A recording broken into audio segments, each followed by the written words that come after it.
stating here.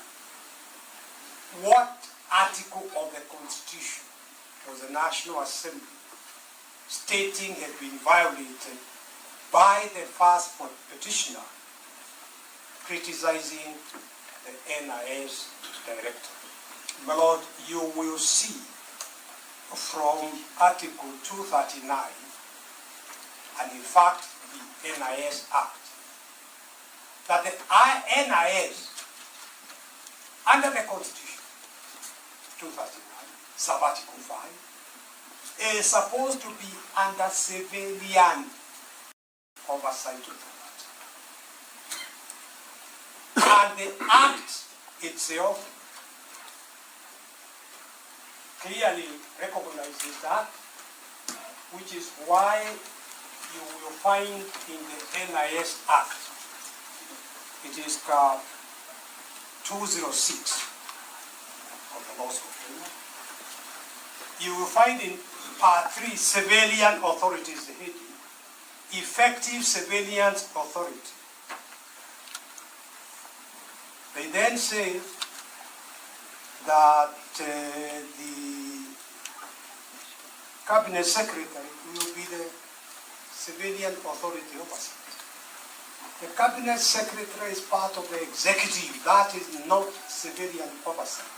Simply put, this National Intelligence Act has never complied with the provisions of the Constitution. Had they operationalized that and set up a civilian oversight authority, it is that civilian oversight authority that would take up these issues. But criticism, despite the freedom of thought and expression in our Constitution, the first petitioner was still convicted for criticizing the NIS director. So, my Lord, Your Leadership, what we are submitting here is that there was absolutely no attempt by the National Assembly, by the Senate, to address their minds to the high standard of gross violation of the Constitution.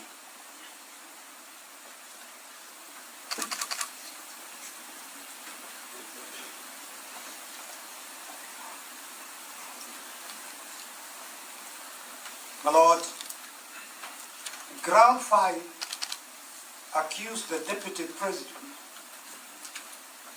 of grossly violating Article 3.1 and 148.5d of the Constitution and of failing to uphold his oath of office and allegiance.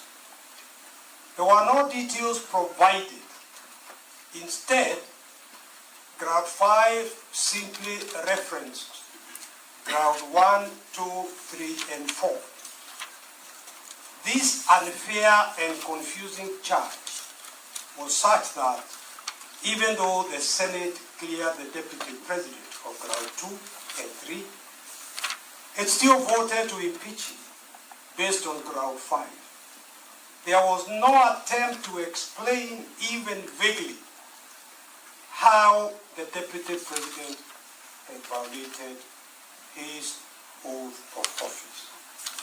Ground 6 equally alleged that there were serious reasons to believe that Rigathi Gachagua had committed crimes under Section 13(1)(a) and 62 of the National Cohesion and Integration Act.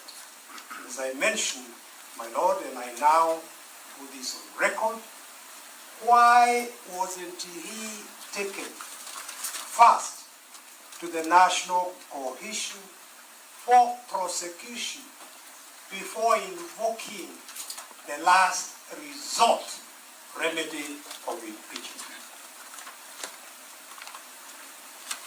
Because the Deputy President filed a response to the motion before the National Assembly on 8 October 2024 and was granted 2 hours to orally present his rebuttal on the floor of the National Assembly from 5 p.m. to 7 p.m.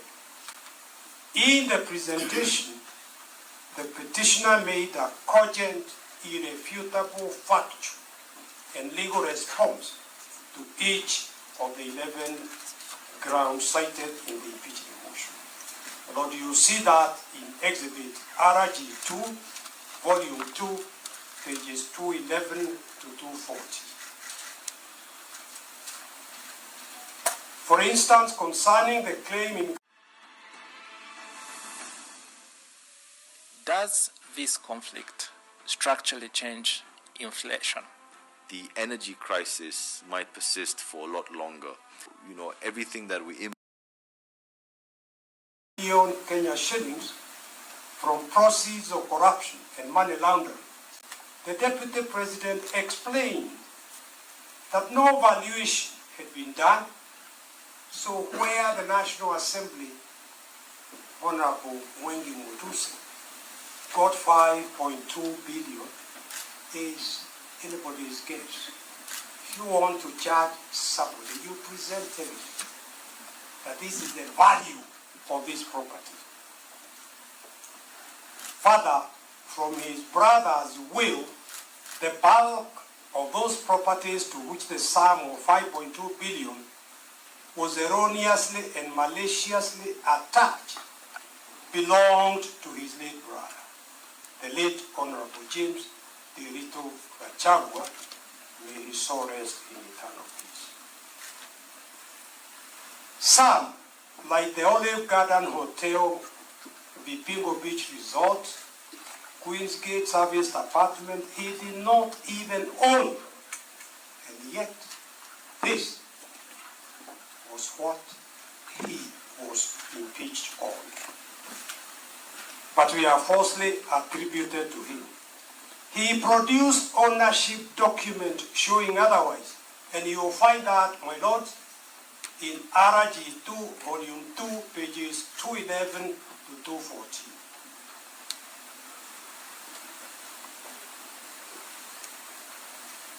Lords, although the mover of the motion listed that the two companies associating them with the petitioner, first petitioner, alleging that they had been used to massively launder money and conceal proceeds of crime, of corruption, and benefit from influence peddling, there was not a scintilla of evidence to support or prove those allegations. No evidence showed any impropriety, and you will find that in RG2, Volume 2, pages 214 to 218.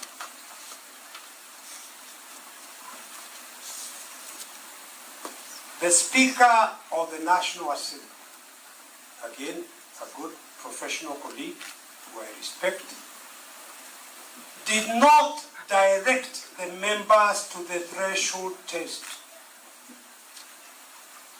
the appropriate standard. Hence, the resolution was passed in proceedings conducted as a vote of no confidence, rather than a critical step in impeachment proceedings to alter the sovereign will of the people.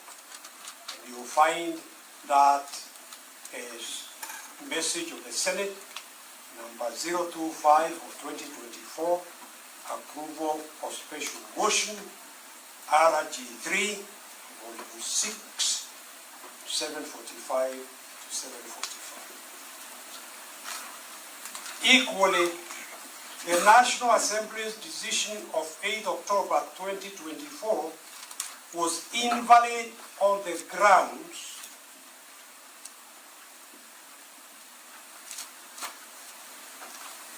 that, one, the impeachment motion was replete with the general unsupported allegations, hearsay, and outright lies, and lacked particularization and specificity required by Article 145(1) of the Constitution of Kenya and Standing Order 64(1)(a) of the Standing Orders of the National Assembly. 2, members of Parliament debated and voted on the motions on grounds other than those set out in the motion.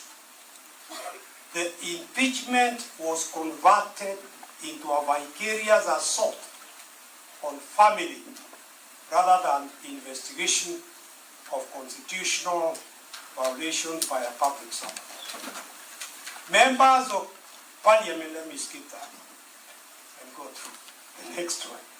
The entire impeachment process was designed to avoid and be ring-fenced from scrutiny and accountability, pushed through with uncharacteristic speed, with the intention of ramming the process through before it could be audited for constitutional compliance. The National Assembly prosecuted proceedings on the basis that the petitioner offended the President rather than the Constitution. What the 2010 Constitution provides is violation of the Constitution. In other words, the President must take time and choose his deputy.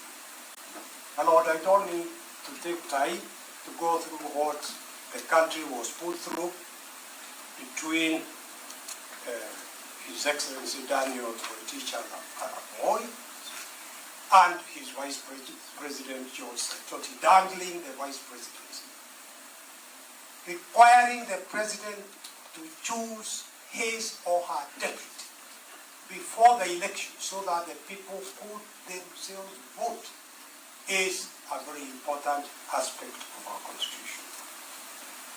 The National Assembly trivialized the gross misconduct standard set out by the Constitution and other statutes for holding public servants to account. And,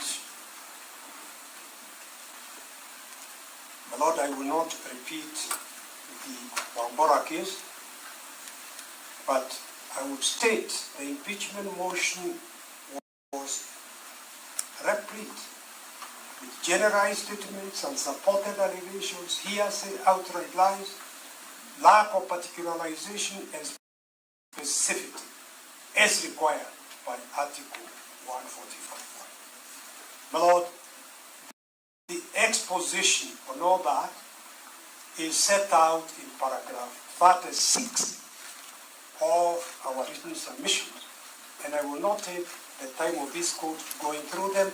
I invite the court to read through it when you retire. Despite these glaring and fatal flaws, apparent on the face of the motion, even on a cursory review, soon after the impeachment motion was tabled in the National Assembly, the first respondent issued a communication from the chair, number 46 of 2024,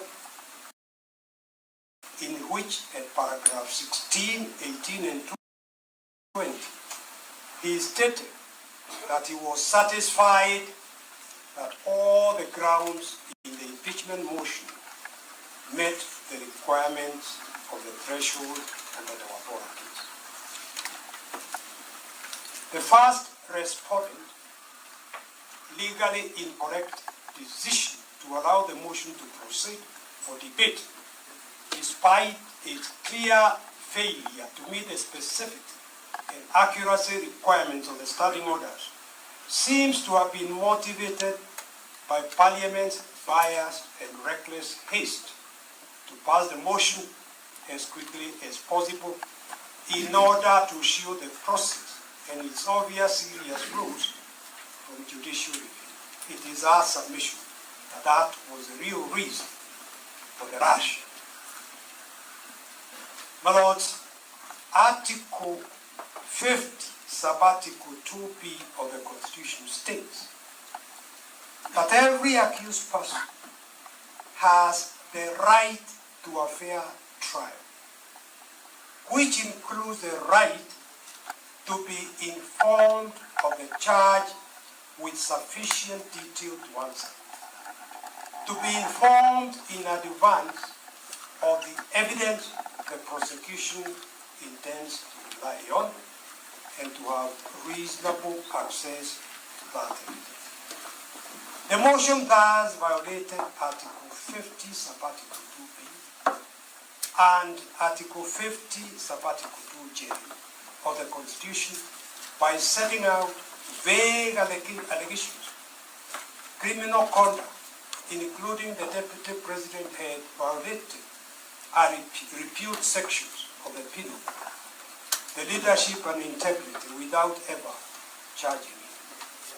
Overall, the impeachment motion of the first respondent's communication from the chair was thus incapable of invoking the National Assembly's mandate under Article 150 as read with Article 145. My Lord, you will see all that in RG 1, Volume 1, pages 2 to 41, and RG 8, Volume 7, page 969 to 976. So, my Lord, that is all I wish to say about A. Let me very quickly move to C.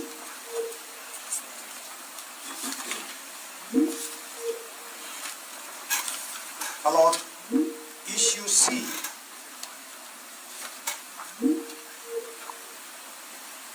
is there a problem with your gadget? Is there a hold of you're listening to the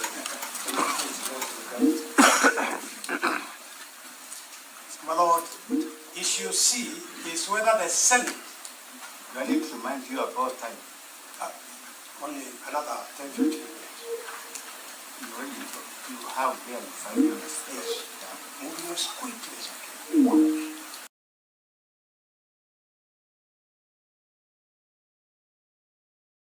See, my Lord, which you find at page 40 of our submission, is whether the Senate misled by its misinterpretation of Article 145, rushed the Who manages your wealth, legacy, and connects you with investment opportunities in Kenya and globally. At Standard Chartered, family businesses, business owners, and corporate executives have entrusted us with over $2.3 billion. As the only international bank in Kenya, we bring you global expertise and a wide range of investment solutions right here at home. Your wealth is guided by certified relationship managers who are supported by insurance and investment specialists. Because growing your wealth is not about chasing hype. It's about clarity, transparency, and long-term value. Now is your time for wealth. Join Priority Banking today. That the person shall be entitled to appear before the relevant committee of office. The petitioner here was denied that opportunity to appear before the committee. And the importance of the committee, my Lord, is that the committee has got less members. The law gives the subcommittee 10 days to investigate. And therefore, the Deputy President would have been able to appear before that subcommittee with his evidence, with his lawyers, and would have been able to argue. By bypassing the setting up of that committee and assuming that the 10 days related to the plenary, which they did not, the Deputy President was denied a fair trial.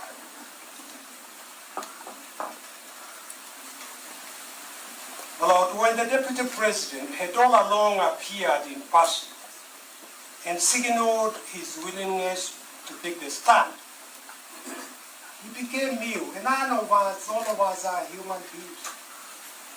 Lord, illness does not come knocking. One is just taken ill. And he was taken ill after very stressful, strenuous proceedings, National Assembly, and the first day in the Senate. Lord, it's a very stressful situation for the Deputy President to be deprived of that position to which he had been elected by over 7 million people.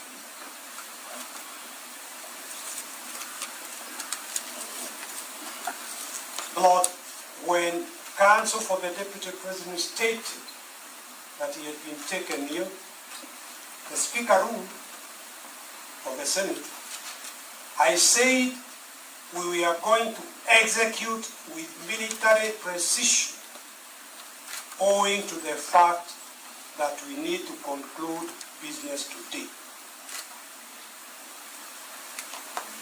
And he said I had indicated that I could not get hold of the client or the doctor's advice because he had been admitted to ICU.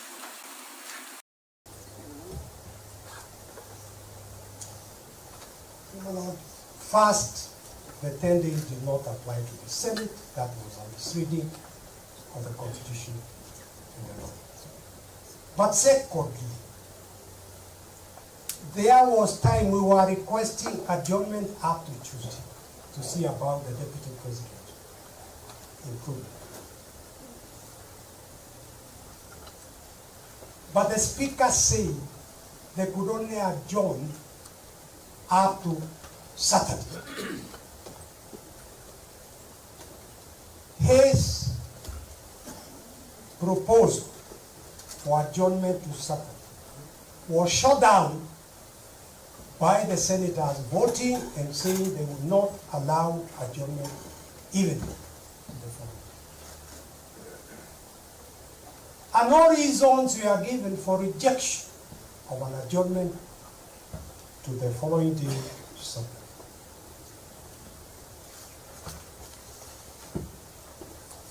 Lord, this was a serious violation of the rules of natural justice. Lord, adjournment by the Senate is discretionary, but like all discretionary power, the discretion is to be exercised objectively, judiciously, and upon reason, not arbitrarily, capriciously, or on whims. Here, falling ill on the second day of a grueling two-day hearing, the Deputy President sought a 3-working-day adjournment to Tuesday, 22nd October, to enable him to recover and appear for cross-examination. The Senate defeated that proposal to adjourn until Saturday to see if the Deputy President had recovered. Egged on by the National Assembly, the Senate insisted on proceeding in the Deputy President's absence. My Lord, you will see at paragraph 83 of our written submission the case of the then Major General Peter Kariuki versus Attorney General. It is number 3. It is paragraph 3, page 250 in our bundle, where the Court of Appeals said the appellant's request for a 3-working-day adjournment, 3 days adjournment, to instruct counsel was denied. He had been held incommunicado without access to a lawyer for over 147 days. He had less than 10 hours in total, and in a prison setting to instruct his lawyer to prepare his defense. Overturning the court-martial decision denying the adjournment, the Court of Appeal explained, it must never be forgotten that the right to an adjournment to enable a party to adequately prepare his or her case in a criminal trial is underpinned by no less an instrument than the Constitution. The authorities cited above relate to exercise of discretion to grant or refuse an adjournment in a civil dispute.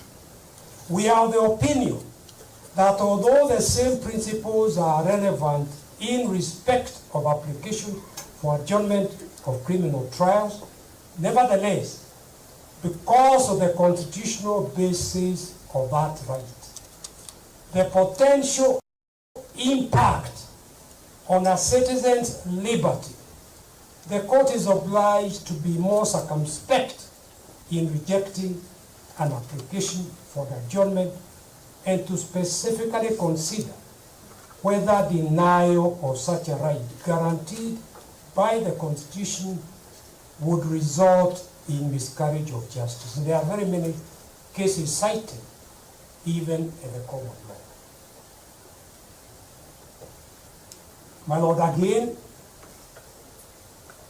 I had the privilege of arguing this case before the court-martial back in 1983, following the attempted coup, and also through the High Court, through the Court of Appeal.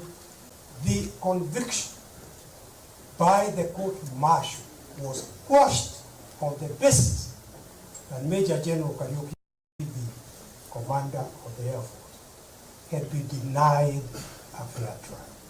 My Lord, in the interest of time, I was going to highlight the speed with which the whole process from the word-go all the way through was done, but including the rest of it. But I invite the court to read our written submission. I only mention that after hearing the Deputy President on the 8th of March, finishing at about 8 p.m.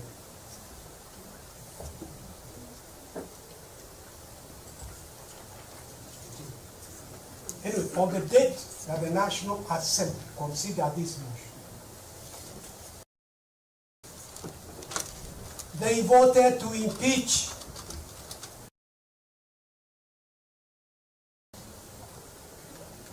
close to 9 p.m.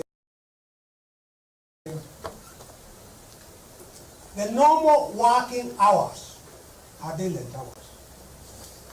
How is it that the National Assembly has made their resolution to the Senate? You know, it was transmitted at night.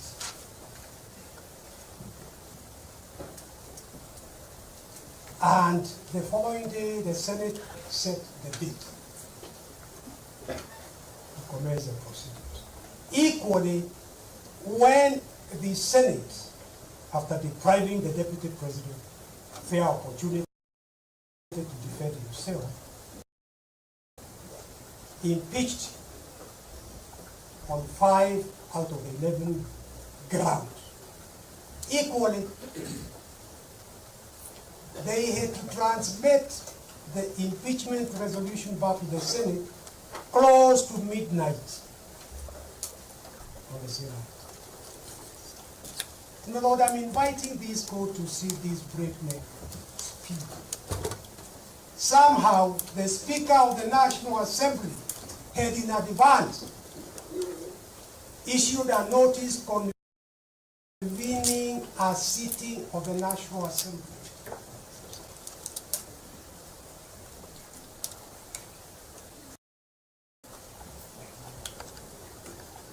On a Friday, which is not a normal sitting.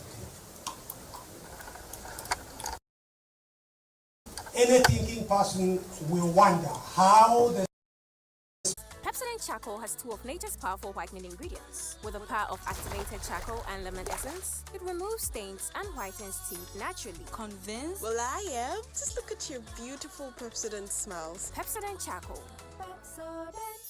Although the resolution of the Senate was being transmitted back to the National Assembly after midnight,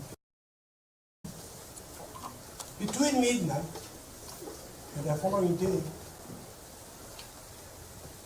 His Excellency the President had a time during the night to get clearance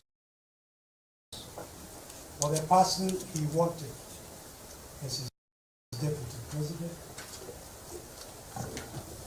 from the Ethics and Anti-KRA. These are public institutions. In fact, the Electoral Commission did not even have commissioners to make a decision clearing the choice of the Deputy President.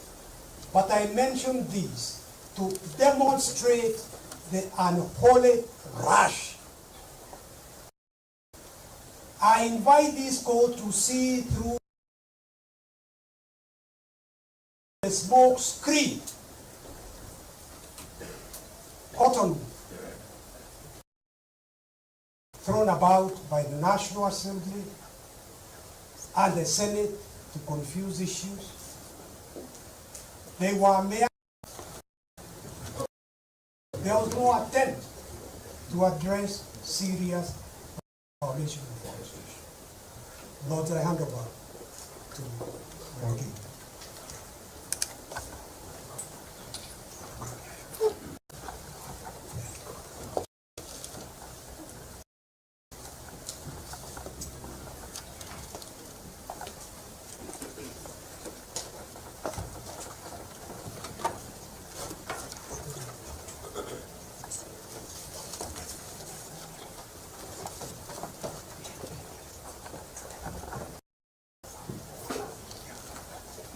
Thank you, my lords and my lady. My name is Elisha Ongoya.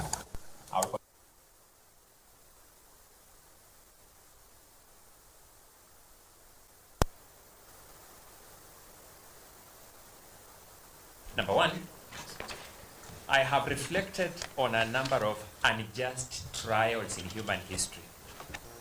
The trial of Sir Thomas More, the trial of Socrates, and even the trial of Jesus Christ.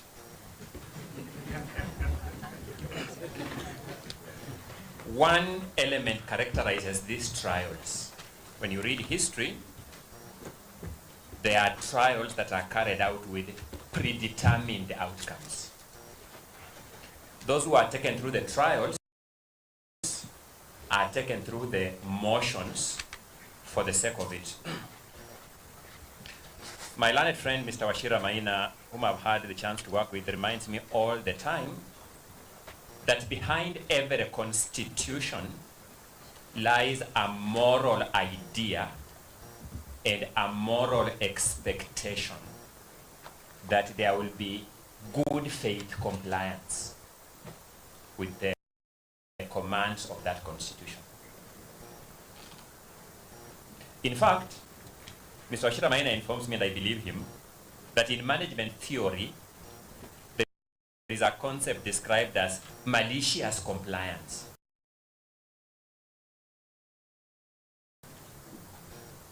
It informs me that there is a legitimacy gap that is wider than the Pacific Ocean between good faith compliance and malicious compliance. That the first petitioner was taken through at the National Assembly and the Senate of Kenya passed the test of malicious compliance. The danger of allowing malicious compliance to go unredressed is that it injects an irredeemable legitimacy gap.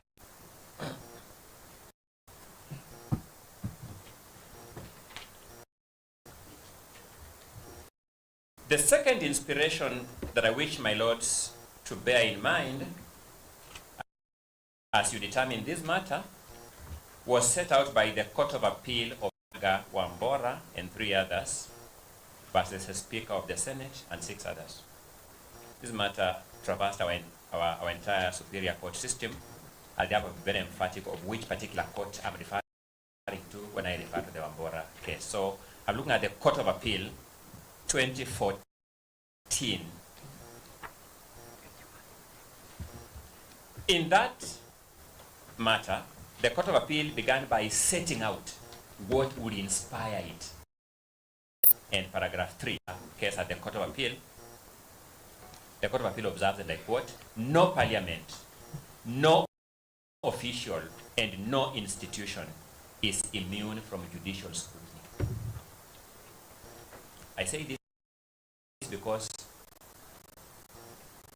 to such other debt as we shall defer as to,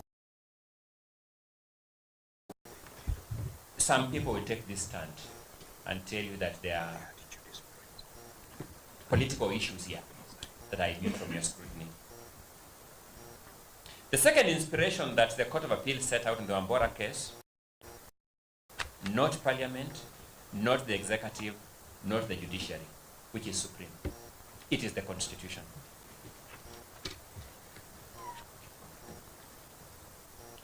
I stand here to canvass one substantive question, a continuation of the threshold concerns surrounding the motion, particularly as eventually approved by the Senate.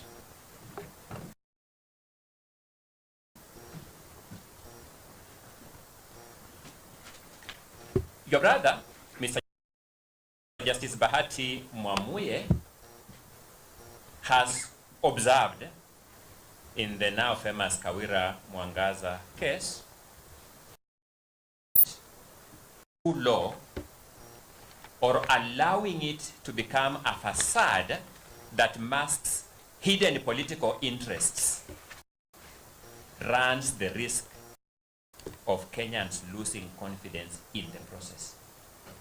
That's the big risk that our constitutional order is subjected to if we allow what happened in this country, culminating into the resolution of the 17th of October 2024, to stand.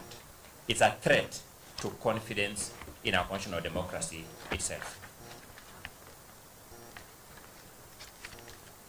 Allow me just to reiterate one question that has bothered me and my learned senior colleague, Senior Counsel Paul Mwita, has touched on it.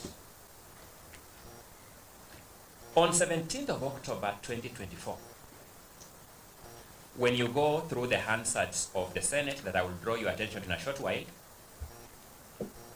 the Speaker of the Senate delivered a communication from the chair, an actual ruling, which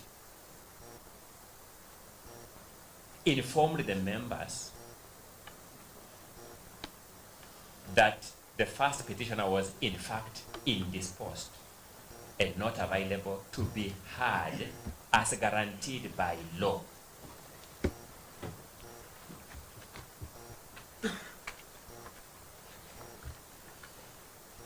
My lords will agree with me. It requires extremely compelling reasons to insist on proceeding with a case where the subject of that trial is indisposed. It must be exceptionally compelling reasons, not just reasons. When you deliver this judgment, because this matter, I've had the misfortune of sitting on the front benches of this case from the time this matter of the National Assembly to the present. This question has disturbed me as a role player in the justice, law and order sector. That the Senate of Kenya, even after the Speaker erroneously, and I use the word erroneously, advisedly, because my learned colleague, Mr. Dudley, will take you through the timelines for impeachment in Article 145, as read that one for the Constitution. But even after the Speaker erroneously said, we have a timeline of Saturday. They had no such timeline, but the Speaker said so. The senators voted to deny the Deputy President the benefit of those 2 or 3 more days without giving any reason. I would want to read in your judgments, my lord and my lady, through what logic this court will allow that decision to stand, if no other decision, that particular one. That for no reason, we are not saying the heavens will come down falling. We are not saying the country will be subject to any external attack. We are not saying there is any constitutional imperative that compels us to do it tonight. No reason. They simply said, we will not give you the benefit of those 2 days that the Speaker has said we still have. Let's go on record. The Speaker too was wrong. But there may have been some veneer of good faith. If they had said it's okay, because we have 2 days, let's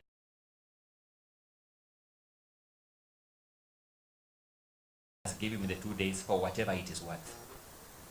They said, even that, we are not going to give it to him.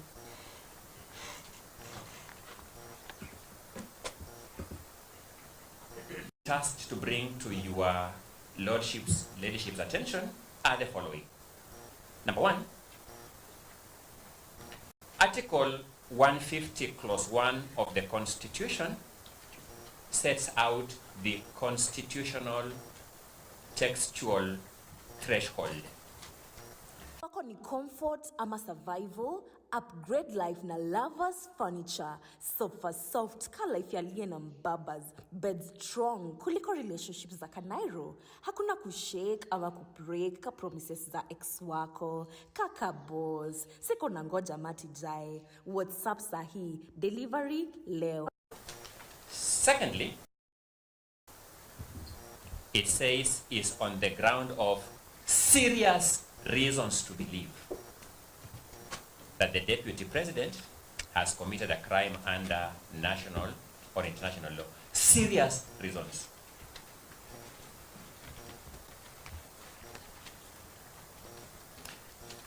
I'll be making out a simple case that the National Assembly really disappointed the country. To approve a motion that there are serious reasons to believe that the Deputy President has violated a provision of the law, Section 132 of the Penal Code, which has been declared unconstitutional, null and void, is a locus classicus of lack of seriousness in the reasons. And thirdly, the standard of gross misconduct. Let's face it, my lords, my lady. The drafters of this constitution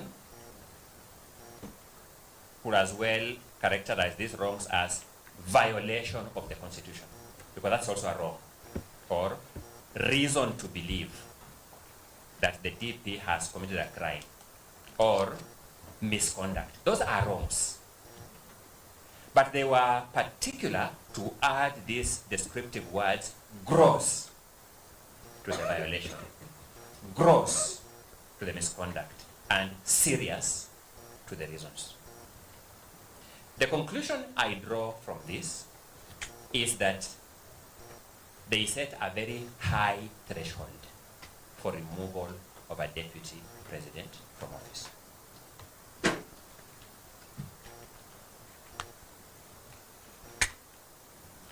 Our courts have followed cue. I will start with the Supreme Court, sample 2 decisions there.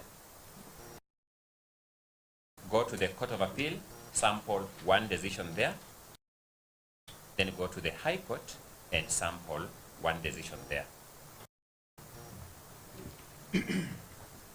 From the Supreme Court, the decision of Sonko versus the County Assembly of Nairobi City and 11 others. Yes, yes, we do. Yes, we do. Correct, correct. Okay, okay. I'm highlighting, my lord, so I was avoiding reading them. So I'm drawing simply because if I have to take you through the pages, then it means I have to actually take you through the submission themselves. I'm just highlighting salient aspects of the submissions so that we save on time. Thank you. So that in Sonko versus the County Assembly of Nairobi City, I beseech this court to look at paragraph 161 of that judgment.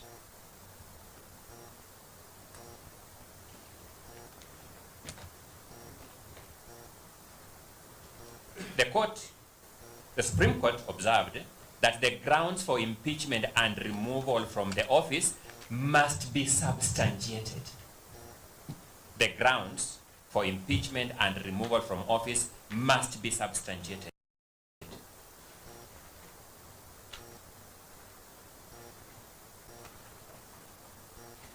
It means, my lords and my lady, the motion mover and his supporting cast of witnesses must show us where is the supporting evidence for each of those grounds. They must show where the supporting evidence is.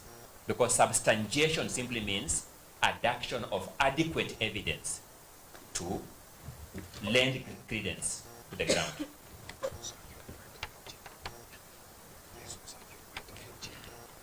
The Supreme Court then sets the standard as what has now been called the intermediate standard. Not so low as to be on a balance of probabilities, and not so high as to be beyond reasonable doubt.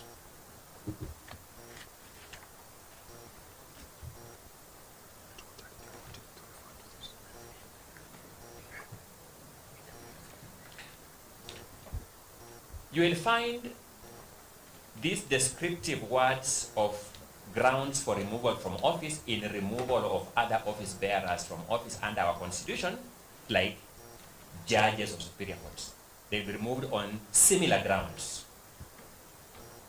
And you'll see the Supreme Court has dealt with that in the case of Muya versus the tribunal appointed to investigate the conduct of Justice Martin Mati Muya, Judge of the High Court.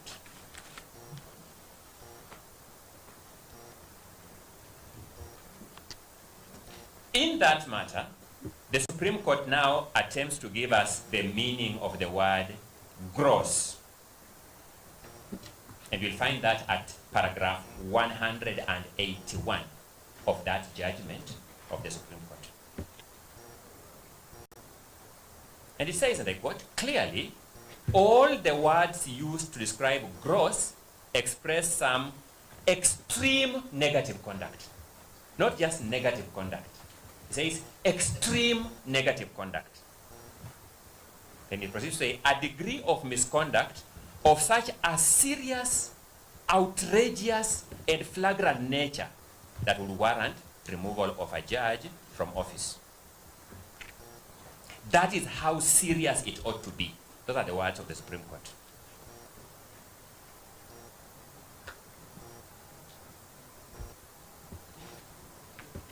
So,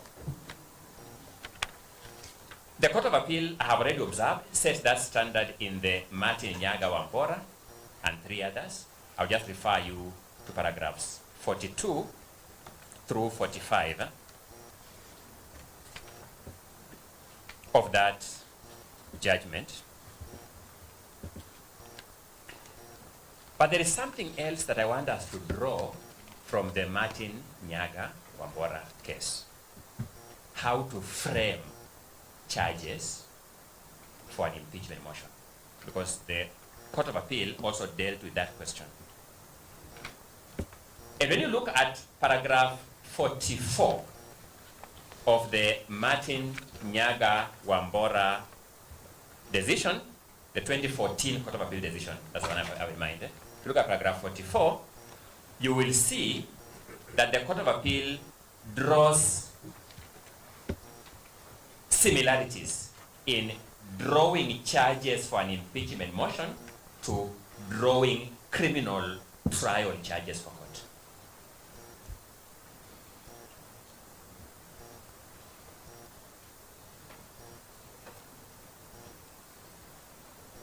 In fact, the court uses an example of how to draw a charge of robbery with violence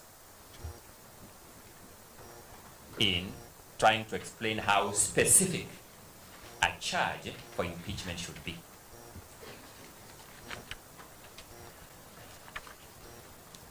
I say this because in drawing criminal trial charges, there is a wrong in framing charges called multiplicity of charges, and I'll show you how that wrong applied in the trial of His Excellency Rigathi Gachagua. Then finally, for the High Court jurisprudence, I will refer you to the High Court decision in Honorable Mike Sonko Mbuvi, Gideon, and Okia Omtata versus the Clerk, Nairobi City County Assembly. These were two consolidated petitions. And I will draw your attention to paragraphs 257 through 259 of that judgment of the High Court. For ease of reference, I will refer you to the various aspects of the impeachment motion that is in volume number 1 of the petitioner's document from pages 1 to 209. Look at that volume. And I'll refer you to the Hansard proceedings of the Senate. You'll find the Hansard proceedings of the Senate in the documents filed by Mukele Moni advocates in the CTS that are labeled Parts 5 and Part 6. Part 5 and Part 6. In Part 5, you'll find the Hansard of 16th October 2024. Then in Part 6, you will find a continuation of the Hansard of 16th October 2024 and the Hansard of 17th October 2024. That Hansard is also referred to in the affidavit of my very good friend Jeremiah Nyegenye as Annexure JN 10 at paragraph 31 of that affidavit, which was sworn on 21st October 2024.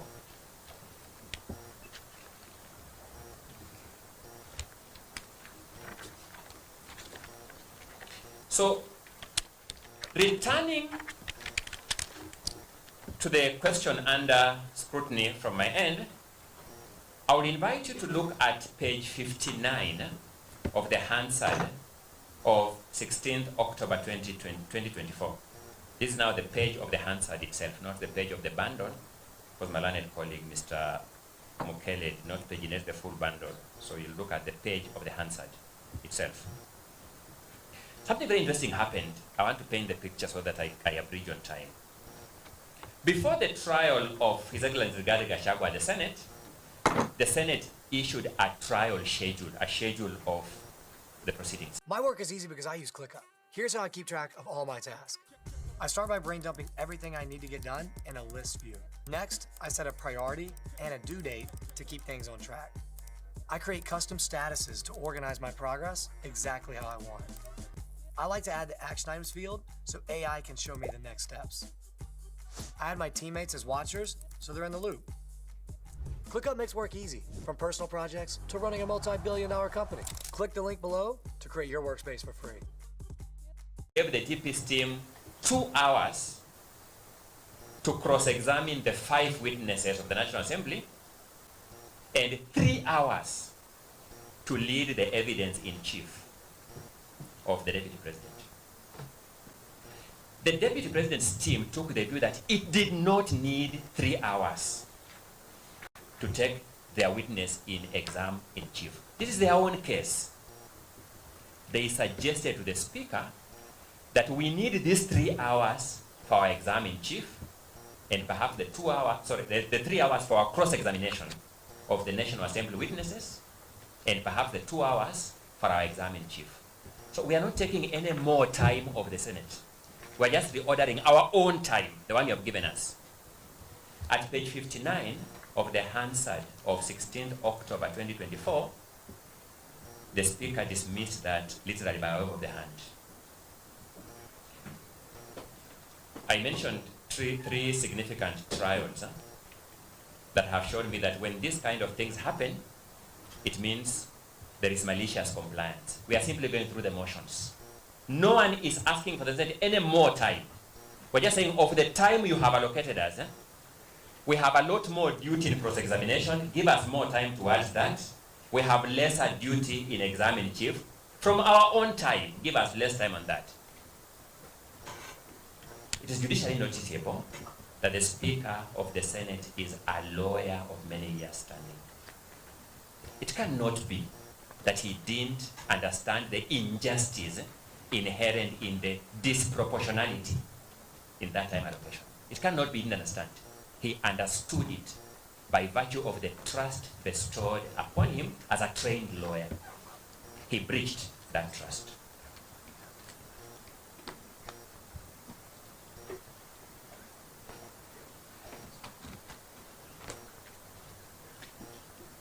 Allow me to then very briefly take you through the various grounds of impeachment as set out in the motion and the evidence, what the evidence revealed in respect of each of those grounds.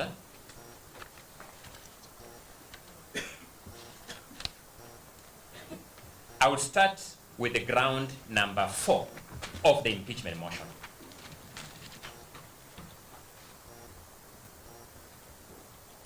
The particulars of that ground will be found at paragraph 34 of the motion itself. The particulars of ground number 4 will be found at paragraph 34 of the impeachment motion. This is one of the grounds that the Senate approved and which contributed to the loss of office of His Excellency Gachagua. The particulars state that the Deputy President made a scathing public attack against the Honorable Lady Justice Esther Maina, Judge of the High Court of Kenya, and falsely threatened to file a petition against the said judge in gross violation of Article 160, Clause 5 of the Constitution.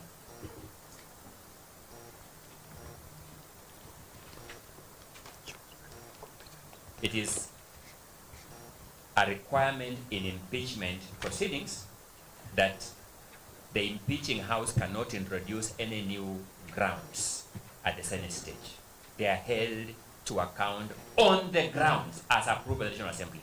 The ground was that the Deputy President made a scathing public attack against the Honorable Lady Justice Esther Maina, Judge of the High Court, and falsely threatened to file a petition against the said judge in gross violation of Article 160, Clause 5 of the Constitution.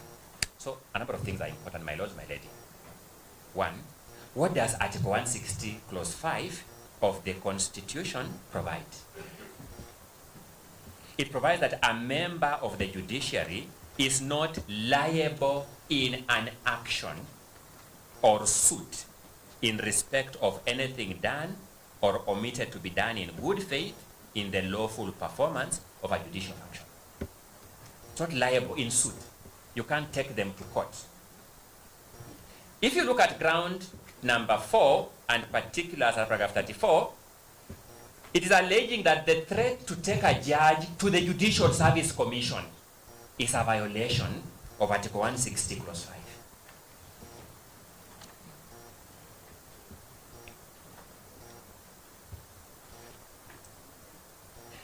I wonder, their lawyers are here, they will tell us. In fact, some senators are actually here, they will tell us. how does Senate read Article 160 clause 5 as against Article 168 clause 2? Because Article 168 clause 2 constitutionally gives any person the right to initiate a petition before the Judicial Service Commission for the removal of a judge. So if you state that you are going to pursue an Article 168 clause 2 process, how can that be a violation of Article 160 clause 5? I was taught many years ago, I hope it's still learning today, the Constitution is not self-annihilating. We cannot read Article 160 clause 5 to destroy Article 168 clause 2. So that the National Assembly brought a case to the Senate that a claim by the Deputy President that he is going to file a petition against Justice Esther Maina is a violation of Article 160 clause 5. The Senate approved that ground for removal of the Deputy President.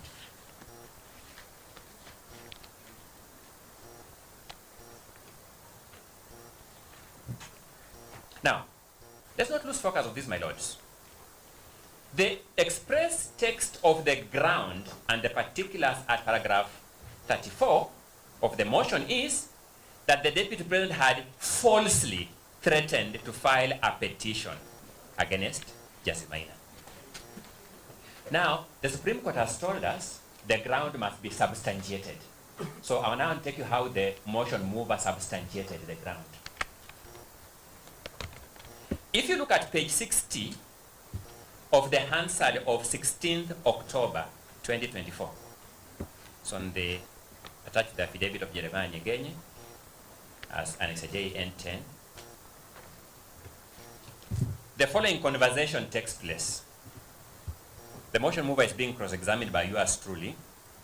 The Hansard of the Senate captures me as asking this question. Do you still stand by that part of your allegation that he has not presented the complaint to the Judicial Service Commission as at that date? The motion mover says, I have since learned that he did present the petition. The motion mover is conceding that his claim in the motion that the Deputy President falsely threatened to file the petition cannot pass muster. Yours truly, my lords, then suggests to him that to the extent that you say that he has not presented the allegation to the JSC as at 26th September 2024, that allegation is not true. Is it? The motion mover says, we are in agreement, counsel.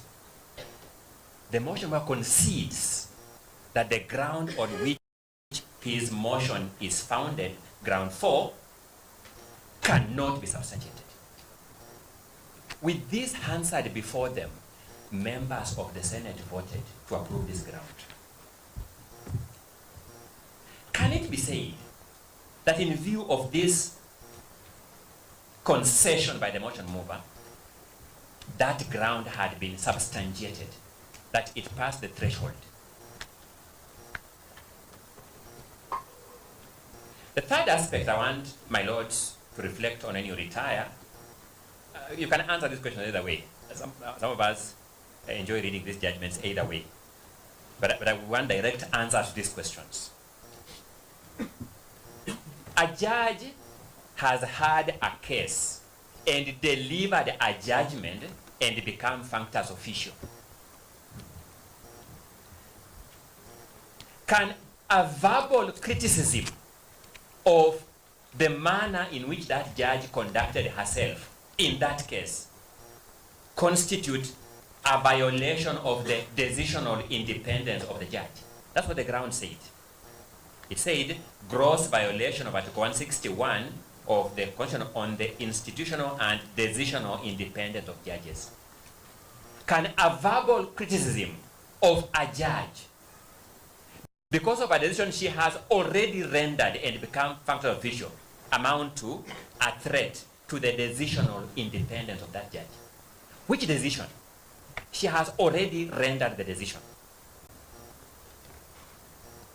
I submit to you, my lords, that it is actually good democratic practice to subject judicial decisions to heightened scrutiny. It is good practice. It grows judicial accountability. And therefore, what the Senate did by approving this ground was a clawback on an important democratic practice of enhancing judicial accountability.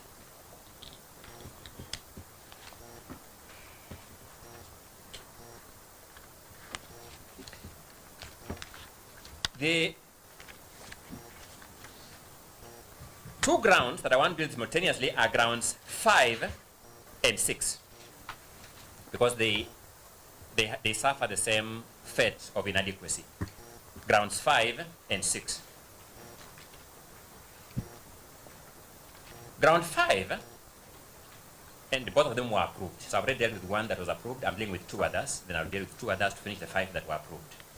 Ground 5 accused the Deputy President of gross violation of Articles 3.1 and 148.5a of the Constitution and fidelity to the oath of office and allegiance.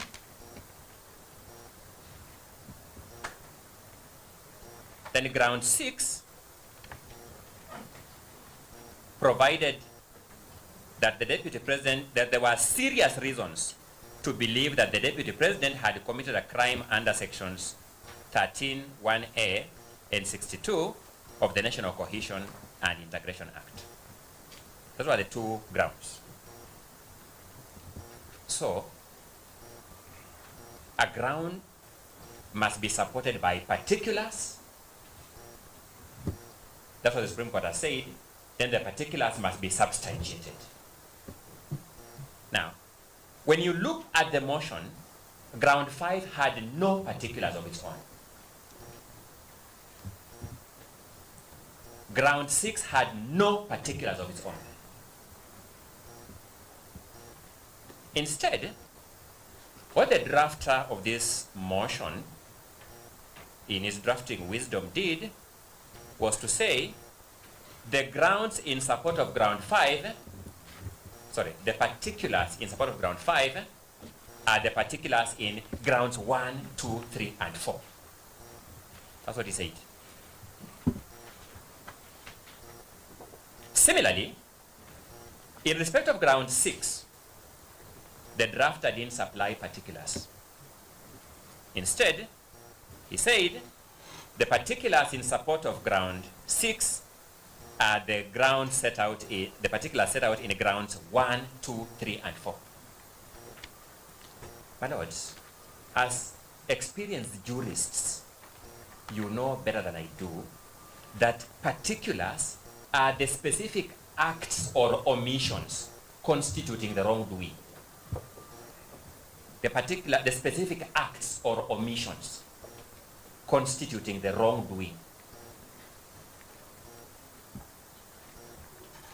The National Assembly went to the Senate and said, we are charging the Deputy President in ground 5 and ground 6 because of the acts and omissions we have referred to in grounds 1, 2, 3, and 4.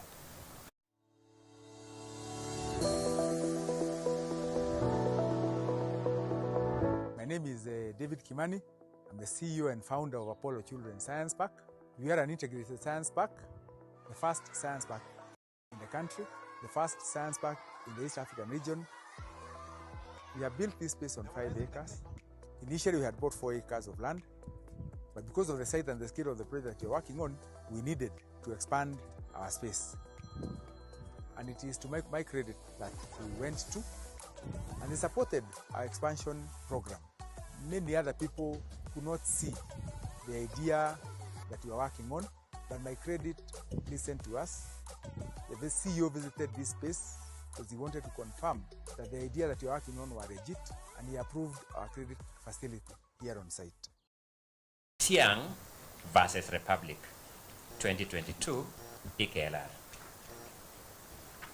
I've just referred to one because they make the same principle. Justice Ongudi said, and I quote, "The problem I find in the charge sheet is one of multiplicity of charges." Then she defines multiplicity. Multiplicity in a charge sheet arises from charging of a single criminal act as multiple separate counts. This may result in violation of the right of an accused person under Article 50, Clause 2, Paragraph O of the Constitution.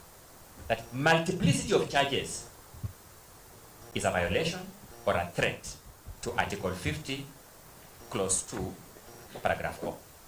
And it defines multiplicity to mean charging a single act as multiple separate counts. So therefore, when the National Assembly tells us that the acts in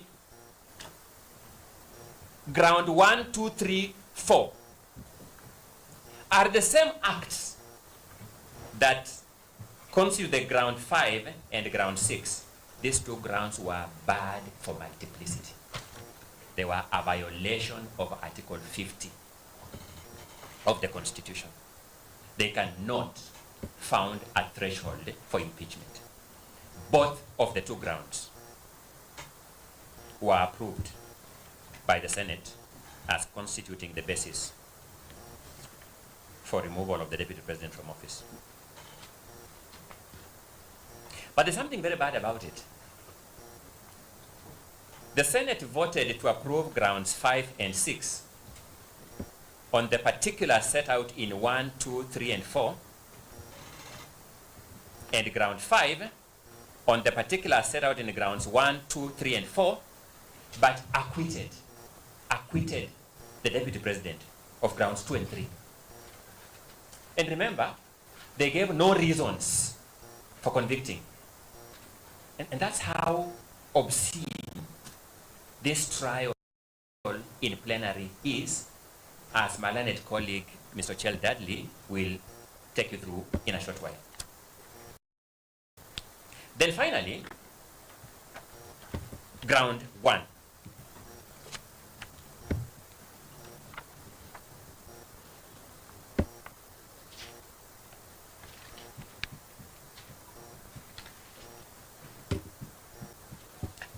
Ground 1 accused the Deputy President of gross violation of Articles 10(2)(a), B, and C, 73(1)(a), and 2B, 75(1) and C, so 75(1)(c), and 129(2) of the Constitution, and Articles 47(1) as read together with Articles 131(2)(c) and D of the Constitution.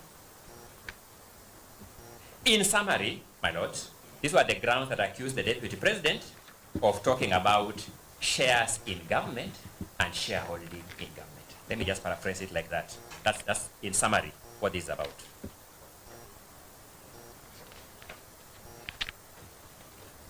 My learned colleague, Mr. Tom Masharia, took the motion mover through cross-examination on this ground.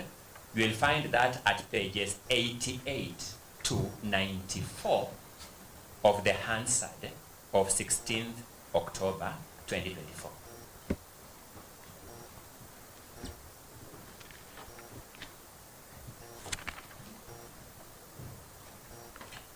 So a number of things emerged. I just summarize them. Number one, the motion mover confirmed that the government of the day in Kenya is formed by a coalition of parties named the Kenya Kwanza Coalition.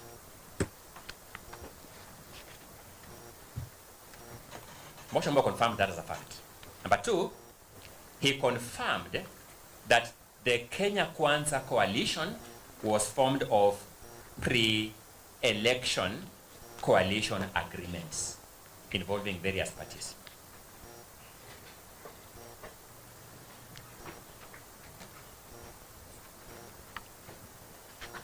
Number three, among the parties were UDA, ANC, Ford Kenya, and PAA or PA, as is sometimes called. And my lord, this must come out very succinctly from me. It bears that PA is the party whose party leader was the Speaker of the Senate presiding over these proceedings.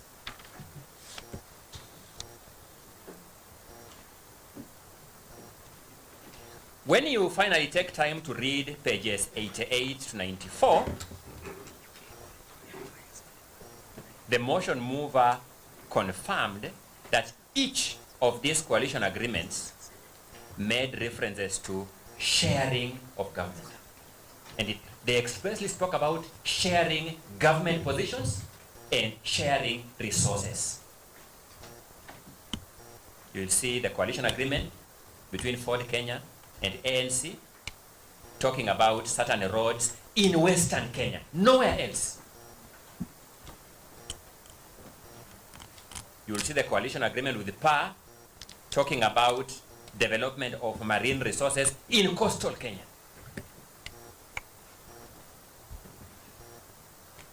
You will see positions, the leader of Ford Kenya being promised the position of the Speaker of the National Assembly and certain cabinet portfolios and principal secretary portfolios. The leader of the party called PA being promised a position of the Speaker of the Senate. The question, therefore, is that when parties enter coalition agreements and pre-election manifestos, it is the people who determine whether they want to be associated with that kind of manifesto or that kind of pre-election arrangement at an election. For some reason, the people of Kenya chose this agreement with shareholding arrangements in 2022. If the people of Kenya are unhappy, they have another opportunity in 2027 to deal with it. And that is exactly what the High Court set out in the Sonko decision that I have just referred to. If you look at the High Court Sonko decision at paragraph 258, the High Court says an impeachment is an important remedy, but one of last resort. It is one to be used where there is an injury to the people.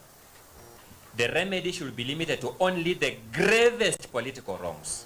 This is because the person to be removed came to office through a popular mandate. The will of the people should therefore not be overturned on flimsy grounds. It must therefore be shown that the wrong committed by the official proposed to be impeached cannot wait to be corrected through the ordinary electoral cycle. If the people of Kenya had gone to the 2022 elections on the strength of these pre-election arrangements that talked about shareholding, it follows that they had a chance to revisit that question at the next election cycle. That's what the High Court is telling us. But, my lords, the more interesting one for me is at page 95 of the Hansard of 16th October 2024. You'll find the following very interesting conversation between Counsel Tom Macharia and the motion mover, Ecomas Mwenge Mutuse. I'll briefly take through the conversation, my lord, but you will take note of the pages and revisit it when you retire to do duty of writing judgment. Tom Macharia begins by playing a video to the motion mover and puts the question, who is speaking in that video? The motion mover, Mwenge Mutuse, responds, the President of the Republic of Kenya, Honorable William Ruto. Tom Macharia then poses the question, which words did he use? What did he say to the people of Murang'a?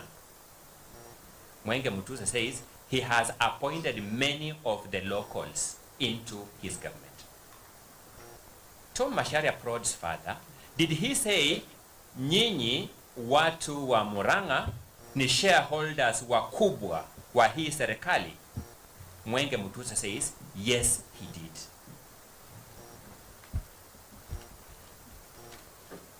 The people of Kenya have no difficulty waiting to assess their president at the next election cycle in 2027 following this conversation. The question we want you to deal with is this. Why is the president's reference to the people of Murang'a as shareholders in his government acceptable political rhetoric? And a similar reference to the people of Nandi and Kericho, because those are the areas mentioned in the motion, by his deputy, an impeachable offense.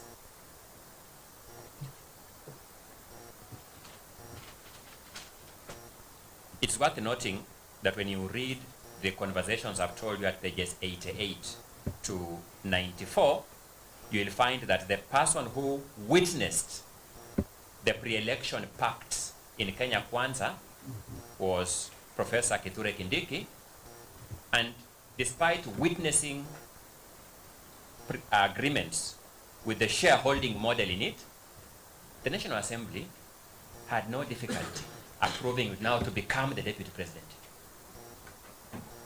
It is that uneven-handedness that we want this court to ask itself this question. Did the National Assembly find a wrong, then sought to establish who is the wrongdoer to be punished, then found the deputy president? Or did it find the deputy president, then asked, what wrong can we put on him to punish him?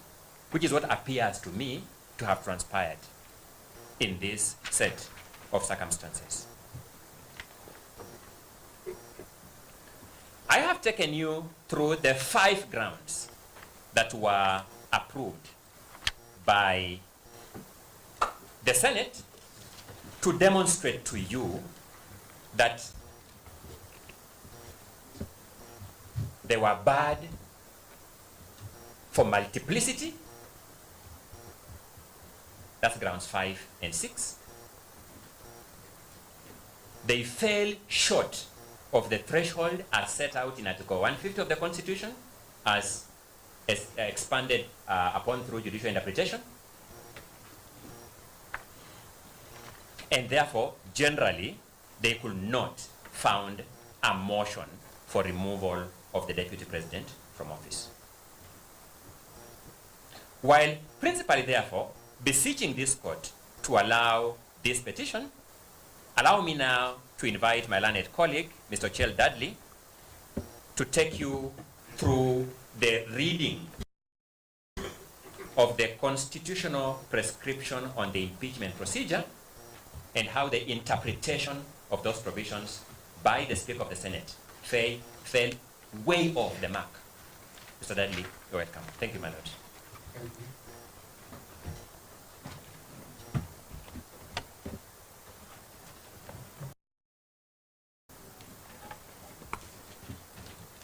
Thank you, my lord, for the opportunity to address you on this important question.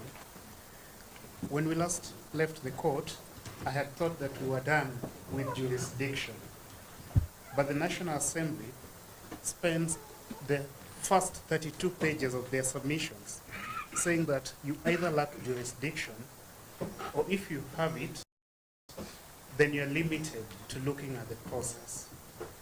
And you should not hear the substantive violations that my 2 colleagues have told you about.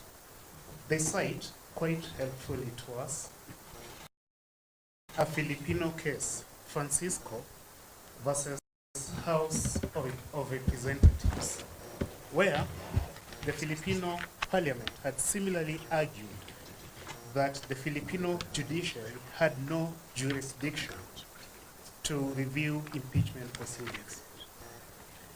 The court concluded that that process has procedural safeguards, and therefore it answers to a legal process. My lord, that stance, the stance that the proceedings you're dealing with are both political and legal, is found in the report of the Technical Working Group B on the executive. My senior counsel team leader Paul Mwito was a delegate number 114. The current speaker was delegate number 209 at the CKRC conference. And you'll hear Professor Githu Muigai, when he rises, tell you that these provisions on impeachment were hotly contested. They were the most contentious provisions. And so, my lord, detail was paid to these provisions. The law is that Parliament does not waste words. Every word in a legislation must be given a meaning. Now, let me begin with what's common ground.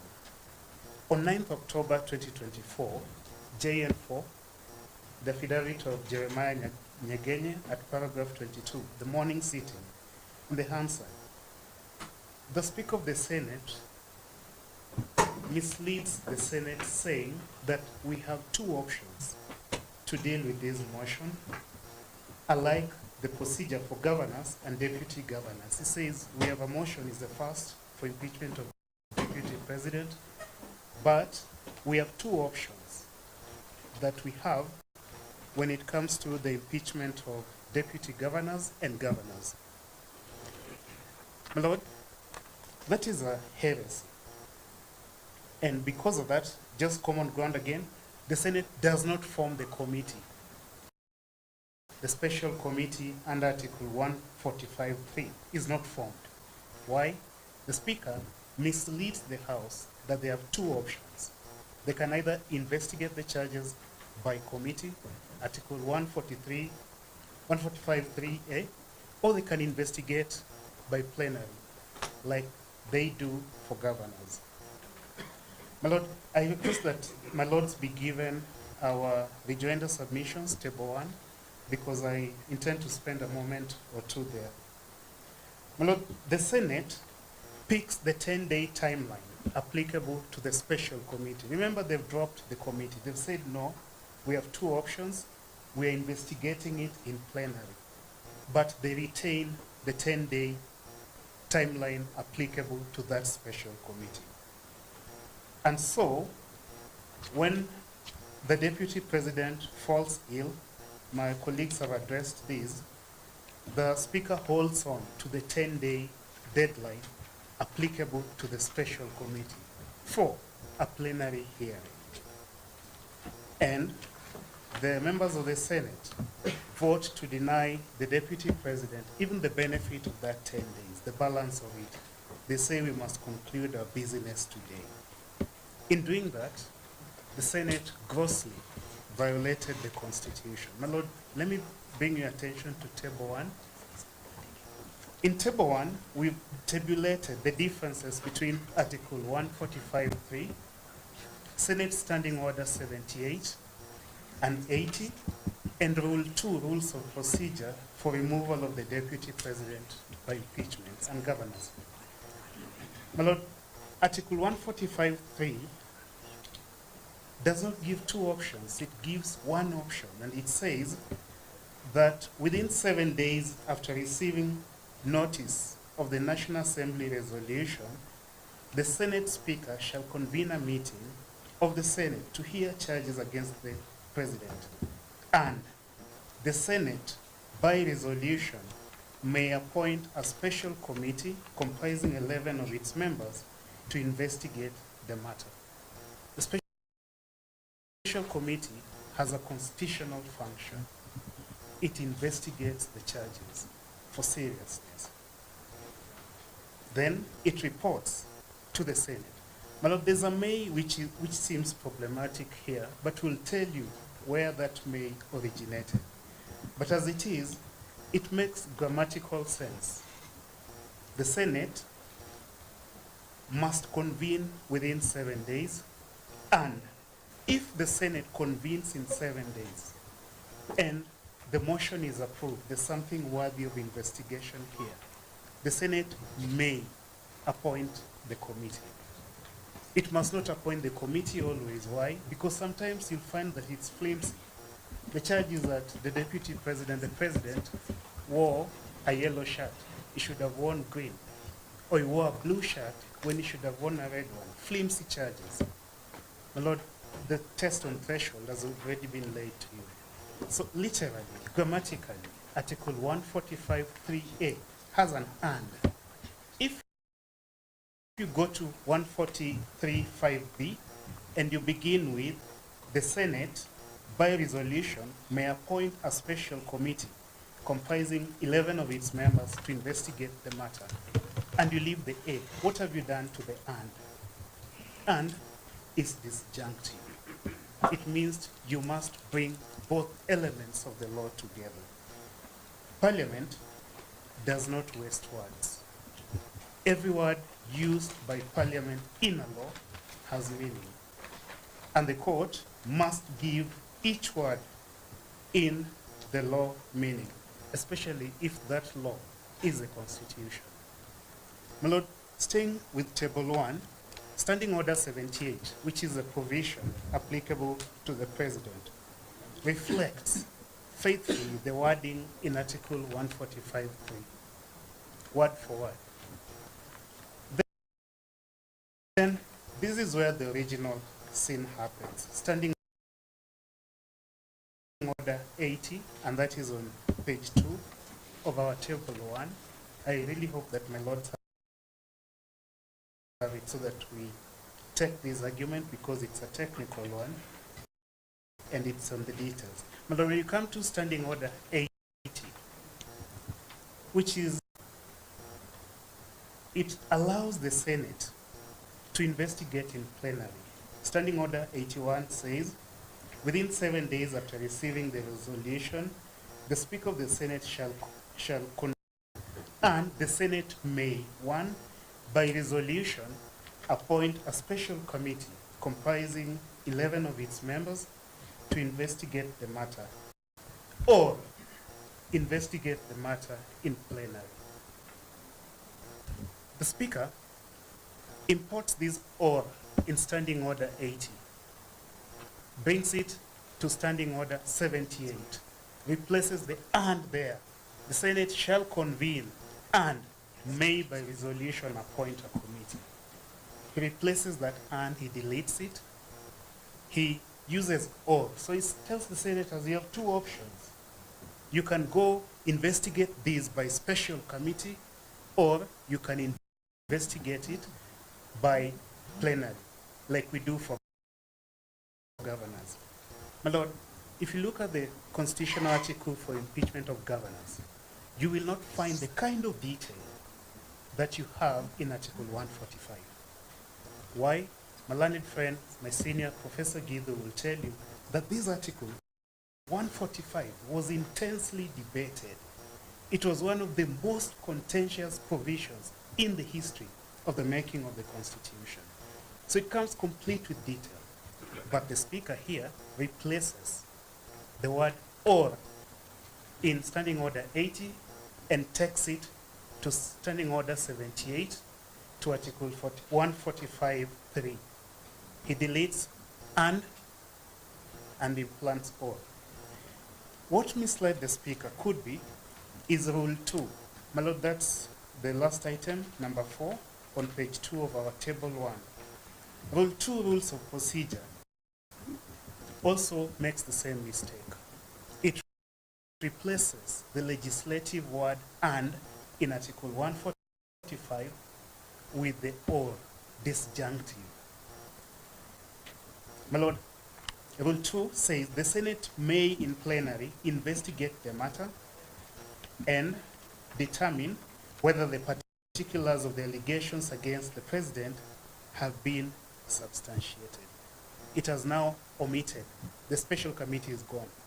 So Rule 2 goes to 145.3 and then descends to B by plenary. It's saying the Senate may investigate by plenary. Where did this error originate in the making of our Constitution? My Lord, I go to that because if, suppose we are not making sense and our argument is too full of grammar, the theory of holistic interpretation requires you to look at the text, which we have done, and the history. What was the history? And how did we end up with a provision that, quote unquote, could sound difficult? My lord, the theory of holistic interpretation is mainstream as a theory of interpreting our constitution. Let us then travel back in time to the Bomas Conference. But my lord, before I do that, allow me to draw your attention to a fresh new publication of the Senate. And that is a digest of the law and practice on removal of county governors and deputy county governors from office through impeachment. First edition, brand new, published last year. I apologize, I haven't yet produced it to the court. I intend to do that, but it's also available online, thanks to the Senate. My lord, the Senate worries about this process. It's committee vis-a-vis plenary proceedings. And the Senate, this is about governance. It says that the law does not provide for any specific procedure. Page 104, a case digest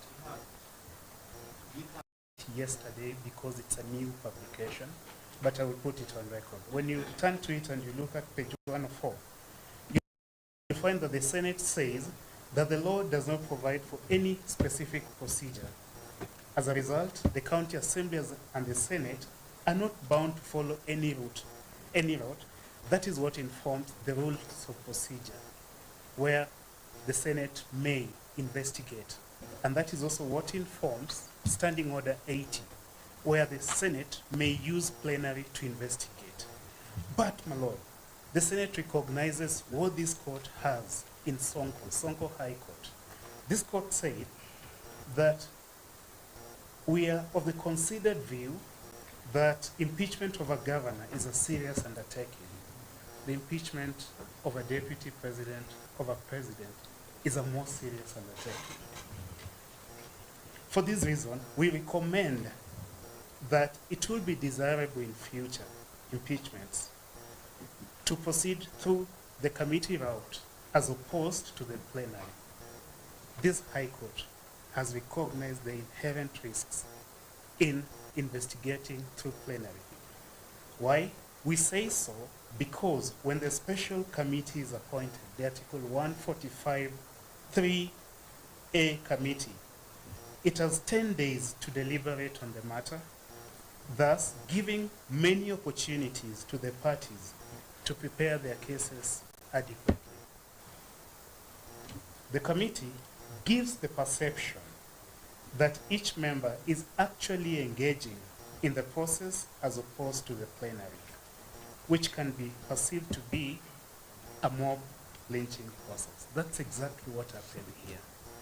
The investigation in plenary was a mob lynching process. The Senate goes on to say that trial by the committee, page 105, a case digest on removal of governors and deputy governors, a publication of the Senate, brand new, 2025 bond. Trial by committee gives the Senate, through the 11 members, an opportunity to review the usually voluminous documents from the governor's team. A trial by committee over the 10 days would have given the Senate the time to review. As a request, we clarify the record while my colleague is addressing that point. In his written submissions, that decision is described as a decision of the Supreme Court, but it is actually a decision of the High Court. So that we don't have to later deliver this point now that we're addressing it. Can he confirm? Because the written record says it is a decision of the Supreme Court, but it's actually a decision of the High Court. I'm grateful that my learned friend, Mr. Mudomi Thiankol, a very good friend of mine, felt compelled to interrupt at this point, indicating its importance. It's an easy one. The decision is High Court Sonko. There's a typo saying it's Supreme Court. It's High Court, but it's what the court has said.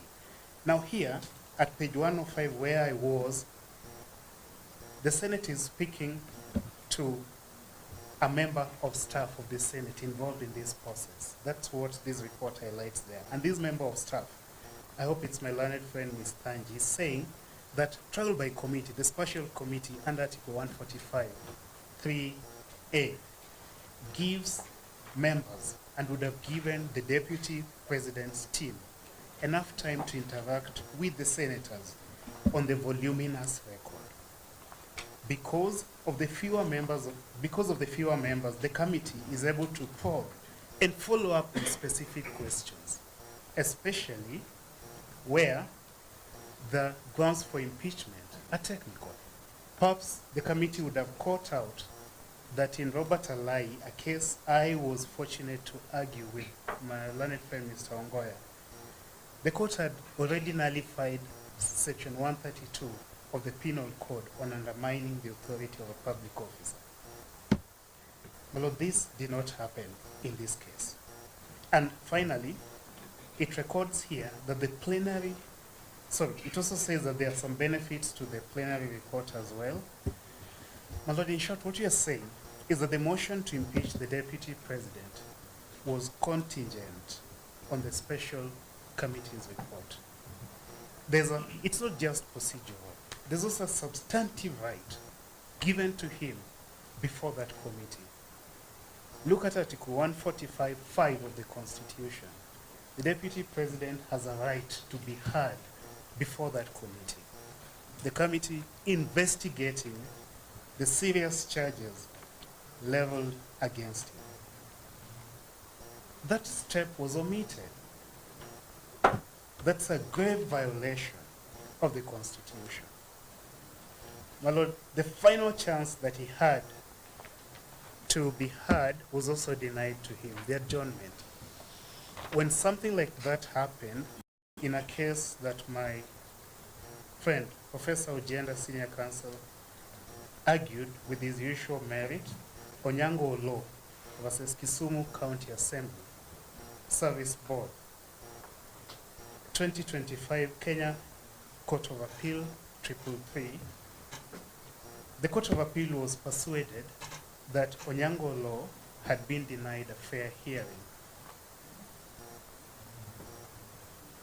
And just like in Oloma Law, the Senate here speedily approved the motion, skipped that special committee altogether, but retained the 10-day timeline.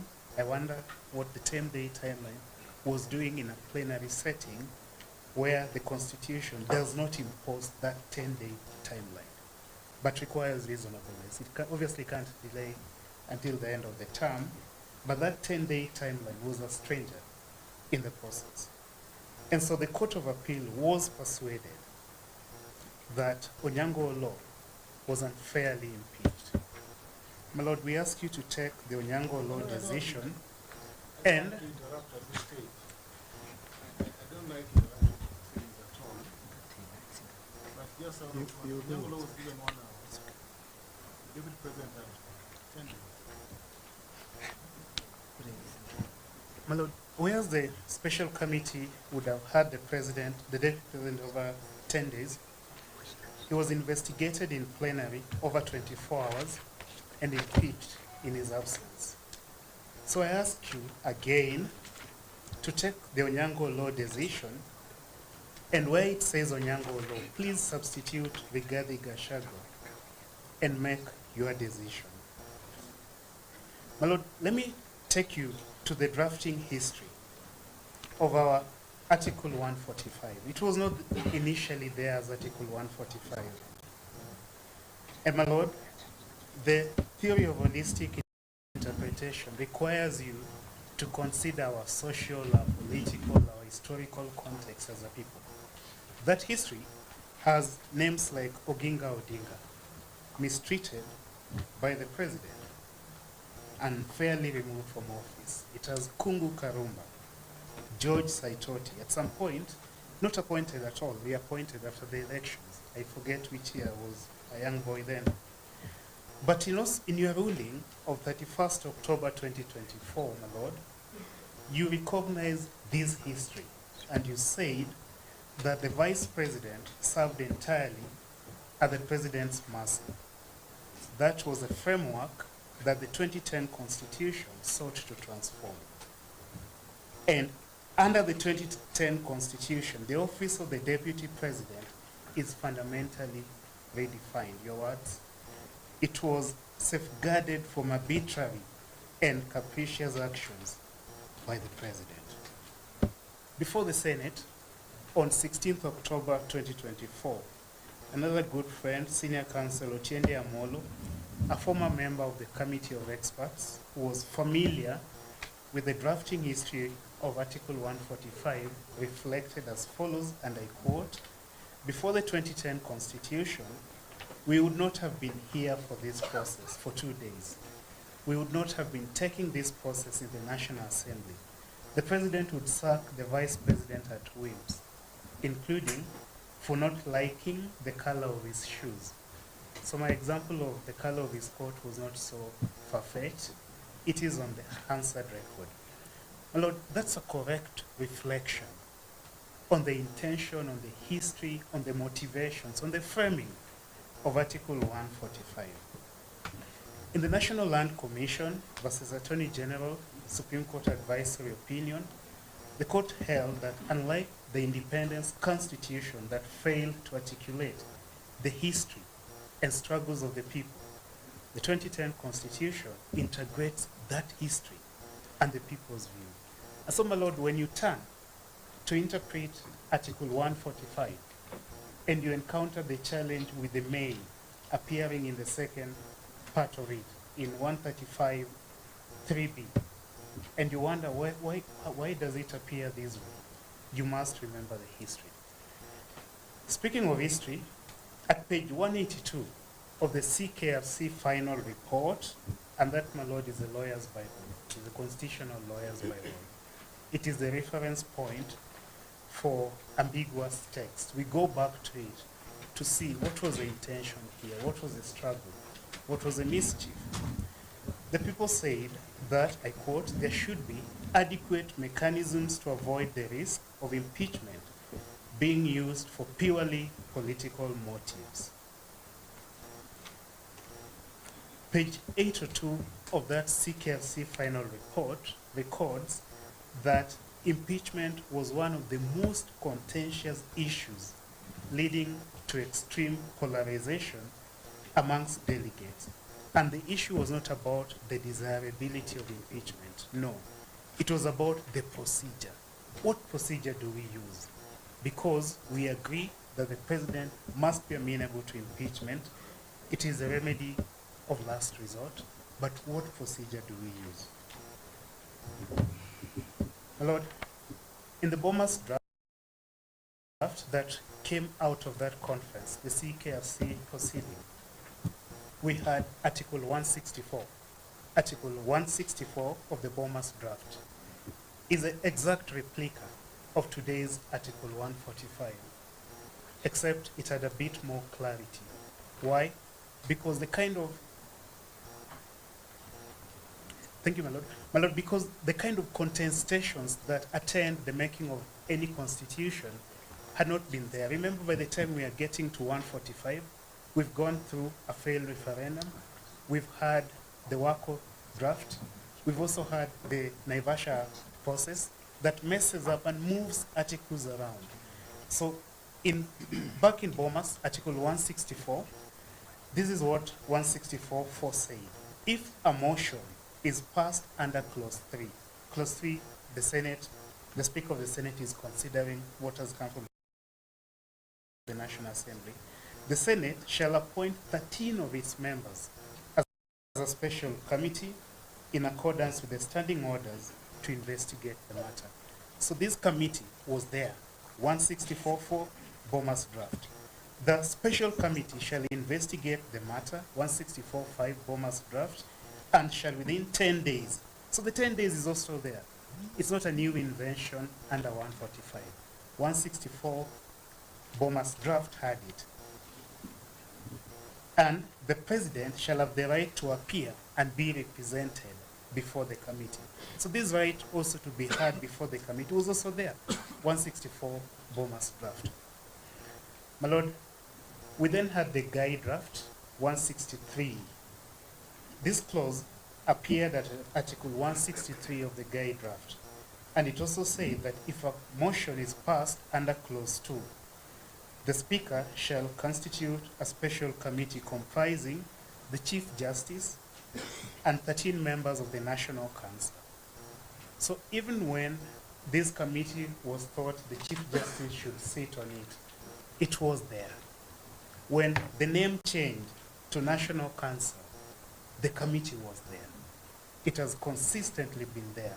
Article 163(5) of the Guy draft provided that the President would have the right to appear and be represented before the special committee. So when it was Article 163(5) and not 145(5), the Deputy President's right to appear was there. I take you next to 2009 Harmonized Draft Constitution by the Committee of Experts.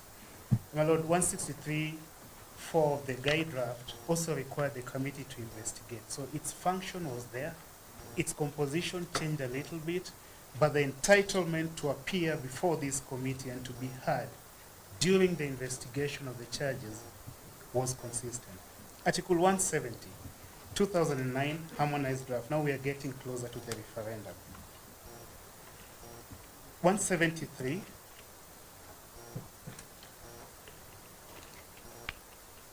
upon hearing the charges under Clause 2, Article 173, 2009 Harmonized Draft, upon hearing the charges under Clause 2, the charges approved in the motion that has come from the National Assembly, the Senate may, by resolution, appoint a special committee comprising 11 of its members to investigate the matter. So the number is now at 11. And the special committee shall investigate the matter within 10 days and report to the Senate whether it finds the particulars of the allegations against the President to have been substantiated. The President, you can guess, shall have the right to appear and be represented before the special committee during its investigations. My Lord, now we go to Naivasha, a constitution is a political charter. It will have vagueness of phraseology. Why? Because you need to get consensus and have the document, or you have no constitution at all. You know the kind of ambiguity that scares this court. The court would be adept to interpret the Constitution together with those ambiguities, understanding its history. Now, ambiguity is coming in. Naivasha, the Parliamentary Select Committee, a committee of politicians. And the saying, upon hearing the charges under Clause 2, the National Assembly, now, you know, they are also shifting it from the Senate. They're bringing it to the National Assembly, Naivasha. The National Assembly may, by resolution, investigate the matter. My Lord, from 127.3, Naivasha, it gets back to 145, and it brings with it the may, which is there today. That's how it sounds vague. That's why it appears ambiguous. My Lord, throughout that history, the 10-day period is there. I am concluding, my Lord. The function of the committee, it's okay, my Lord. The function of the committee is also there. And the Deputy President's right to appear before it is there. And so, when on 9th October 2024, the Speaker misleads the House, telling it that you have two options, what is the source of that authority? Where does the Speaker get the right to amend the Constitution in his directions to senators. What gives him the right? It's not even the standing orders. My Lord, he fuses, the Speaker fuses Standing Order 78, Standing Order 80, the Rules of Procedure, and Article 145. And in that process, Article 145 suffers violence.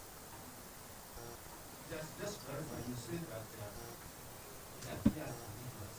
Yes. Is it ambiguous? It is not ambiguous. If you look at its history, if you look at its intention, if you consider that constitution making, Speaker of the Senate versus Attorney General, is a political process, it is quite clear. The Senate may appoint that committee if it finds that there's something to be investigated. My Lord, blue shoes, nothing to investigate. What's the committee to investigate? But if there's something that appears plausible, there's something that needs some kind of investigation, then the Senate must appoint that committee. So the may turns to must. It must only appoint if there's something to be investigated. If it concludes that there's nothing to be investigated, the malicious and malicious compliance, if there's nothing to be investigated, it doesn't need to appoint the committee. My Lord, let me move forward and say that in Speaker of the Senate, the Supreme Court explains precisely this kind of phenomenon, where the document born out of long-drawn negotiations, 2002, when I was a schooler, to 2010, when I joined the university, long-drawn process. The document is looked at, touched by many hands, including a number represented before the bar today. Constitution making requires compromise, which can occasionally lead to this kind of contradictions, where you have a shall in 145.3a and the may in 145.3b, and to those who are mischievous, it appears to be ambiguous. My Lord, political and social demands of compromise that mark constitutional moments fertilize vagueness in phraseology and draftsmanship. And when there's such, where do we turn? We turn to the court. And we ask you to interpret Article 145.3, considering the history I've laid out. Constitution making does not end with promulgation, it continues with interpretation. It is the duty of the court to illuminate legal penumbras that constitutions born out of long-drawn compromises such as ours tend to create. My Lord, the spirit of the Constitution has to be invoked by the court as a searchlight for illumination and elimination of these legal penumbras. My Lord, if this clause was so contentiously debated and nearly cost us the Constitution, how is it that the drafters could have intended that Senate can investigate these serious charges in plenary without saying so? How can such a serious provision be left to inference by a technical interpretation of the word may, that because it says may, that's discretionary? What about the and before the may? My Lord, how could the drafters have intended that Senate could investigate in plenary within 24 hours, even denying the subject of the impeachment a fair hearing? I turn to an issue of comparative constitutionalism. My Lord, no other country has a similar kind of fast-track impeachment that can be done in 24 hours. No other democratic country, at least according to my research. South Africa has the panel at Article 89 of its constitution. We call it special committee. South Africa calls it independent panel. The role of that independent panel, Section 89 South African Constitution, is to determine if sufficient evidence exists of a serious constitutional violation before the National Assembly votes. The role of this special committee was to sieve off some of these things that we are now confronting you with. Section 132 Penal Code, nullified. How can it form an impeachment charge? United States uses the House Judiciary Committee to investigate the charges. My Lord, in Nigeria, Article 143.5 of the Nigerian Constitution, there's a panel of 7 members appointed by the Chief Justice of persons of unquestionable integrity, but who are not politicians or civil servants for independence. Panel of 7 appointed by the Chief Justice. If my learned friend, Professor Ogenda, were not a senator, but were a Nigerian citizen, he would sit definitely on this panel.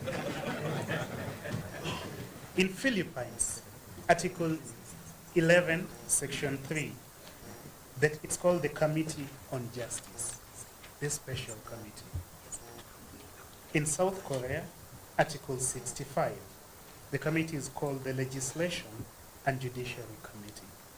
It investigates the charges after a motion is proposed, though the Constitutional Court ultimately will adjudicate the trial. In India, Article 61, it's called Investigating House Committee. My Lord, the long and short of it is that what we heard here was not a constitutional process that is worthy of this court's protection. If you faithfully interpret Article 145, if you just have one look at Standing Order 78, at Standing Order 80, if you look at the rules of procedure, Rule 2, and then you spend time, my Lord, with the history of Article 145, you will arrive at one inevitable conclusion. That is a conclusion that failing to appoint the special committee required by Article 145(3), my Lord, grossly violated the Constitution. And that violation was not harmless. It bogged the Senate down into a fictitious timeline. It said we are not appointing the committee, we have 2 options. No, they did not. But then they retained the 10-day given to that committee and said they're using that for the plenary investigations. What do you have? You have a sham of a trial. And in trying to punish the man Rigathi Gachagua in that way, the Senate and the National Assembly demeaned his office. They demeaned the office while trying to punish the man. And in demeaning the office, they, my Lord, grossly violated the Constitution. My Lord, thank you for the opportunity to address you.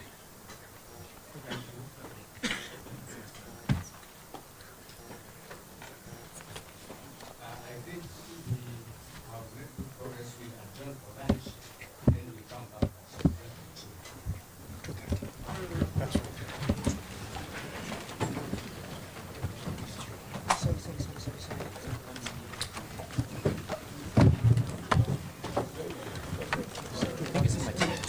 You brought that argument. You know that argument yesterday I did very fast, yeah? But after a while it began making a lot of sense.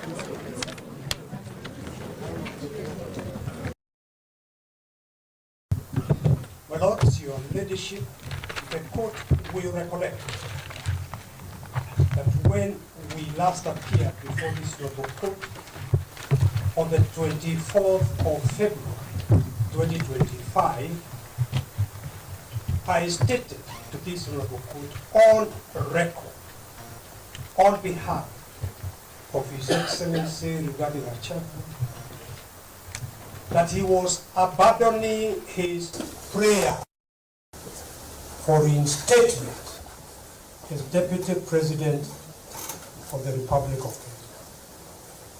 To that end, His Excellency Rigathi Gachagua amended and served his re-amended petition dated 13th of August 2025, in which further re-amended petition abandon the prayer for reinstatement. I wish, again, my lords, your leadership, to reiterate that position on record. My lords, the prayers of the first petitioner are set out in prayers A to R in the said further amended petition, which, as I have said, is dated 13th of August 2025. The core of those prayers can be summarized as follows. One, the quashing, if this court agrees with our submissions, the quashing of the unconstitutional impeachment. Number two, payment of the remuneration he would have otherwise earned, plus, of course, all the benefits as per the law as damages. Finally, for the period of 2.5 years that His Excellency regarding Gachagua served as the second Deputy President of the Republic of Kenya, it is our submission that Article 151 of the Constitution is fully applicable, and I invite your Lordship and your leadership to have a look at that Article 151 when you retire. Briefly, my lord, impeachment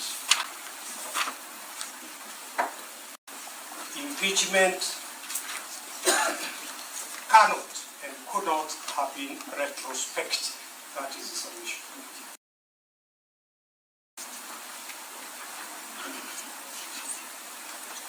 Lords, your leadership, the petitioner, first petitioner, relies on the following documents. One, his further amended petition dated 13th of August 2025, the verifying affidavit thereto, and the annexures, which are in 9 volumes,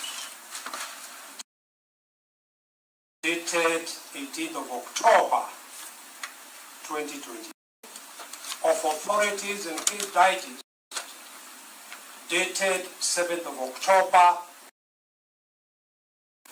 and number 3, the first petitioner's written 7th October 2025, which submissions are the ones we are highlighting today before this noble court.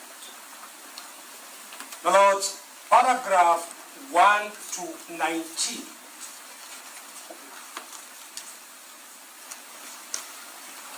my colleague is drawing my attention that we also relying on the first petitioner's rejoinder to submissions, which you are served rather late in the day, but the rejoinder is dated 27th of April 2026. Thank you.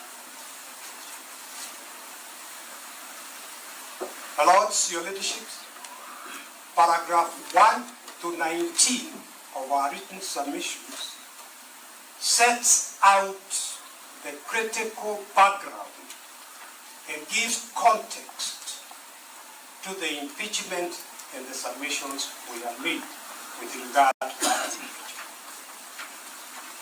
And I politely invite this honorable court, when it retires, to read this background in full. But permit me to briefly draw the court's attention to only 3 matters in that background. And the first one is to emphasize to emphasize the total and absolute lack of meaningful public participation. And I would draw this Honorable Court's attention to paragraph 5, which you will find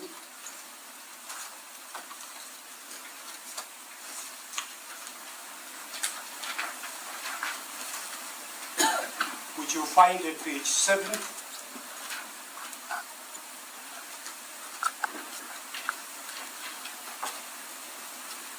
of our written submissions.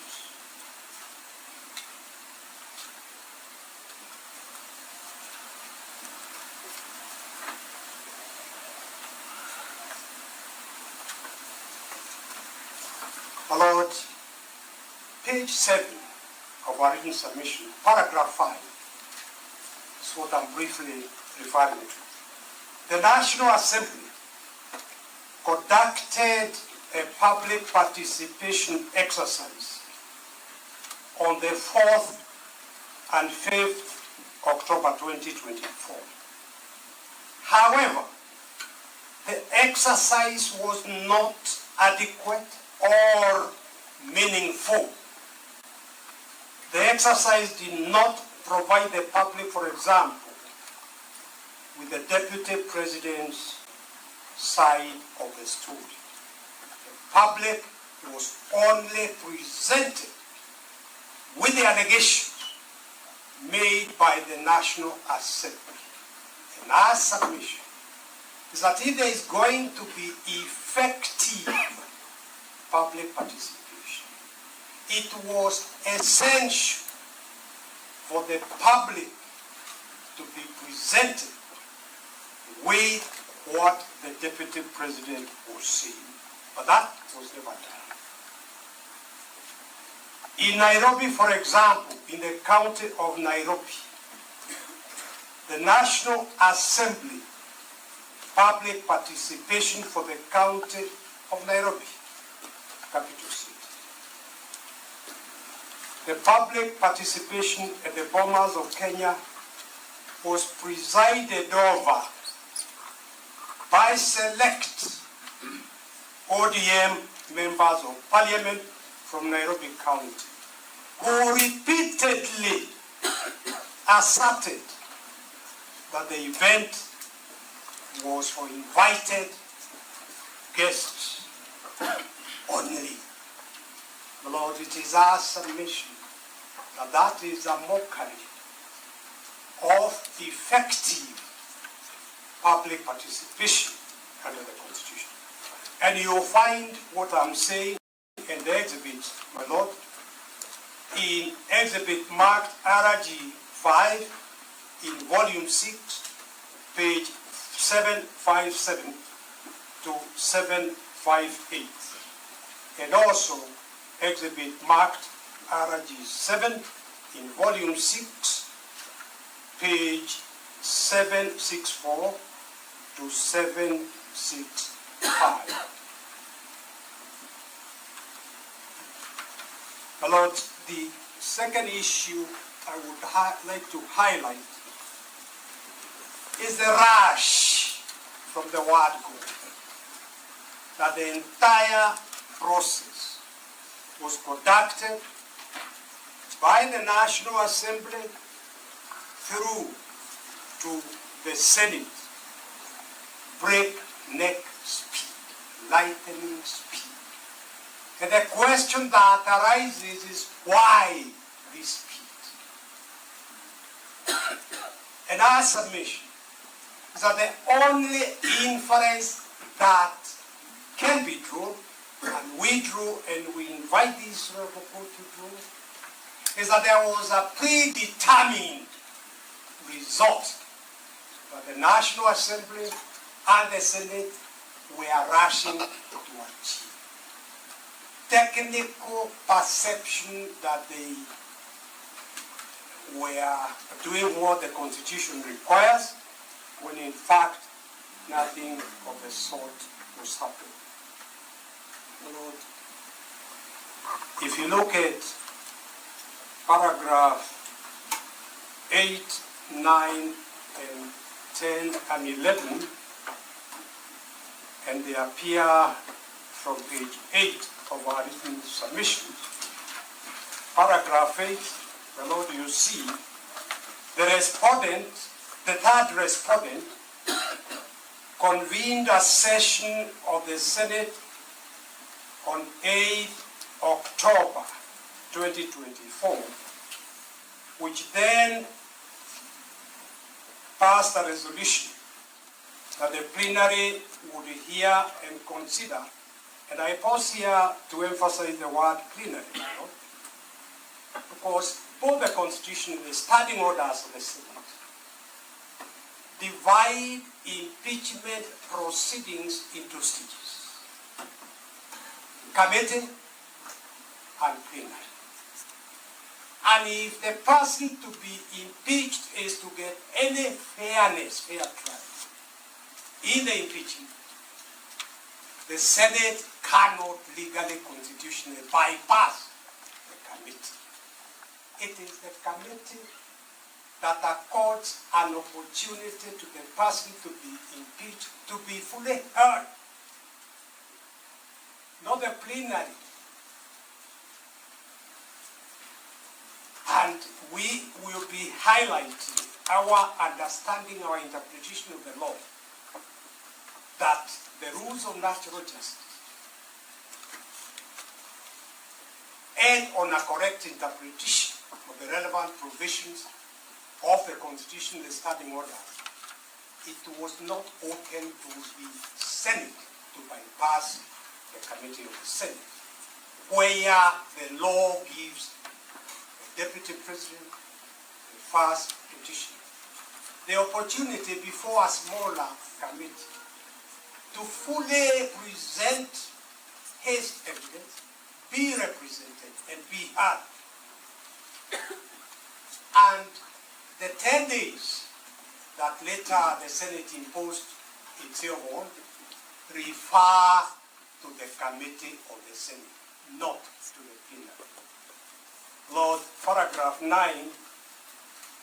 hearing before the Senate commenced a schedule on 16th of October 2024, when the Honorable Mwengi Mutuse's evidence was fully discredited in cross-examination. This Honorable Court will be taken through all that with my learned friends here. Number 10, paragraph 10, on 17th of October 2024, that was on the second day of the hearing, the Senate allocated the Deputy President 2 hours to present his case. You will see, and you will be addressed, my lords, the fact that somehow the National Assembly was allocated 3 hours. Yet, the person that was being impeached was the Deputy President, not the National Assembly.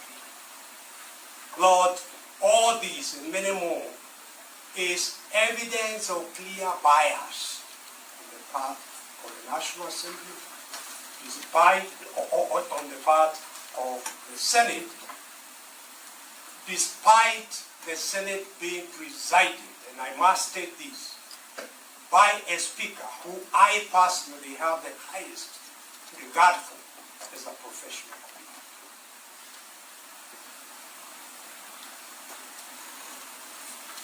But on the second day, and I'm looking at paragraph 10, when the Deputy President was supposed to present his case in the 2 hours that he had been allocated, he fell ill and was rushed to hospital for urgent medical attention. Rejecting the request for adjournment, the Senate voted to impeach the Deputy President on 5 out of the 11 counts. And you find all that in RG 11, volume 9, pages 1689 to 1725, response by Brigadier Gachagua. and also RG 12, volume 9, pages 1752 to 1758, communication from Nigeria. My Lord, the third matter I wish to very quickly draw the court's attention to in this introduction paragraph is the absolute failure for both the National Assembly and the Senate to address their minds to the threshold that the Constitution lays down for impeachment of a person elected into office by a plurality of votes. And here, my Lord, permit me to draw the court's attention to the fundamental distinction between presidential systems of government and parliamentary systems of government.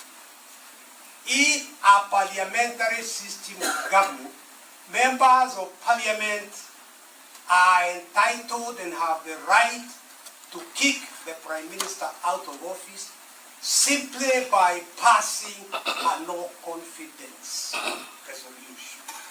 No one can question the members of parliament why they had lost confidence in the Prime Minister. There are many examples of parliamentary system. England is a parliamentary system. India is a parliamentary system. And in fact, although in South Africa they call their CEO president, it's actually a parliamentary system because the president of South Africa is elected not by a plurality of votes, but by votes, a majority of votes. So that distinction is important. The people of Kenya decided in August 2010 that they wanted to give unto themselves a pure presidential system. Therefore, it is not the case under our Constitution that members of the National Assembly can vote and christen their resolution that they are breaches of the Constitution, and you will be addressing this fully, when in truth what they were doing was simply to say we have the numbers, passing a vote of no confidence, not violation of the Constitution. That is not what is permitted in our Constitution. And my Lord, if you look at paragraph 1 of our written submission, this is important. An impeachment is an important remedy, but one of last resort. In other words, there must be no other way of dealing with the person being impeached. One of last resort. Let me pause here to emphasize that in the National Cohesion Act, currently headed by my friend Reverend Court, one of the charges leveled against the first petition was making utterances that, strictly speaking, should have been reported to the National Integration Commission. If impeachment is a last resort, why was the Deputy President being rushed to impeachment on matters in respect of which he could have been taken to that National Cohesion Commission and even prosecuted? That was not respecting the important dictate in presidential system that impeachment is a last resort. It is one to be used when where there is an injury to the people. Why is that? Because in a presidential system, it is the people themselves, through a plurality of their votes, who elect both the president and the deputy president. The remedy should be limited to only the gravest political wrong. This is because the person to be removed from office came to that office through a popular mandate. The will of the people should therefore not be overturned on flimsy grounds. And Lord, what I am highlighting here is what the court says in the song called Moving Gideon Kioko and another versus Nairobi City Council. So this is the judicial interpretation that is being accorded in respect of presidential system. It must therefore be shown that the wrong committed by the official proposed to be impeached cannot wait to be corrected through the ordinary electoral cycle. There should therefore be a clear nexus between the alleged wrongs with the public trust bestowed on the governor, in this case the deputy president. It is incumbent upon the High Court, and this is important, it is incumbent upon the High Court to determine if the facts in support of the charges against the deputy president meet and prove the threshold in Article 181 of the Constitution, which is why we are before this honorable court. It is, my Lord, as I say, the first time that the first petitioner has the opportunity to state his case and to point out the lack of that high standard of gross violation of the Constitution or other law that the Constitution prescribes.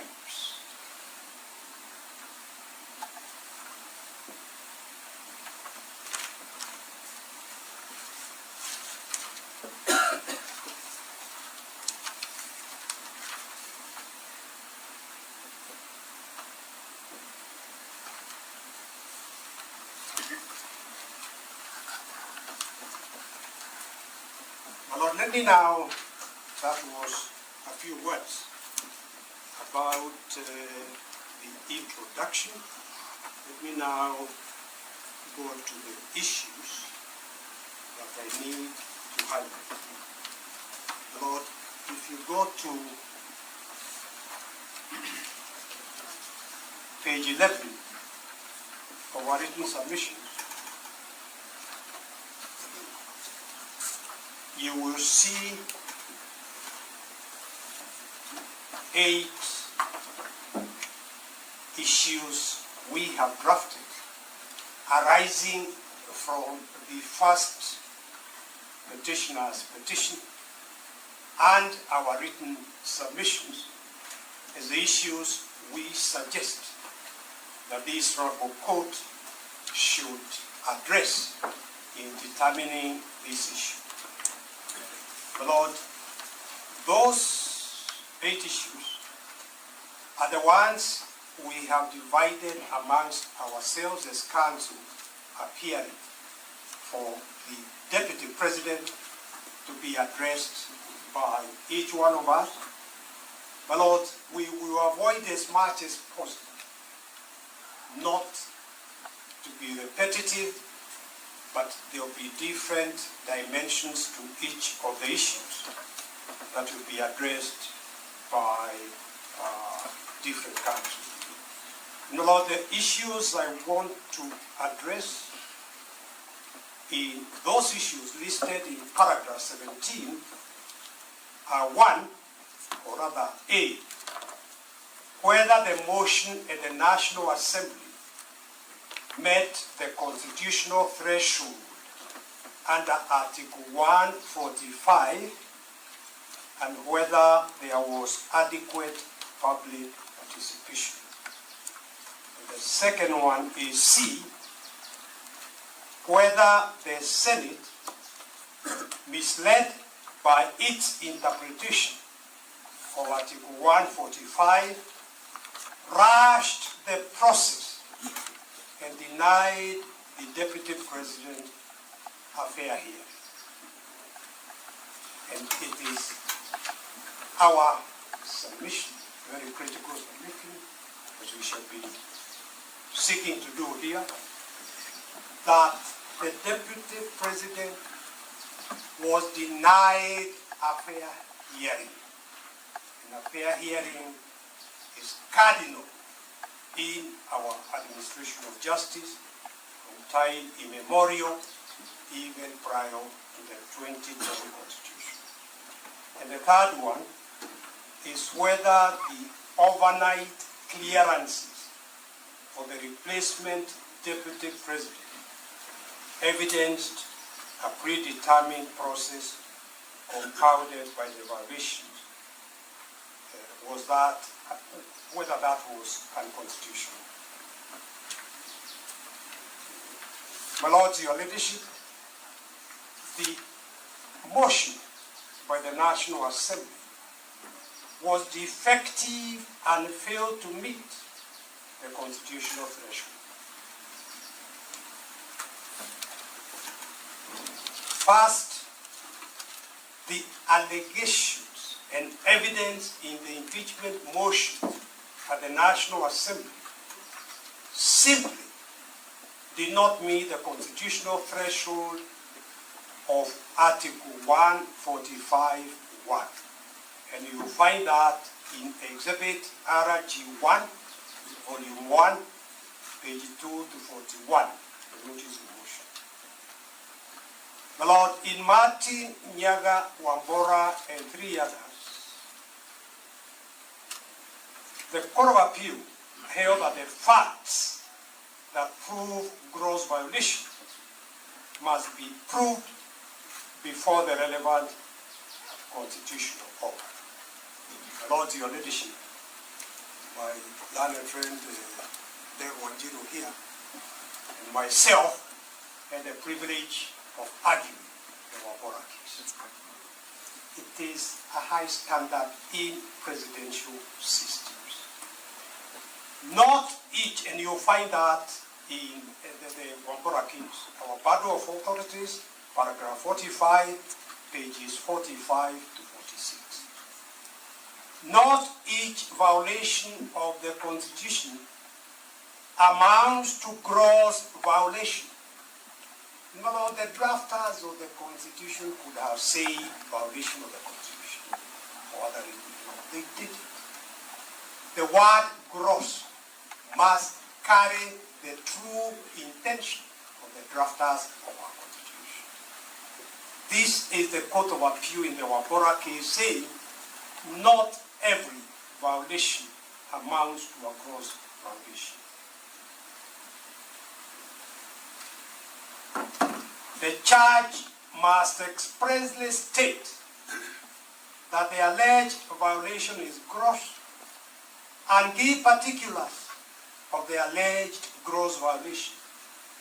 Whatever is alleged against a governor, in this case deputy governor, may I say, not just the deputy governor, the law that this court will be laid down or reiterate will apply to the impeachment of the president himself.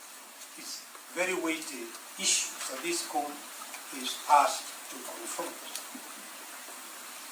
Whatever is alleged must be serious, substantial, and weighty.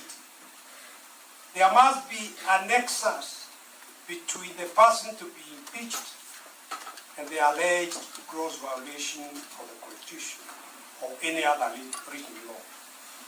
The charges framed against the governor or deputy president of the country, and the particulars thereof must disclose a gross violation of the Constitution or any other written law.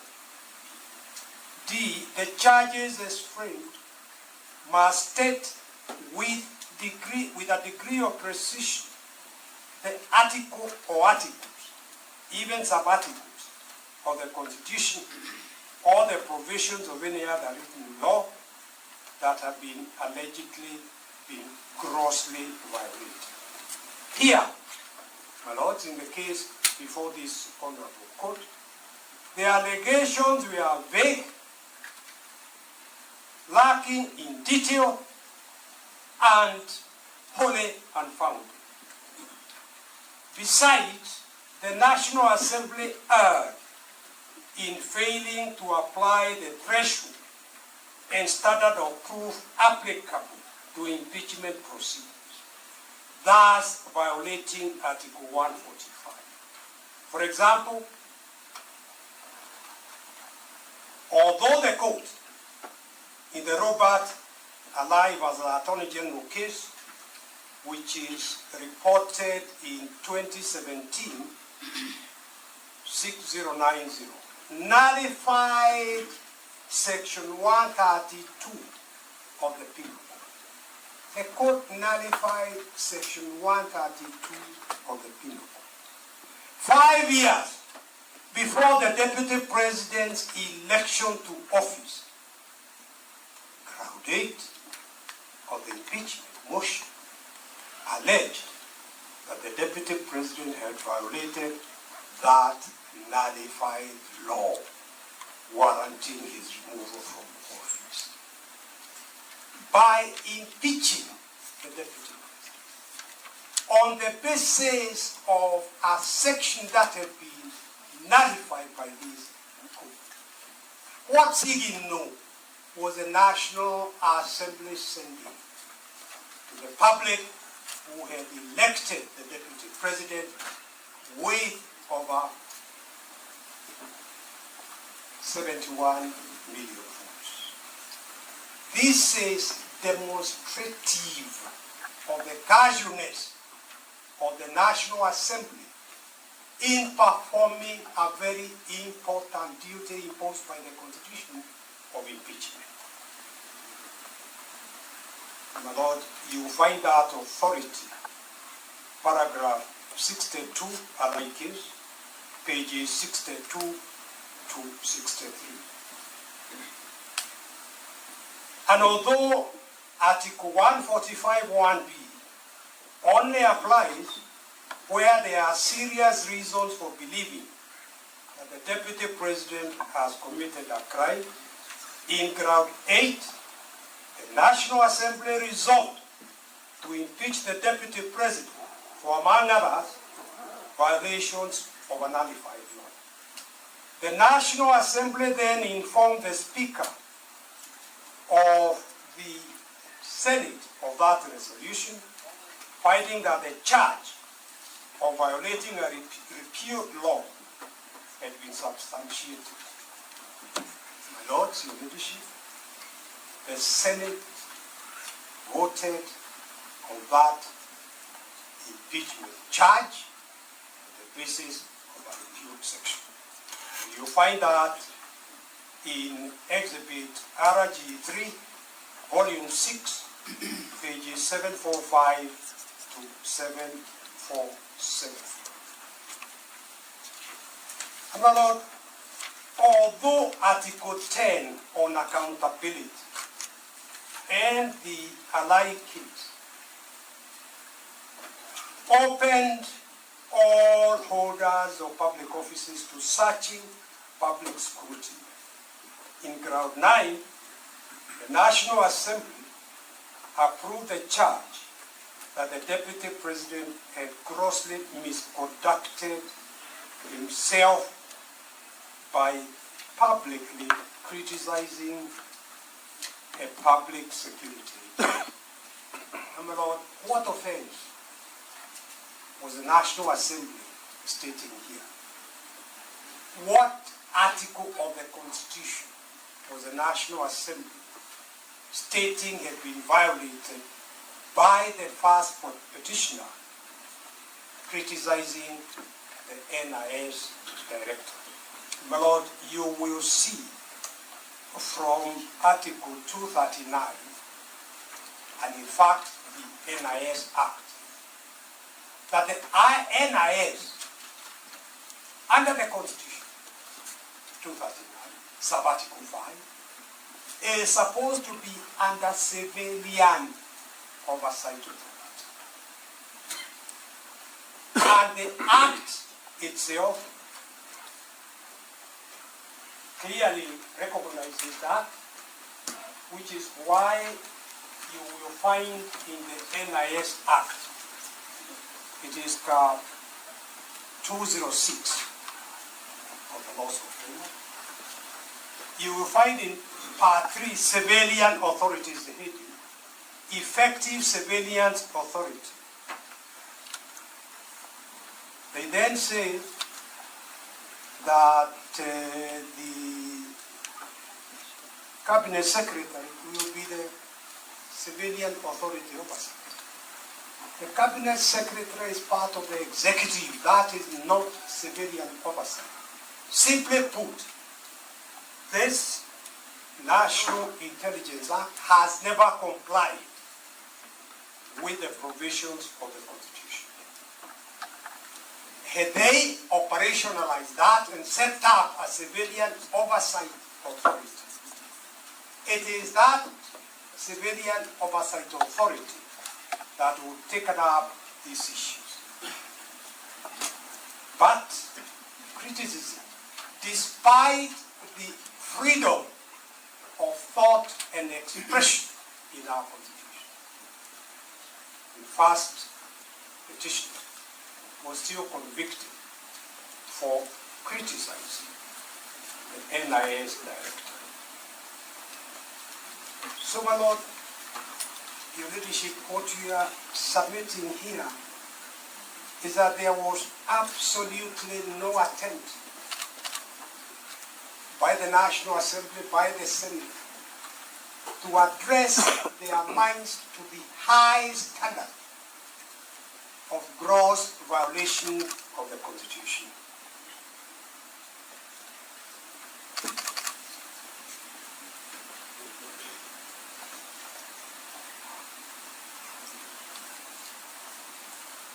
My Lord, Ground 5 accused the Deputy President of grossly violating Article 3.1 and 148.5d of the Constitution and of failing to uphold his oath of office and allegiance. There were no details provided. Instead, Ground 5 simply referenced Ground 1, 2, 3, and 4. This unfair and confusing charge was such that even though the Senate cleared the Deputy President of Ground 2 and 3, it still voted to impeach him based on Ground 5. There was no attempt to explain even vaguely how the Deputy President had violated his oath of office. Ground 6 equally alleged that there were serious reasons to believe that Rigathi Gachagua had committed crimes under Section 13(1)(a) and 62 of the National Cohesion and Integration Act. As I mentioned, my Lord, and I now put this on record, why wasn't he taken first to the National Cohesion for prosecution before invoking the last resort remedy of impeachment? Because the Deputy President filed a response to the motion before the National Assembly on 8 October 2024 and was granted 2 hours to orally present his rebuttal on the floor of the National Assembly from 5 p.m. to 7 p.m. In the presentation, the petitioner made a cogent, irrefutable, factual, and legal response to each of the 11 grounds cited in the impeachment motion. Lord, you see that in Exhibit RG2, Volume 2, pages 211 to 240. For instance, concerning the claim in Ground 8 that the Deputy President had acquired property and wealth estimated at 5.2 billion Kenya shillings from proceeds of corruption and money laundering, the Deputy President explained that no valuation had been done, so where the National Assembly, Honorable Wengi Mutuse, got 5.2 billion is anybody's guess. If you want to charge somebody, you present evidence that this is the value of this property. Further, from his brother's will, the bulk of those properties to which the sum of 5.2 billion was erroneously and maliciously attached belonged to his late brother, the late Honorable James Dirito Gachagua. May his soul rest in eternal peace. Some, like the Olive Garden Hotel, Vipingo Beach Resort, Queen's Gate Service Apartment, he did not even own. And yet, this was what he was impeached on. But we are falsely attributed to him. He produced ownership document showing otherwise, and you will find that, my lord, in RG2, Volume 2, pages 211 to 214.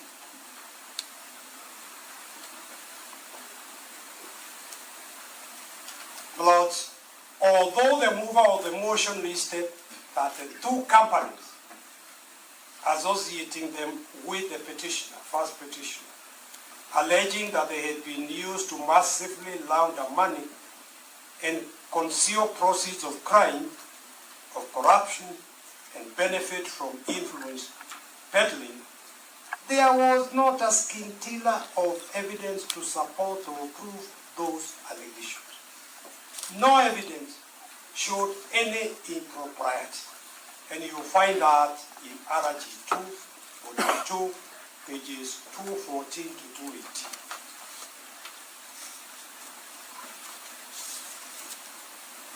The Speaker of the National Assembly, again, a good professional colleague who I respect, did not direct the members to the threshold test,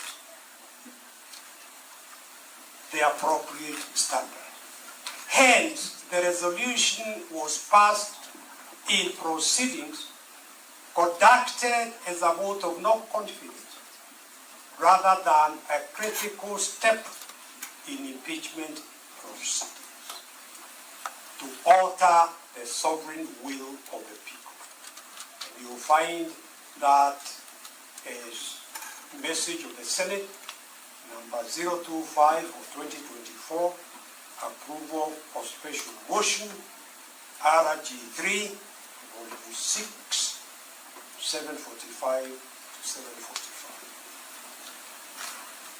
Equally, the National Assembly's decision of 8 October 2024 was invalid on the grounds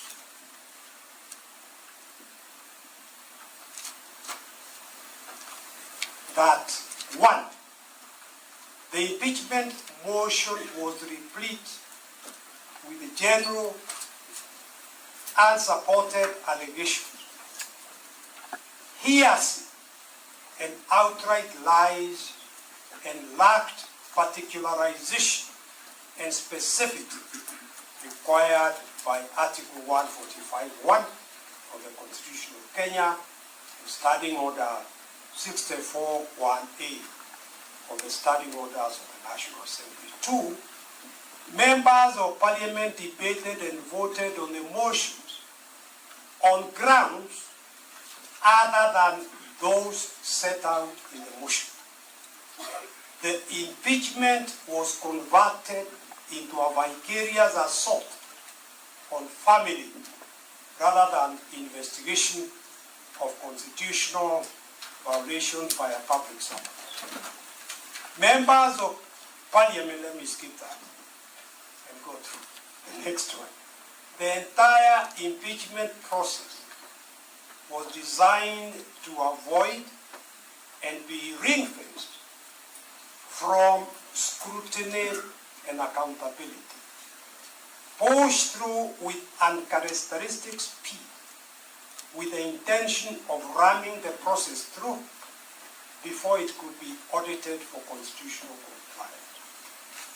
The National Assembly prosecuted proceedings on the basis that the petitioner offended the President rather than the Constitution.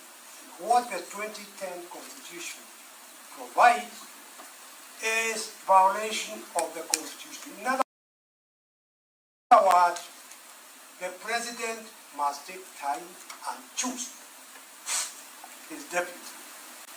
My Lord, I don't need to take time to go through what the country was put through between His Excellency Daniel Toroitich Arap Moi and his Vice President George Saitoti, dangling the Vice Presidency, requiring the President to choose his or her deputy before the election so that the people could themselves vote is a very important aspect of our Constitution.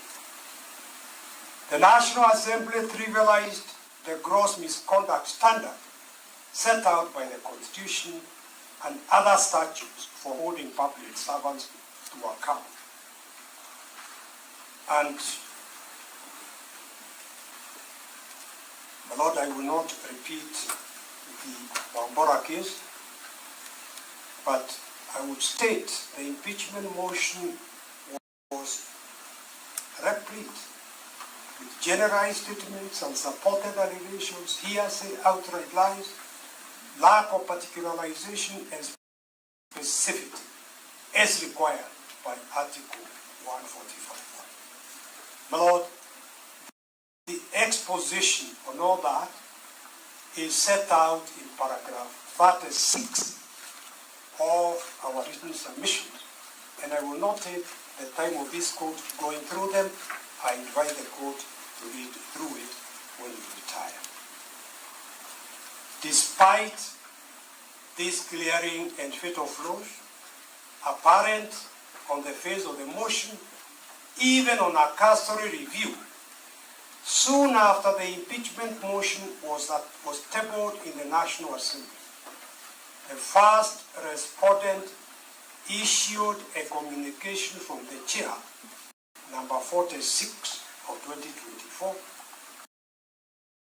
in which at paragraph 16, 18, and 20, he stated that he was satisfied that all the grounds in the impeachment motion met the requirements of the threshold under the Wabora case. The first respondent legally incorrect decision to allow the motion to proceed for debate, despite its clear failure to meet the specific and accuracy requirements of the standing orders, seems to have been motivated by Parliament's bias and reckless haste to pass the motion as quickly as possible in order to shield the process and its obvious serious flaws from judicial review. It is our submission that that was the real reason for the rush. My Lords, Article 50, Sub-Article 2B of the Constitution states that every accused person has the right to a fair trial, which includes the right to be informed of the charge with sufficient detail to answer, to be informed in advance of the evidence the prosecution intends to rely on, and to have reasonable access to that evidence. The motion thus violated Article 50, Subarticle 2b, and Article 50, Subarticle 2j of the Constitution by setting out vague allegations, criminal conduct, including the Deputy President had violated and repealed sections of the penal code, the leadership and integrity without ever charging it. Overall, the impeachment motion of the first respondent's communication from the chair was thus incapable of invoking the National Assembly's mandate under Article 150 as read with Article 145. In other words, you will see all that in RG 1, Volume 1, pages 2 to 41, and RG 8, Volume 7, page 969 to 976. So, my Lord, that is all I wish to say about A. Let me very quickly move to C.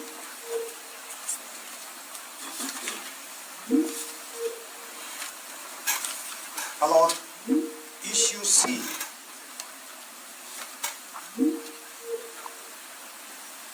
is there a problem with your gadget? Is there a hold of you're listening to the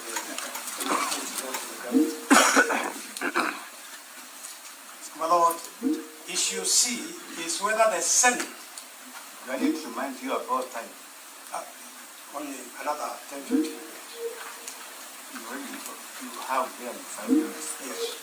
Moving as quickly as we can.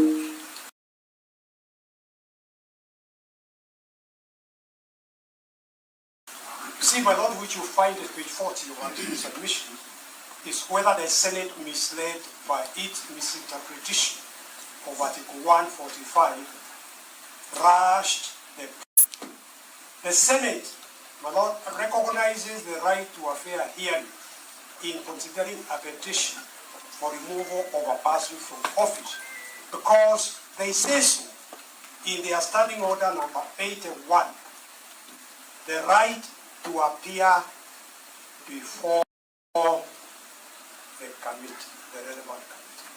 That is in standing order number 81. Whenever the Constitution or any other written law require the Senate to consider a petition or a proposal for the removal of a person from office, the person shall, and the word used in standing order number 81 is that the person shall be entitled to appear before the relevant committee of the Senate. The petitioner here was denied that opportunity to appear before the committee, and the importance of the committee, my Lord, is that the committee has got less members. The law gives the subcommittee 10 days to investigate, and therefore the Deputy President would have been able to appear before that subcommittee with his evidence, with his lawyers, and would have been able to argue his case. By bypassing the setting up of that committee and assuming that the 10 days related to the plenary, which they did not, the Deputy President was denied a fair trial.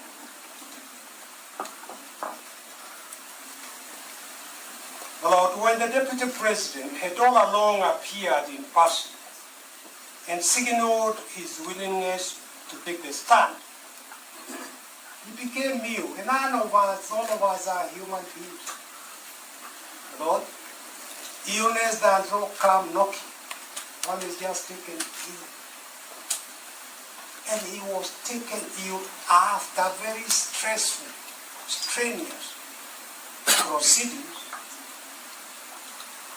National Assembly,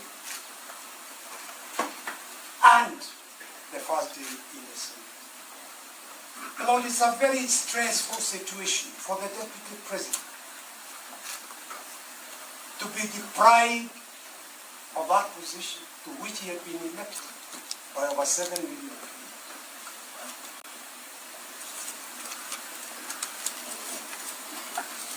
Lord, when counsel for the Deputy President stated that he had been taken ill, the Speaker ruled of the Senate, I said we are going to execute with military precision owing to the fact that we need to conclude business today.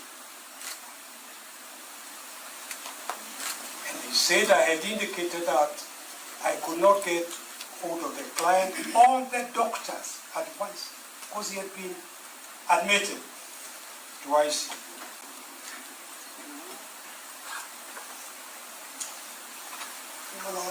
First, the 10 days did not apply to the Senate. That was a misreading of the Constitution.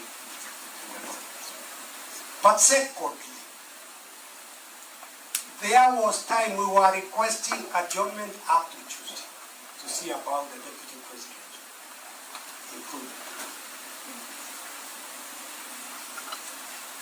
But the Speaker said they could only adjourn up to Saturday.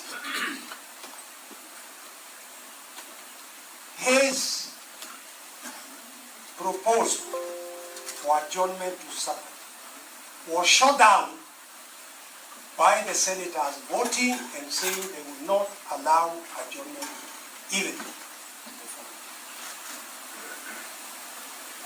And no reasons were given for rejection of an adjournment to the following day, Sunday.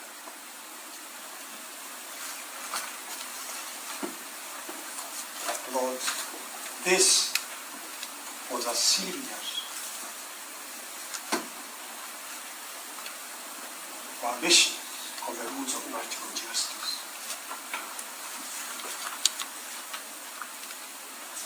Lord, adjournment by the Senate is discretionary, but like all discretionary power, the discretion is to be exercised objectively, judiciously, and upon reason, not arbitrarily, capriciously. Here, falling ill on the second day of a grueling two-day hearing, the Deputy President sought a 3-working-day adjournment to Tuesday, 22nd October, to enable him to recover and appear for cross-examination. The Senate defeated that proposal to adjourn until Saturday to see if the Deputy President had recovered. Egged on by the National Assembly, the Senate insisted on proceeding in the Deputy President's absence. My Lord, you will see at paragraph 83 of our written submission the case of the then Major General Peter Kariuki as Attorney General. It is number 3. It is paragraph 3, page 250 in our banner, where the Court of Appeals said the appellant's request for a 3-working-day adjournment, 3 days adjournment, to instruct counsel was denied. He had been held incommunicado without access to a lawyer for over 147 days.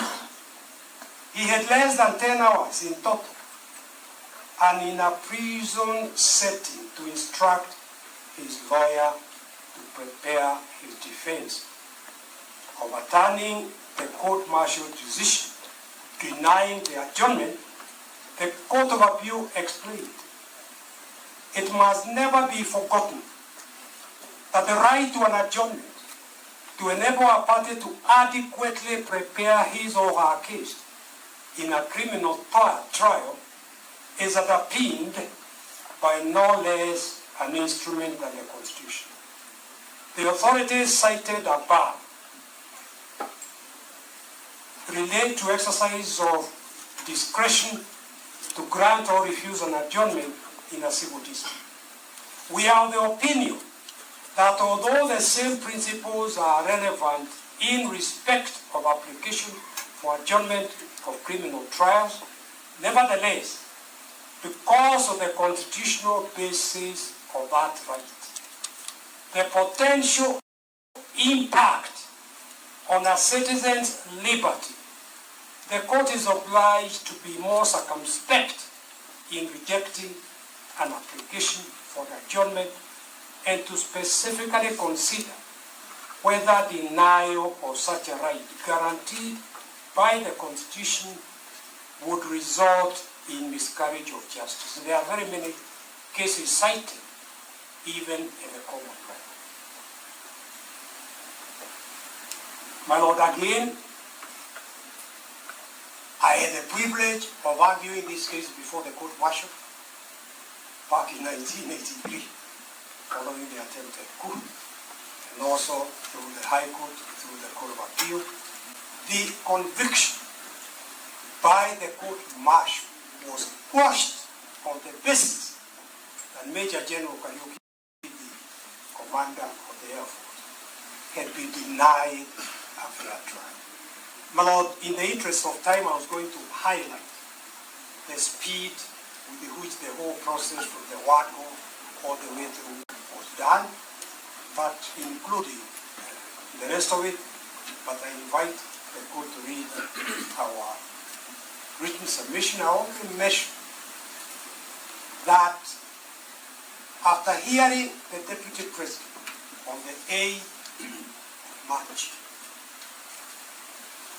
finishing at about 8 p.m.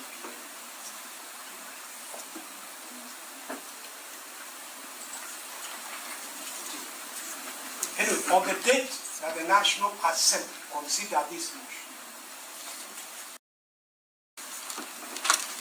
they voted to impeach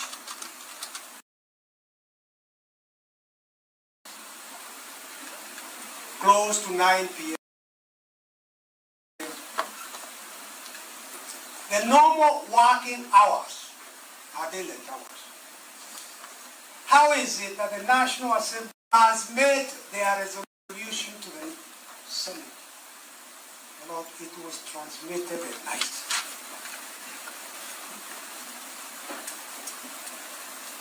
And the following day, the Senate set the date to commence the proceedings.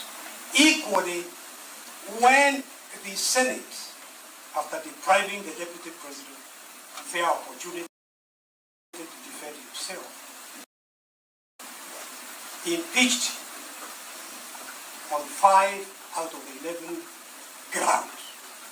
Equally, they had to transmit the impeachment resolution back to the Senate close to midnight on the same night.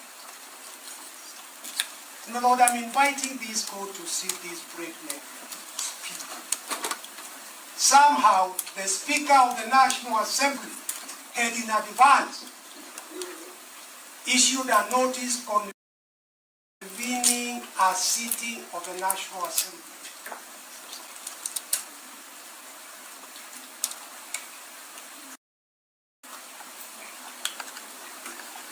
On a Friday, which is not a normal sitting. Any thinking person will wonder how the Speaker of the National Assembly, a good friend of mine, senior counsel, how was he able to understand it? Although the resolution decision of the Senate was being transmitted back to the National Assembly after midnight. Between midnight and the following day, His Excellency the President had a time during the night to get clearance for the person he wanted as his deputy president from the ethics and anti-KRA. These are public institutions. In fact, the Electoral Commission did not even have commissioners to make a decision clearing the choice of the deputy president. But I mention this to demonstrate the unholy rush. I invite this court to see through the smoke screen cotton thrown about by the National Assembly and the Senate to confuse issues. They were mere. There was no attempt to address serious violations of the Constitution. Lord, I hand over to you. Thank you.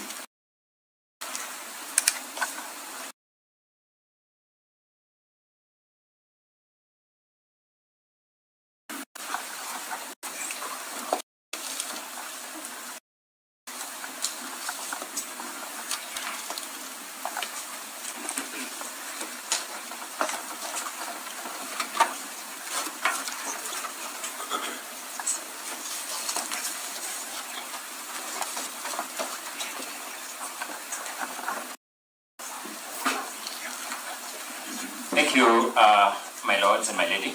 My name is Elisha Ongoya.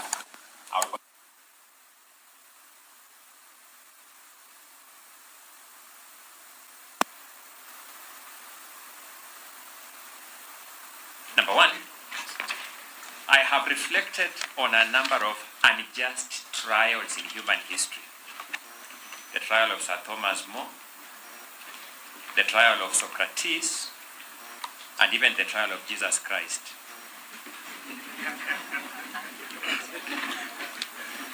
One element characterizes these trials.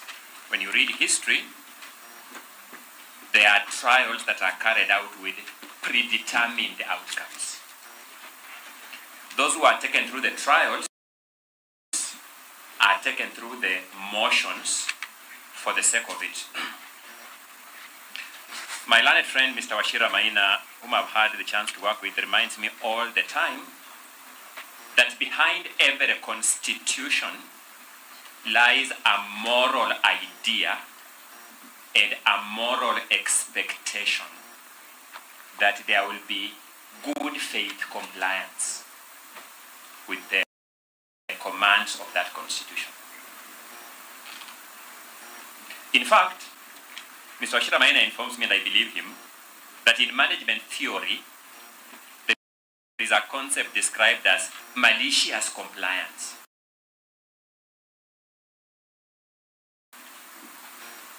It informs me that there is a legitimacy gap that is wider than the Pacific Ocean between good faith compliance and malicious compliance. That the first petitioner was taken through at the National Assembly and the Senate of Kenya passed the test of malicious compliance. The danger of allowing malicious compliance to go unredressed is that it injects an irredeemable legitimacy gap.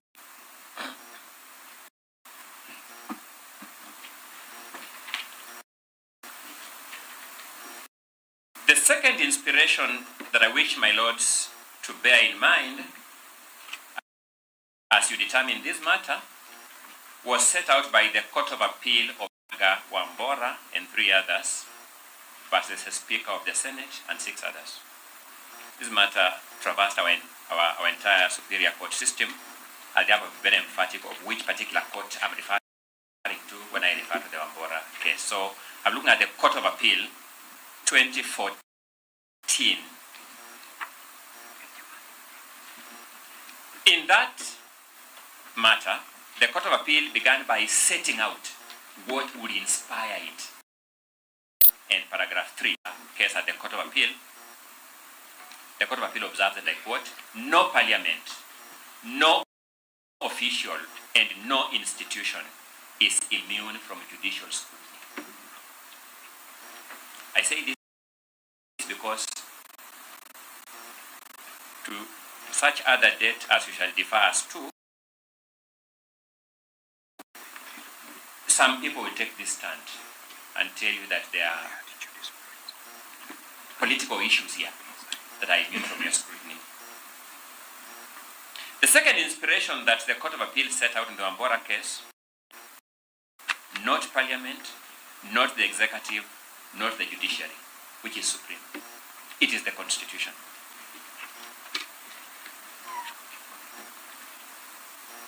I stand here to canvass one substantive dated the 17th of September 2025. We have today received submission of the second respondent and the eighth. The speaker, no, actually the first respondent, that's the Speaker of the National Assembly, and the eighth respondent, the Deputy Speaker of the National Assembly. In their joint submissions, this, in summary, is the case they intend to put forward and which will be the basis upon which they'll be asking you not to grant the orders I am about to beseech you to grant. At paragraph 95, they begin by making concessions, which is always a good place to start. They concede that public participation is necessary for purposes of the impeachment proceedings that are before you. They concede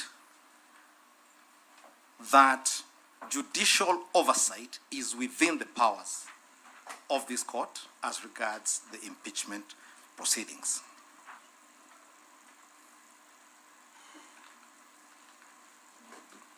They then muddle up their submission somewhat at paragraph 107 by stating that impeachment is a purely political process rather than a judicial one.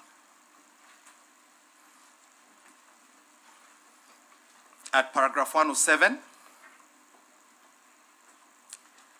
they seek to limit the purview of this court's mandate by stating that the court review of the decisions or the process does not include interrogating substantive merits of the impeachment charges. They, however, concede at paragraph 109 that this court has jurisdiction and power to examine whether the constitutional and statutory procedure for the impeachment was followed lawfully. That's paragraph 109. They concede as well at paragraph 109 that this court can examine the question as to whether the petitioner's rights were violated. I believe they are citing a decision of the Court of Appeal in making that concession.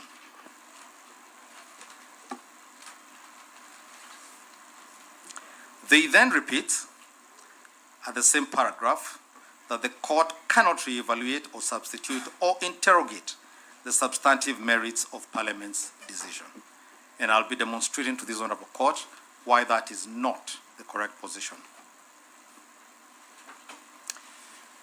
Having conceded that public participation is necessary, as they have at paragraph 95, they then seek to somehow circumscribe their concession at paragraphs 292 and 294 by saying that Senate did not require to conduct public participation. It's the boldest statement negating public participation I have ever had by a state organ.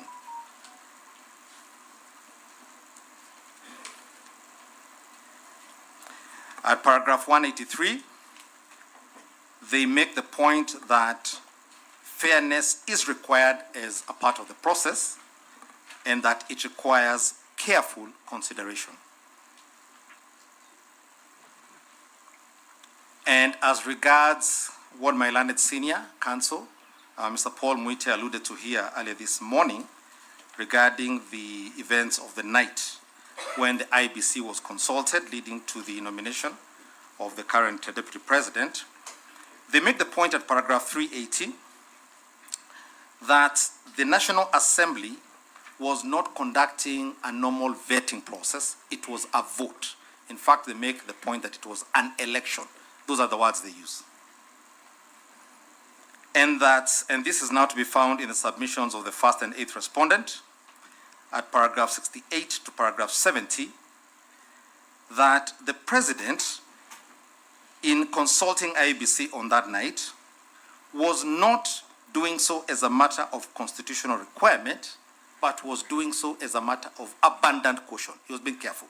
He didn't require to do so. Those are the points they make. Now, this court is imbued and clothed with authority, first and foremost under Article 22 of the Constitution of Kenya, and I don't need to read all the remedies that are set out therein. But among those that are set out there and relevant to our client's case, one is compensation, E, and F, an order for judicial review. And then at Article 165, Subarticle 6, the High Court has supervisory jurisdiction where it is examining a decision arising from a quasi-judicial proceeding. And this is important for reasons that I will make known shortly. Now, I call this court's attention to Section 11 of the Fair Administrative Action Act, and it's an important act for many reasons, because whereas Parliament has made very lengthy submissions on many things, Parliament constitutionally talks through the laws it passes. This is a law Parliament passes directing what is to be fair in a proceeding such as this. And I begin first by making the point, and the respondents agree with me on this, and I'll be demonstrating where the submissions. They say that the Senate proceedings were quasi-judicial. That is the word they use themselves. And perhaps I think I should actually identify the exact paragraph where they say, I believe this is paragraph 292 of the submissions, where they say that the Senate was exercising a quasi-judicial authority. Yes, indeed, at paragraph 292 of the submissions by the National Assembly itself. And this is what they say. We submit that the Senate's function under Article 145 is not a legislative function, but a quasi-judicial and adjudicative role. The words quasi-judicial are the same words appearing, as I've stated, at Article 165, Subarticle 6. But perhaps more importantly, under Section 2 of the Fair Administrative Action Act, and the Act begins by stating, this is the rationale for the statute by Parliament itself, this is an act of Parliament to give effect to what's called 47 of the Constitution of Kenya. And this is what they say. Administrative action is defined as the powers, functions, and duties exercised by authorities or quasi-judicial tribunals. And so, by concession, by admission of the Senate, the decision, the process they undertook was quasi-judicial and therefore amenable to the Fair Administrative Action Act. And this is important because at Section 5, the statute says that in any case where the proposed administrative action is likely to materially and adversely affect the legal rights or interests of a group of persons or the general public, it then says what must be done. Amongst the first things that must be done is that there must be the issue of a public notice of the proposed administrative action inviting public views in that regard, public participation. Senate was required by the statute, by Section 5, to conduct public participation. They have admitted they did not do so. Number two, they are to consider all views submitted in relation to the matter before taking the administrative action. They were to consider everything said to them during public participation. They elected not to do so. They are to consider all the relevant and material facts. And D, where they proceed to take the action, they are to give reasons for the decision of the administrative action as taken. Again, they did not do that. That was not done. Now, and my good and learned senior here, Mr. Swanya, will be coming to give a few more details on the question of public participation, and I'll touch on a few others. But then, at section, I believe, section 7, subsection 2, this court is provided with a marking scheme. It is to apply when considering whether administrative action such as this met the test of the Constitution and of the law. I have been shocked in my own examination of the question to find that the National Assembly and Senate reached a mark. The examination mark was equivalent to my Form 2 physics examination, 0 out of 100. That is the figure they found. A self-supporting 0, and I'll proceed to demonstrate the points. Section 11, Section 7, subsection 2, I've read out to the court, states that the person who made the decision, and this is one of the criteria that the court is to look at, whether that person was not authorized to do so by the empowering provision. Now, you've been told, and as I've pointed out here, the respondents make the point that the president was only acting as a matter of abundant caution. Now, it is not in dispute, I think it is common ground between us, that the IEBC did not have commissioners or a chairperson. In 2025, the Supreme Court of Kenya handed down a decision. It is part of our list of authorities. It's called IEBC versus the Attorney General, 2025. At paragraph 62, this is what they say. It is uncontested and indeed a matter of public record that at the time of filing of the present reference, IEBC was not fully constituted following the exit of its previous commissioners. There was at the time no indication as to when new commissioners would be appointed. As such, the commission remained for all practical and constitutional purposes incapable of discharging functions that by law require the participation, deliberation, or approval of a properly constituted commission in accordance with Article 251 and 252 of the Constitution. That is a binding decision on this court, and if there were any doubt as to whether the president was actually required by law to do this, or whether he was actually acting as a matter of abundant caution, as it states, I call the court's attention to Article 88 of the Constitution of Kenya, the provisions of the IEBC, the Elections Act, as regards what a nomination is, and with particular attention to the definition of the word nomination. Amongst the other things, the Speaker of the National Assembly had no authority to approve a motion that was based on a law that was declared unconstitutional, because it cannot be a high offense. It cannot be a violation of anything. You cannot violate that which does not exist. That is amenable to review by this court. One of the other tests is whether the decision was made in excess of jurisdiction or power conferred under any written law.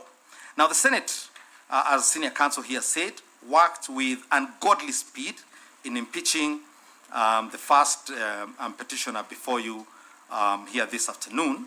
But apart from that, As regards the appointment of a replacement candidate, the Constitution has 74 days within which this decision could be made. 74. It was made at night, within less than 24 hours. So this kind of, there was no power to act with such ungodly haste when you are allowed 74 days to take your decision. Now, the speakers of both the National Assembly and the Senate, as my good friend Elisha Ongoya said here earlier, were beneficiaries and signatories of shareholder agreements which have been placed before you, which formed the basis of grounds 1, 5, and 6 of the impeachment motion. One of the fundamental rules of natural justice is that you cannot sit in judgment of your own cause. They were sitting in judgment of a cause in which they were not only beneficiaries. In the case of the National Assembly Speaker, who I have tremendous regard for, he was a signatory. As senior counsel here said this morning, the replacement, Honorable Kithure Kindiki, Professor, a man I have a lot of regard for as well, was the witness of those agreements. The President of the Republic of Kenya signed and bound himself to those documents. And it's important to understand that these documents were not being done as a matter of abundant caution or as a matter of political games. The Political Parties Act requires a coalition agreement to be the foundational document for a coalition. So the Kenya Kwanza government is founded on the basis of these shareholder agreements. And when the deputy president, elected on the basis of those shareholder agreements, insists that those agreements must be complied with, he's called a tribalist and he's impeached. As Jesus would say, first take the log from your own eye. Impeach yourself as the government first for basing your government on a tribal agreement. Then get rid of your deputy president. Now, the National Assembly was scheduled to vote for the nominee to replace the petitioner before the Senate had voted. Again, senior counsel spoke to that, and I won't say much more. But what I will say is that last year, the High Court handed a decision, and I believe this was a 3 or 4 or 5 bench decision, and it's part of our list of authorities, in a case called Njiro and 11 others versus Kenya Kwanza Coalition and 18 others. It's part of our bundle of authorities. And this is what they said at paragraph 489 of their decision. We hold and find that the simultaneous holding of the position of Speaker with that of the leader of a political party and the leadership positions in the ruling political coalition, as is the case with the current National Assembly Speaker, Honorable Moses Wetangula, who is the leader of Ford Kenya and a holder of key position in Kenya Kwanza Coalition, reasonably evokes appearance of bias. And I say this because bias is one of the tests Section 7 of the Fair Administrative Action requires you to look at. And I continue. And undermines his neutrality role as the Speaker of the National Assembly and the independence of Parliament as the symbol of democracy, negatively impacting on our democratic standards as envisaged by the rule of law, principle, and Article 10(2)(a) of the Constitution. And this is what they say. This dual role is unlawful and unconstitutional. I am aware that the National Assembly sought to stay that decision, and that attempt to stay was rejected by the Court of Appeal. There's a decision available on the Kenya Law website. And so, where you have a court decision stating that the referee, the man conducting this impeachment, the man issuing the decision, the man reviewing the motion is biased, is a violation of the rules of natural justice. One of the decisions we have submitted before you, and my good friend Mr. Dudley is a bit more eloquent, said quickly, the court has said that any decision emanating from a decision maker in violation of the rules of natural justice is not a decision. Now, when you look at, Articles 95 and 96 of the Constitution, the process of impeachment begins or is initiated in the National Assembly. Article 96 then uses some very interesting words and states that the role of the Senate is to consider and deliberate, not on the motion, on the resolution. Those are the exact words of Article 96. And so a resolution emanating from a process shepherded, led by an individual who has been found to be biased is no decision at all.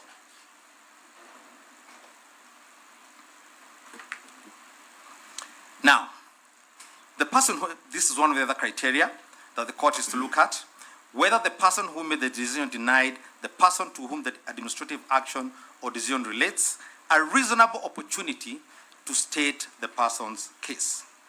It is important, while looking at this particular question, to examine, according to the first petitioner, where his problems began. I call the court's attention to paragraph 65 of his further amended petition, in which he states that his problems emanated from exercise of his freedom of expression, Article 33, following demonstrations that led to the unprecedented in Kenya's history occupation of parliament by the citizens of Kenya. That is paragraph 65 of his petition. And the reason citizens of Kenya, who called themselves Gen Z, occupied parliament was that they said they were not being heard. Their participation was not meaningful, and the only solution they could find was to occupy the August House. That is the beginning of this problem. And so, when Parliament embarks on a public participation process, it is incumbent on it to first advise itself of this history, that this man has been impeached because he made a statement in support of people who occupied Parliament. And so what do? And they concede public participation is necessary. My good friend Mr. Swanya will come and address us a bit more on this, but they give Kenyans 2 days to give public participation. When this court retires to look at the report, because what they did, they then collated, they issued forms. These forms had no serial number. These forms had no way of being verified whether these are Kenyans filling them or not. These were just forms that were distributed all over the place. But they then form a report. And when you look at the executive summary of this report, they say that they received 200,000 responses from the whole country. I did a bit of mathematics. 200,000 people as a function of the 14 million people who voted for the first petitioner and his president comes to 0.014 of the voters. Those are the people who participated. Now, I did a bit of maths in A-level. When you round off 4, it becomes 0. When you round off 1, it becomes 0. So there was 0 public participation, mathematically. It's that simple. 200,000 people out of 14 million is 0. A bit like the result I'm about to give you here on account of their compliance with the law. So you have 0%, and these are figures they themselves have given. In the executive summary, they list 10 problems they had with this public participation. They say there was very poor turnout. In one case, I think it was somewhere in KU, 168% people turned out to give their opinion. 68% spirits showed up to give their views in one particular case. And an order was actually issued against this process on that account. They then, in this form, list the allegations against the Deputy President. This is the National Assembly. But then don't give the people what the Deputy President's responses are. And this is not an idle issue I am raising here, because, as I stated, and under the Fair Administrative Action Act, Section 5, they must give the public the opportunity to consider all relevant material. all relevant material cannot include the plaint but not the defense. That was a fundamental dereliction under Article 50 and under the Fair Administrative Action Act. They then say, based on these forms of theirs, that from the entire country, all 50 million of us, they received 8 written memorandum. 8. There are 41 petitioners before you this morning. There are more petitioners here than the number of memorandum they received. 8 of them.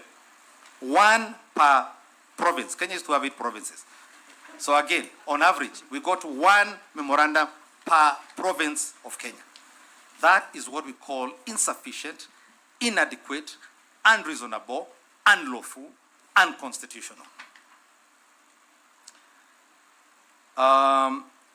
One of the other criteria the court is to look into is, and I think I should point out at this point here again, reasonable opportunity of being heard, which we'll find is one of the criteria. I won't say much about it. Senior counsel has dwelt at length about it. The Senate is informed that the Deputy President is unwell. They even ask Senior Counsel, it's part of the Hansard, to convey quick recovery to him. It's actually there. They tell him, go tell him to recover quickly. Pray for him. They then say, but while you're praying for him, we will proceed here to hang him as you're praying for him. This is what they did. Now, how are we ever going to face Kenyans? By telling them this is what a fair hearing in Kenya looks like. As we are praying for you, we are slaughtering you here. We are praying for you with one hand, slaughtering you with the left. How are we ever going to face Kenyans and tell them that is the kind of justice we practice in this country? How are we ever going to tell them that is what Article 50 as regards a fair hearing means? One of the other criteria is that did the decision maker omit or fail to take into account a critical issue, or did they omit a condition prescribing the power they are to follow? My good friend Mr. Dudley here again has talked about the Senate proceeding to vote without appointing a special committee. The court has enough material on that, but the courts, and I say so with tremendous respect, will also have time to look at what the Supreme Court said as regards this committee. It said, we recommend the committee route as opposed to this lynching. The words lynching came from them there. Mob justice, goon justice. They said, do a committee. You'll have time to look at that. I've said they did not conduct a constitutionally compliant public participation exercise. And as I said, it's required not only by the law, Articles 10, Article 118, Section 5 of the Fair Administrative Action Act. But again, my lords and your ladyship will have time to look at the BAT case, again the Supreme Court case, that gave the 8 or 10 criteria that are to be looked into in examining whether public participation was properly carried out or not. Among the other criteria that the court is to look into, again from the same Section 7, is whether the administrator failed to take into account relevant considerations and took its action or made the decision in bad faith. Did they consider everything they ought to have? I have a long list of things here, and I won't spend any narration on them.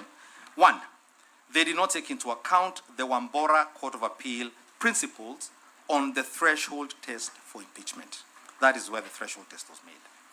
They did not take into account the Sonko Supreme Court case principles on the need for a special committee. They did not take into account the BAT Supreme Court case principles on public participation. They did not take into account the Onyango Olo Court of Appeal case principles on fair hearing, and in particular, what is adequate time given the circumstances. At this point, I should point out, when the Supreme Court is determining whether to annul or uphold the president's election, it normally has 14 days. It normally gives a summary judgment and then reserves reasons for many months later, again because there just isn't sufficient time. And so, why the National Assembly And the Supreme Court in 2022, in its judgment, actually said we ought to amend the Constitution to provide for more time. Now, why the National Assembly, which has been asked this, and in fact, in 2022, the Supreme Court said this judgment should be served on the National Assembly for them to remedy this question. Both National Assembly and Senate did not take into account Article 50 on the fair hearing requirements. They did not take into account Article 94(4) of the Constitution, which requires them to protect the Constitution and promote the democratic governance of the Republic. I've already cited Section 5 of the Fair Administrative Action Act and other provisions of that act. The resolution by the National Assembly adopting these allegations, which concerned spurious, frivolous, vexatious matters about the first petitioner's family matters, which had been dealt with by a succession court, which was the subject of rulings by the family division, were thrown in just for the heck of it to harass the man, and were designed to violate his rights under Article 31C, which protects every citizen from having information relating to their family or private affairs unnecessarily required or revealed. And in the fullness of time, you will find the Senate actually refused to uphold this ground. The ground had been put there purely to embarrass him, to embarrass his family, to embarrass his supporters, to harass the man. That cannot be a proper motive. That is an improper motive by this party. They failed to consider that the DP, and again, this is the Alai case. My good friend, Mr. Dudley, referred it to the Alai case. In the Alai case, the court said, and there'll be another case I'll be reading out here for you shortly, called Ferdinand Waitito, that you are free to express your opinion. And so, as I said, the first petitioner begins at paragraph 65 by saying all his problems are because he spoke about the manner in which his government had mismanaged the demonstrations by these young people called the Gen Z. Now, we are about to compensate them for shooting and killing them. Now, this will be the first judicial decision that will provide guidance on the interplay. This is an important one because it keeps being repeated, and my learned friends here have paragraphs upon paragraphs upon it in their submissions. The interplay between hate speech and incitement, which are stated to be offenses under sections 13 and 62 of the National Cohesion Act, vis-a-vis the freedom of expression under Article 33, the political rights at Article 38(3)(c), and the rights of all citizens, including political leaders, to advocate for and protect, express ethnic rights identified in the Constitution. I say ethnic rights with that reason. The first petitioner is accused of stirring hatred, potentially inciting people, because he used the word Mount Kenya. The little geography I learned, Mount Kenya is a rock in the middle of Kenya. It is not a tribe. It's a stone in the middle of Kenya from which we got our name as a republic. Even if you are to count the counties that surround it, they constitute people from every corner of Kenya. They don't have one tribe. He didn't use a tribe. He said Mount Kenya. Mount Kenya is a rock. He can talk about a rock. Number two, even if he was talking about ethnicity, Articles 21, 27, 63, 90, 91, 100, 130, 232, 241, 246, 250, and a myriad of statutory provisions that I could bring here, all talk about ethnicity as a constitutional principle worth defending, worth being held to account for, worth advocating. All of those mention the word. In fact, I found that the word ethnicity appears more times than the word economy. Economy appears twice. Ethnicity 11 times. So, how can you be accused of speaking of an issue the Constitution spent 11 articles talking about? But even more important, in 2016, the late Justice Louis Onguto had occasion to consider a case I have circulated to my colleagues this morning after I got their submissions, and I think I have given the court, my good friend Mr. Njomo had the court's copies. But this is the case of Ferdinand Dongo Waitito, also known as Babayao, and 4 others, versus the Attorney General. It's reported. This is what Judge such as those about to be made by the respondents, and this is what it says. The Constitution allows every person to picket, demonstrate, assemble, and present petitions. Picketing and demonstrations themselves invite the right to express opinion. The opinions may be controversial. The opinions may appear contrary to the law. This is just Judge Ongutu saying this. The opinions may not find favor with others. Yet, the Constitution anticipates and expects that such unpopular opinions, howsoever expressed, be respected. Now, not all of us can speak as good English as my good friend Dudley or my good friend Professor Ojiambo here. But you're free to express yourself as you will. If you read a document that talked about shareholders, that is what you say when you go to the public. Why would you be vilified and impeached from ever holding public office for reading a document that founded a government? On what basis?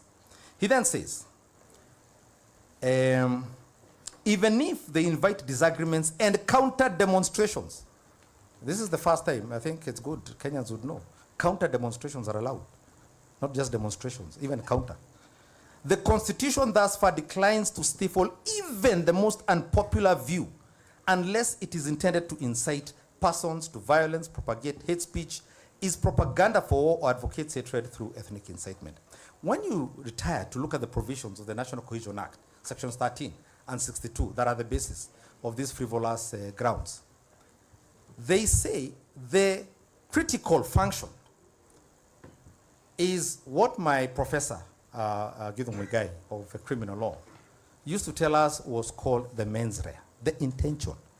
Did you have the intention to cause hatred and incitement? You cannot have had the intention when the document you are reading is the basis for the government that was formed. You cannot incite people with the government. You reward them with a thing nowadays called power and economic empowerment. You do not incite them. You can't cause hatred by talking about a government that was elected by people on the basis of a document. And so the DP's public references as regards these shareholders cannot be tantamount to hate speech. They cannot. This is public speaking, as I've just stated. And I should state here, the case of Ferdinand Ndung'u Waitito and the four others, among the four others are the current leader of majority in the National Assembly. So he knows this.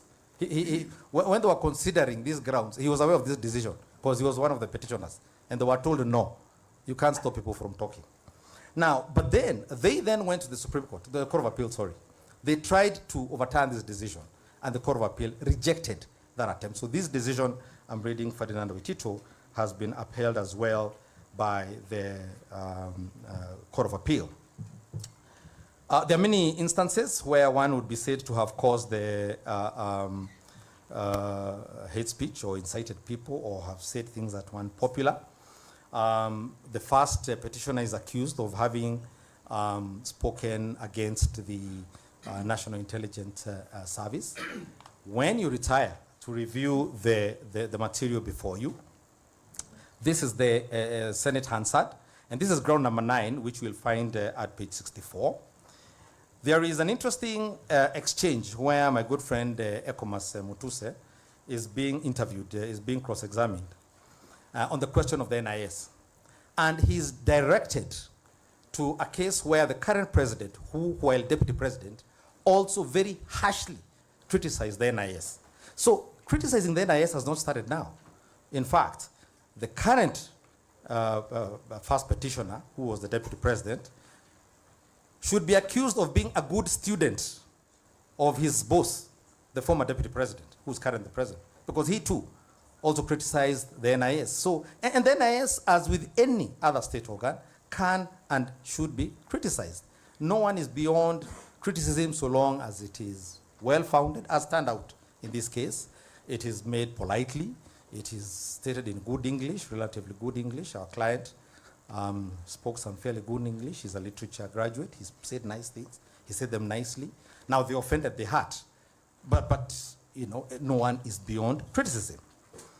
One of the other things I think, and we've stated this in our petition in submission, again on the question of bias, the National Assembly Deputy Speaker, the 8th respondent, is on record as saying her instructions to execute the impeachment came from a building in Kilimani called State House. And one of the things the court is invited to look at is whether the person exercising this decision acted on the direction of a person or a body not authorized or empowered to give such directions. Now, one of the other issues that this court is asked to look into is whether the administrative action is rationally connected to the information before the administration. Again, as I have said, it cannot have been rationally connected to this decision when among the grounds was a law that did not exist, was issues pending before the succession court, was the exercise of freedom of expression under Article 33. I will not repeat the question about the issue, but it's one of the other issues, again, you'll be able to look at. The question of these shareholder agreements, I need not say any more about that. But is the decision unreasonable? The ungodly rush to execute a premeditated decision is unreasonable. A one-day notice to the public to conduct public participation regarding a matter that even this court has said is of great public importance is unreasonable.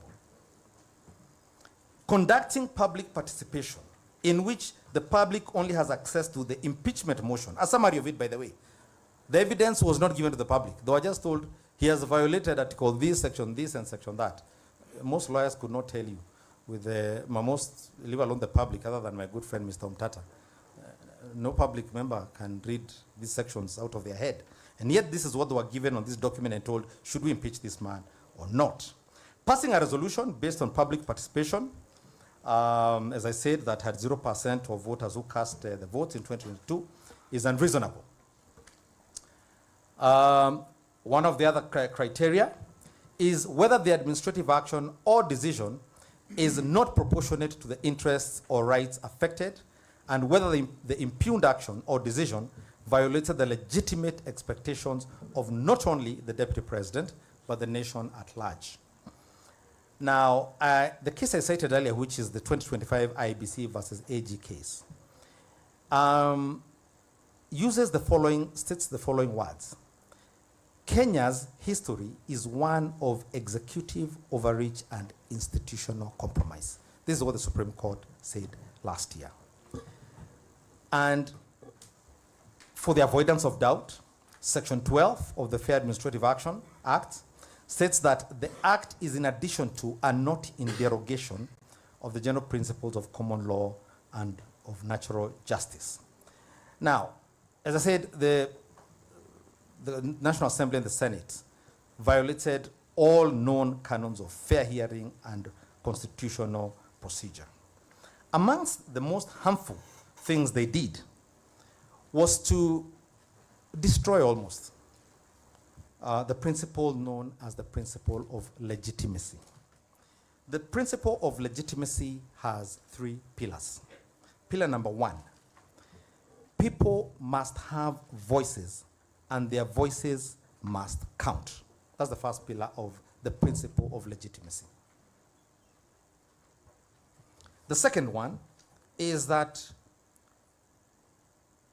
public affairs and the law must be conducted with fairness and justice. That too was violated. And thirdly, that laws and rules must be consistent and applied evenly and predictably. I repeat, the current Deputy President is the witness of these shareholder agreements that led to the impeachment of the Deputy President seated here. The President, the Speaker of the National Assembly, the Speaker of the Senate, all are members of parties that signed and are beneficiaries of this agreement. How can we say the law is being applied equally, fairly, and evenly, even in the limited space of the political players, when one group is treated one way and one individual is treated another way? I want to rest this area of my submissions, and perhaps maybe you should allow me to just read for you, as I found my notes on the provisions of the Elections Act and the IEBC Act that deal with the question of nominating a deputy president. These are articles 82(1)(b), Article 88(4). The definition of the word nomination at Section 2 of the Elections Act. Section 22 of the Elections Act. And Section 4D of the IEBC Act.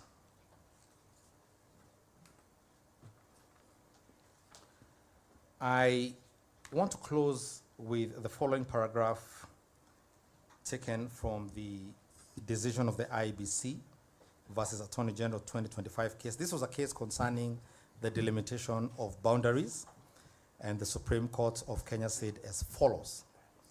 And this is the penultimate paragraph of their judgment. However, before we conclude, we must address a matter that has troubled us. And it is my very, very tremendously humble and respectful request to this court to also be equally troubled by the things that the National Assembly and the Senate did in this matter. The history of Kenya's electoral process, from the findings of the Kriegler Commission after the 2007-2008 post-election crisis, to the litigation around elections culminating in the 2022 presidential election, reveals a consistent theme, one of a deep-seated trust deficit. I beseech this court, do not countenance any further trust deficit based on the things the National Assembly and the Senate did. Trust deficit between Kenyans, the IEBC, and the electoral process. This deficit did not occur by accident. It occurred because of actions like the ones by the National Assembly and the Senate. Rather, it is the product of decades of politicization of the electoral process, relentless attacks on the Commission's independence, and a failure to implement electoral reforms in a good time and in good faith. Leaders exercising delegated authority, such as the National Assembly and the Senate, on behalf of the people under the Constitution, rather than fueling this mistrust for short-term political gain. It appeared last year, 2024, when the impeachment was going on. It seemed that there was a deadline by 20th October. And when I slept, I woke up with a eureka moment. The idea was to have a new deputy president at the holiday. You know, it gripped me. I hadn't seen it before, you know.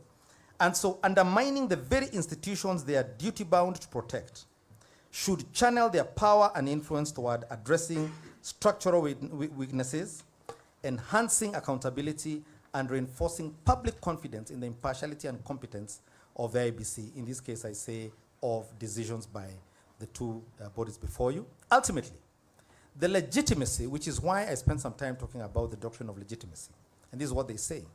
Ultimately, the legitimacy of Kenya's democratic order depends not only on credible institutions, but equally on the fidelity of political actors to the spirit of the Constitution and the sovereignty of the people, which was in question during this impeachment.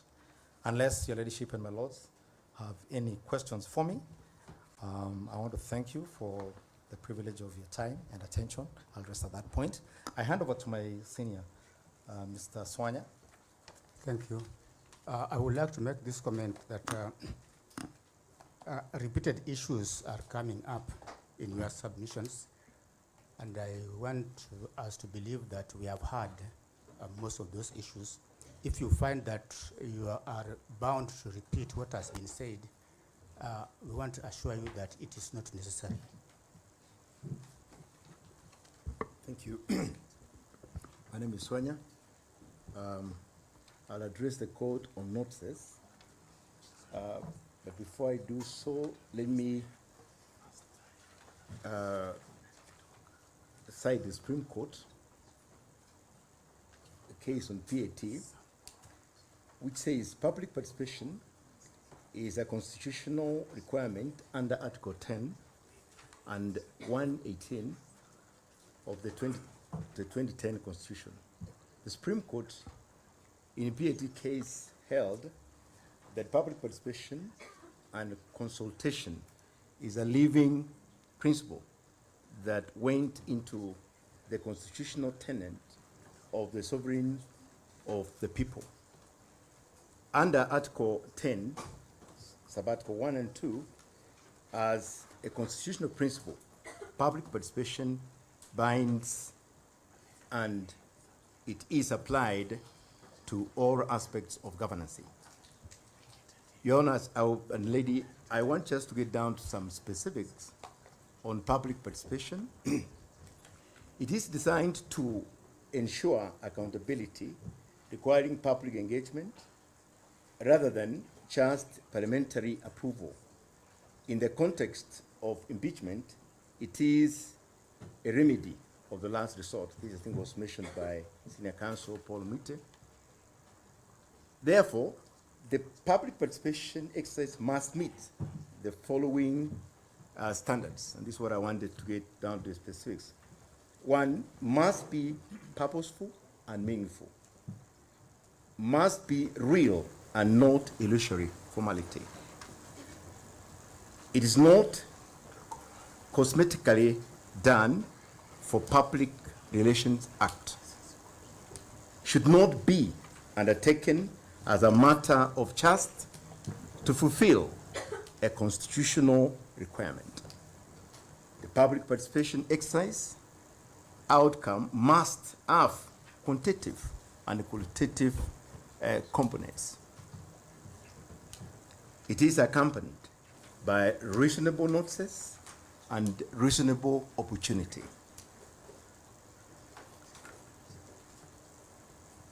Further, Your Honor, the court tried to highlight what is the components of meaningful and purposeful public participation.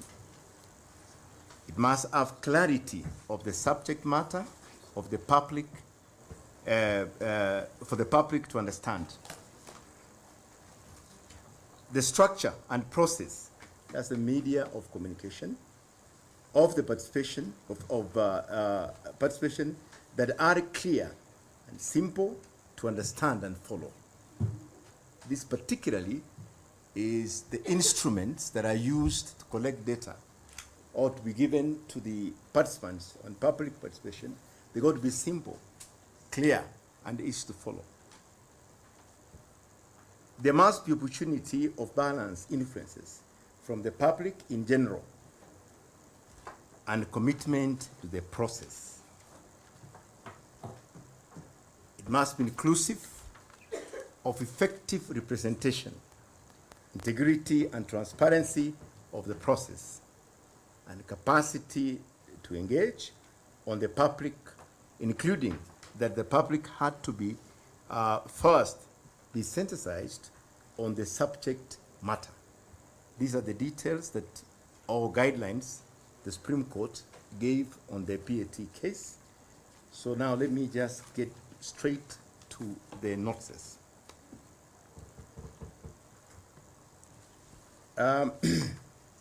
Before I get to the details of it, let me define what a notice is and a reasonable notice. A notice is a formal information to parties attached or necessary to a judicial process, informing them about the issues they need to know and given an opportunity to respond to them. The courts always will rely on the parties to properly serve notices to the affected parties. A proper notice is regarded to be proper and adequate when it has the following elements. Number one, it must be in writing and indicate the date issued. It must be clear and precise, or state the clear and precise object of the notice. Provide specific venue and duration if necessary. Provide adequate timelines and periods as may be stated in a statute or an agreement. It must refer towards a statutory or an agreement or resolutions, and of course must be served. In the case of Battle versus Globe and Mails Limited, 1960, this a Canadian case, the Supreme Court, Ontario, clarified what is agreed, clarified on the reasonable notice, that where there is no agreed timeline in a notice, a reasonable notice kicks in. It is a common law concept that refers to fair amount of time that must be provided for the parties to respond to a matter that concerns them before a decision is arrived. The Lord, I brought this up because we do not have a codified law that guides the impeachment process, which has guidelines on the notices and durations or steps to be taken for an impeachment. And what we have only is what the Supreme Court, in the case of PAT, has given as guidelines. And so one of it is reasonable notice is necessary. And that's why I've referred this case where there's no notice, then automatically a reasonable notice kicks in, and it talks about the timelines. Now let me state also in the case of Robert and Gachagua versus Governor Kiambu County, the court has been clear that arid or poorly publicized processes amount to illusory participation, being a formality incapable of influencing the decision. Therefore, reasonable notice to the 290 constituencies must be understood as notice that is sufficiently served early, widely disseminated, and accompanied by accessible information for realistically enable the citizens to engage. Anything less, particularly involving inordinately compressed timeline, undermines the Constitution standard by denying the public a genuine opportunity to study the issues and be able to formulate a position and present meaningful representation capable of shaping the final decision as in the present case. Your Honors, I now submit on the National Assembly's failure to meet the standard of reasonableness and meaningful engagement.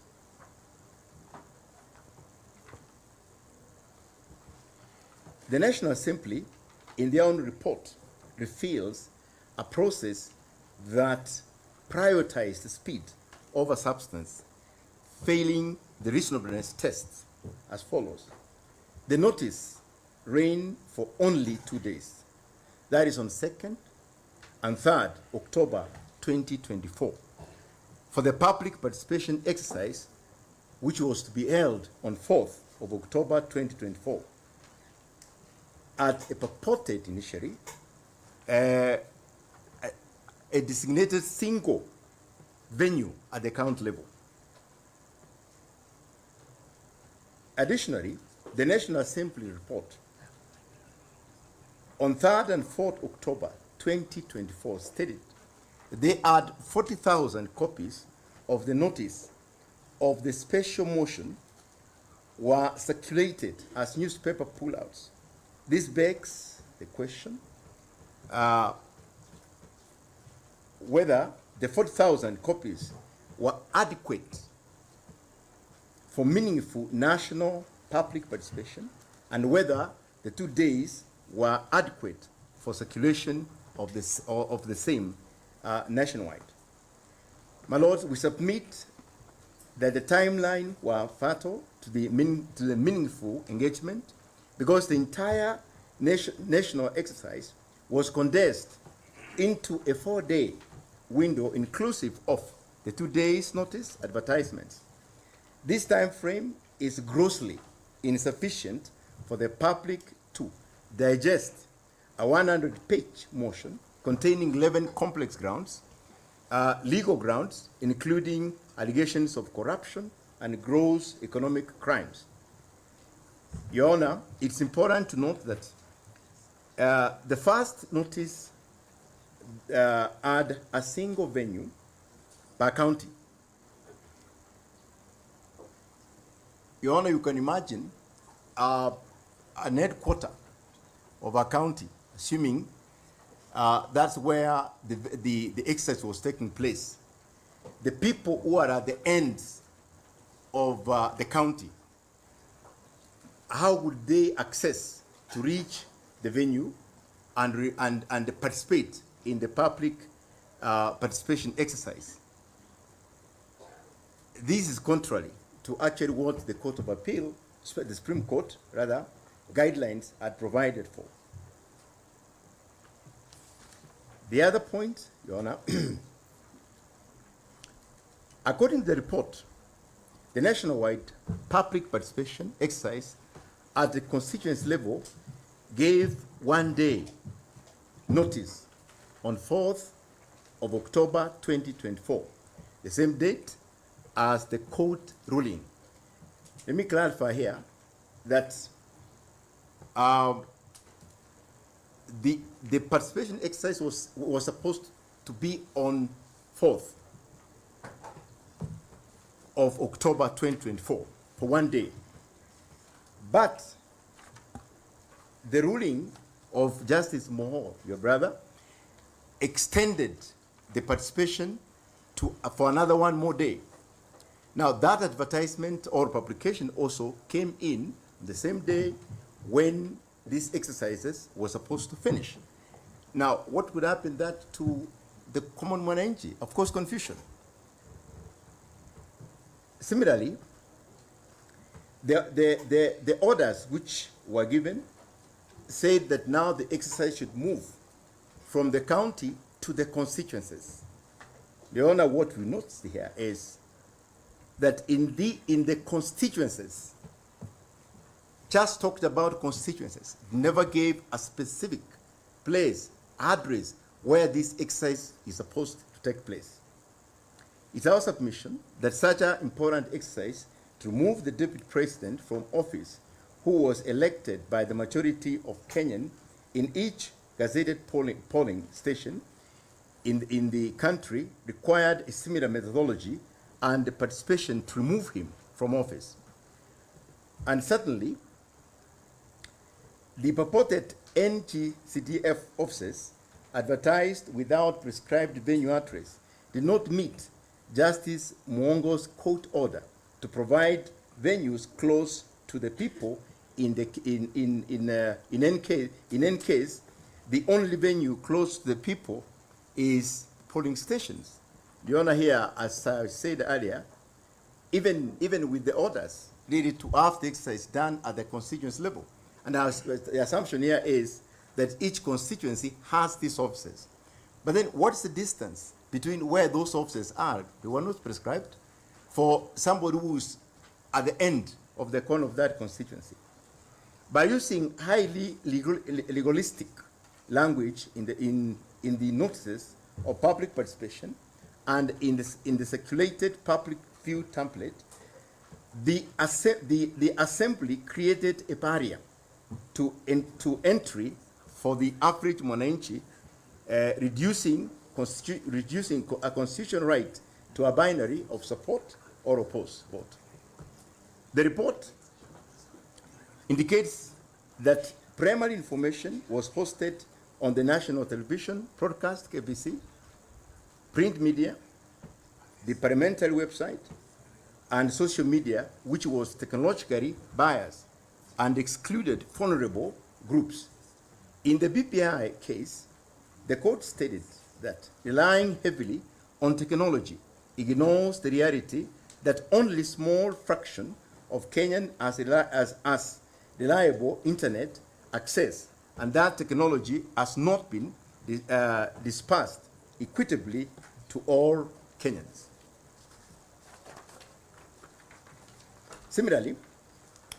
Despite the Persons with Disability Act of 2025 requiring free sign language and braille in public forums, the Gachagua impeachment exercise failed to provide even the most basic reasonable accommodation for these 5% of the population with special needs regarding the exercise, which was unconstitutional as per Article 54.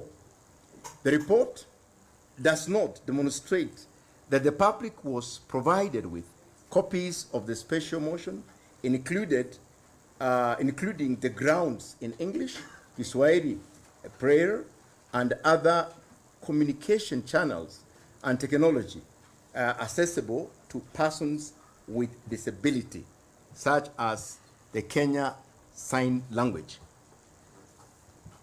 In Turkana, as an example, as well as other marginalized regions where the report shows zero response via hand delivery and email, the report does not demonstrate whether it provided any mobile registration units or outreach as required by the PPI case to ensure nomadic communities were also involved. The notice, as I think has been mentioned again, presents a one-sided script. It presents the public with the grounds for impeachment without the first petitioner's response. This was not a search for truth. It was an exercise in prejudice. By suppressing the petitioner's side of the story, the state violated its rights to fair hearing and public's right to make an informed decision under Article 47 and 50 respectively. And this is found in our submissions, page 48 and paragraph 107.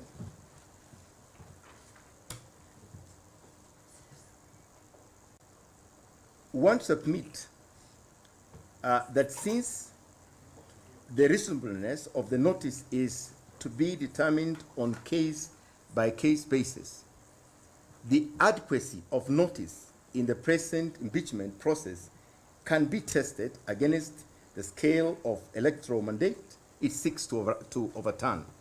This is found also in the submissions, page 47 and paragraph 104. In 2022 Kenyan general election, the presidential mandate was exercised by approximately 14.3 million voters out of about 22.1 million registered voters nationwide, reflecting a wide democratic participation.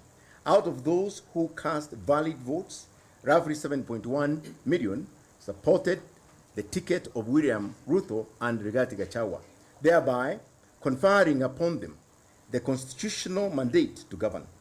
This mandate was granted by voters decentralized across the 290 constituencies and dispersed across at least 24 counties in accordance with the constitutional requirements. That is also in our submission, page 4 and paragraph 2.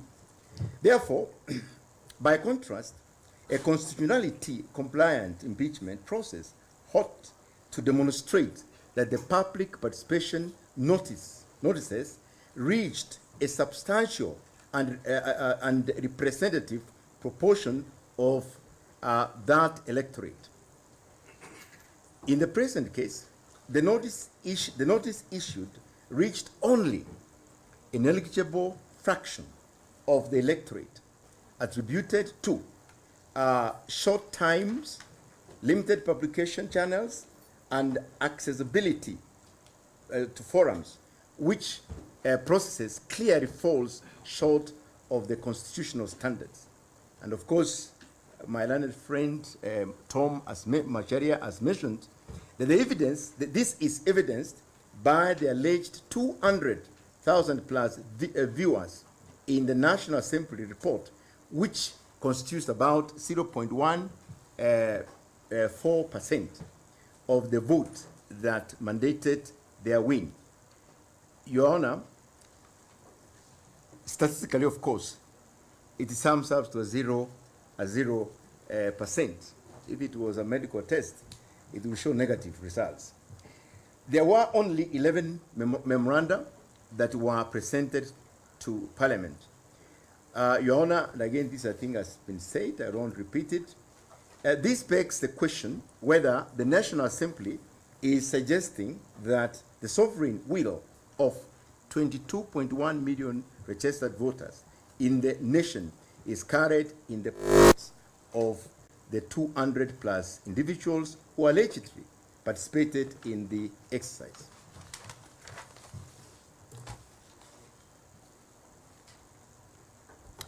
Your Honor, as you retire, you will find that the National Assembly's failure to issue reasonable notices contributed to the dismal performances in the public participation exercise, which cannot be taken to proportionately hold the views of the majority who voted the president and deputy president into office. I also dare to say that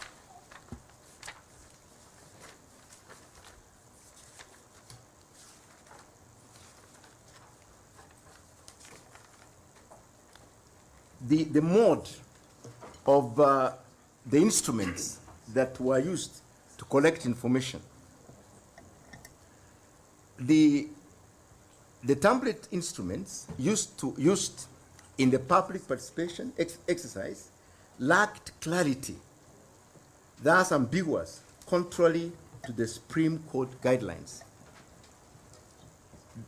The viewers template instruments to collect data from the public participation exercise failed verification and identifiability test. And of course, we've mentioned that initially, which I think is a point to note, they were the first templates that did not have provision for identification. Then later, they were replaced. But we don't know the forms that were already in the public, what happened with them? Did they collect data? Is that data part of what was collected and reviewed? That information we don't know. Parliament equally did not state clearly how they were verifying the information they got from the public. Finally, let me just finish now.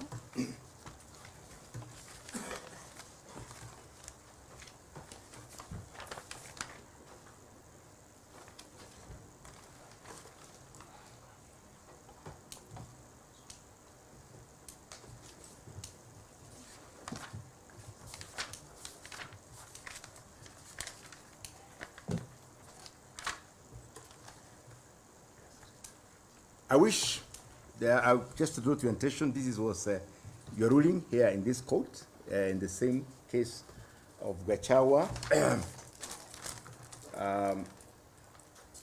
Gachagua and 40 others, versus the Speaker of the National Assembly, and 15 others. 224 KEH 13473. This is what you stated. The impeachment case exemplifies the dilemma faced by the judiciary when handling cases that straddle the line between legal and political domains. There is no doubt that many are watching to see how the court will navigate this delicate issue. One that has significant implication for the doctrine of separation of power. Your Honors, the eyes of the nation are indeed upon this court. We echo your sentiments in paragraph 101, which reminds us that the people of Kenya fought for a transition away from marginalized judiciary. They envisioned a new order where government excesses are checked and where no harm of government operated beyond scrutiny. If the standard of public participation is allowed to fall as low as it did in this case, characterized by unverified templates, digital exclusion, and binary trap, then the Constitution promise of the will of the people becomes a dead letter. Thank you, Your Honors, for the opportunity to address you. Thank you.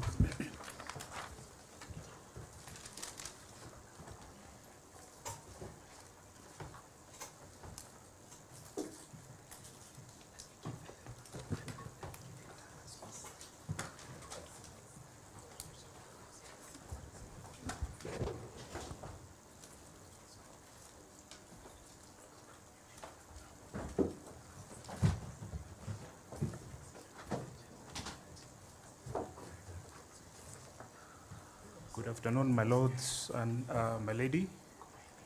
I rise to highlight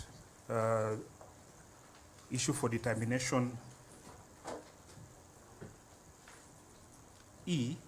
Your name, please. My name is Echesa Willis.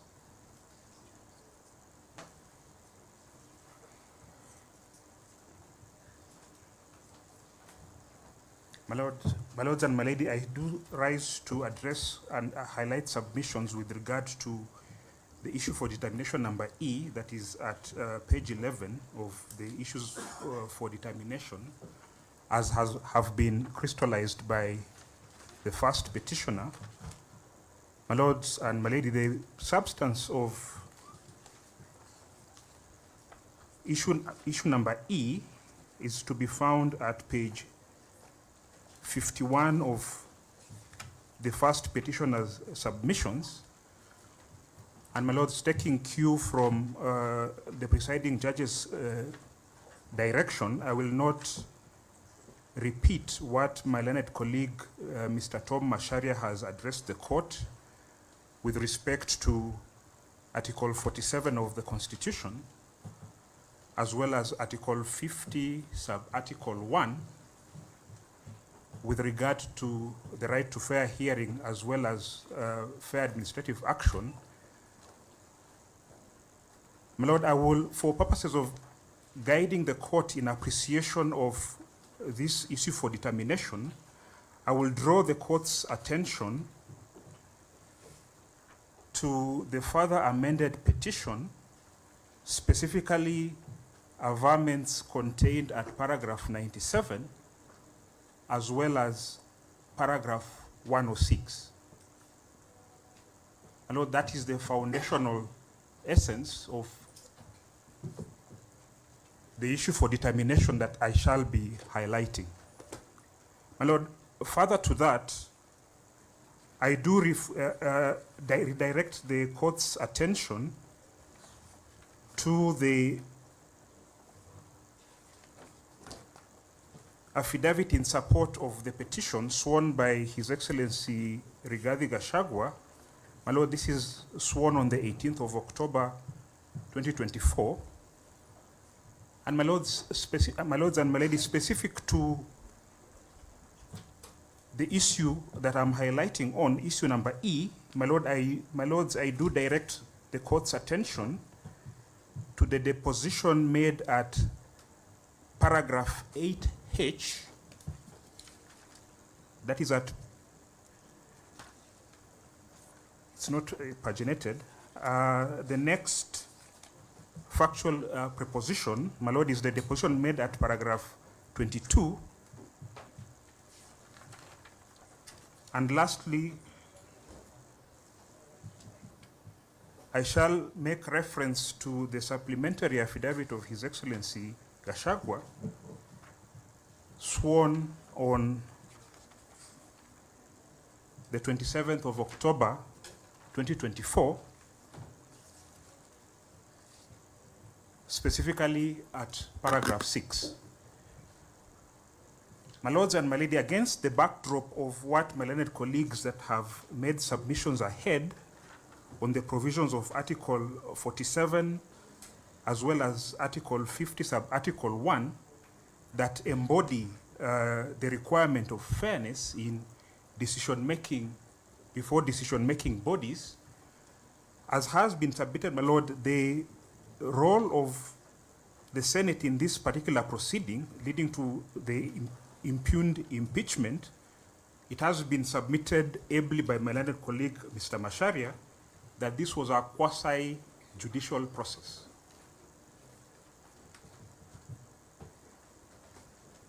My lord, submissions have been made with reference to, and in this particular, at this particular juncture, I do refer to the exhibit RG1. That is, my lords, the exhibit to the supporting affidavit that annexes exhibit number 1 that starts at page 566 through to 566 through to 583. My learned colleagues did indicate that there were pre-coalition agreements, and my lord, I would urge this court to take note of the specific provisions in these coalition agreements, specifically at page 588, which is specific with regard to the reservation of the position of the Speaker of the Senate. My lord, I refer to, this is the agreement between the Kenya Kwanza Alliance Coalition and the Pamoja Africa Alliance Party.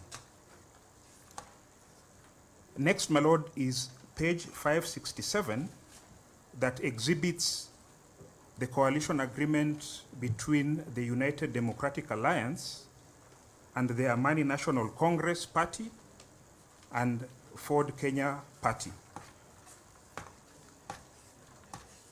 I will redirect the court's attentions to page 578. This is at Article 21,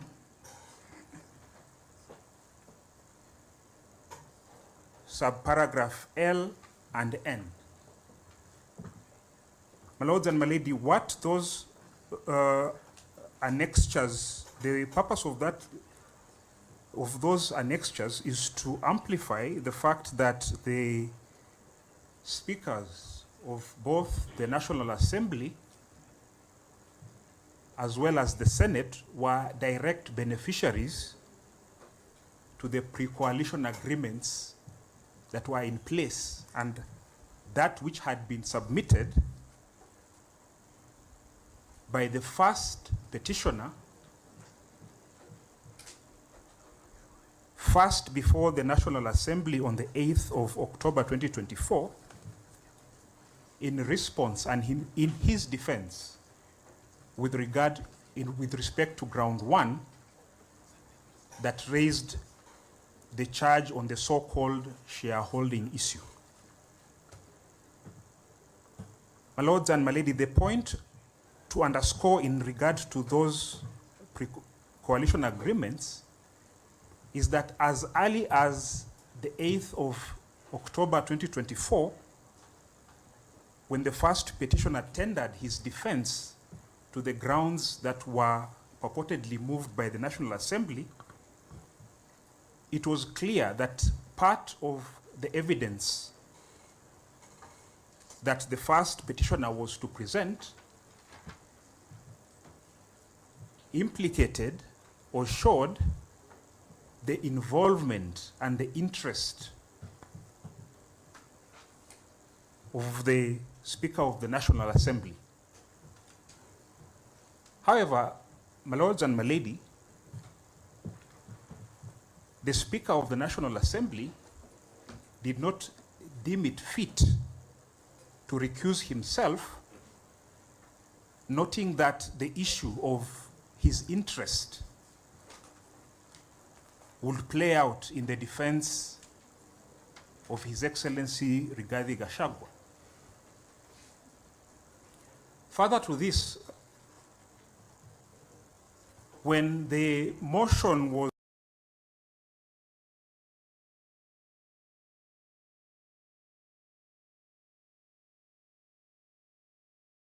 or reasonably believed that it was seen by the then Speaker of the National Assembly, the Speaker of the Senate, that the coalition agreement that begot him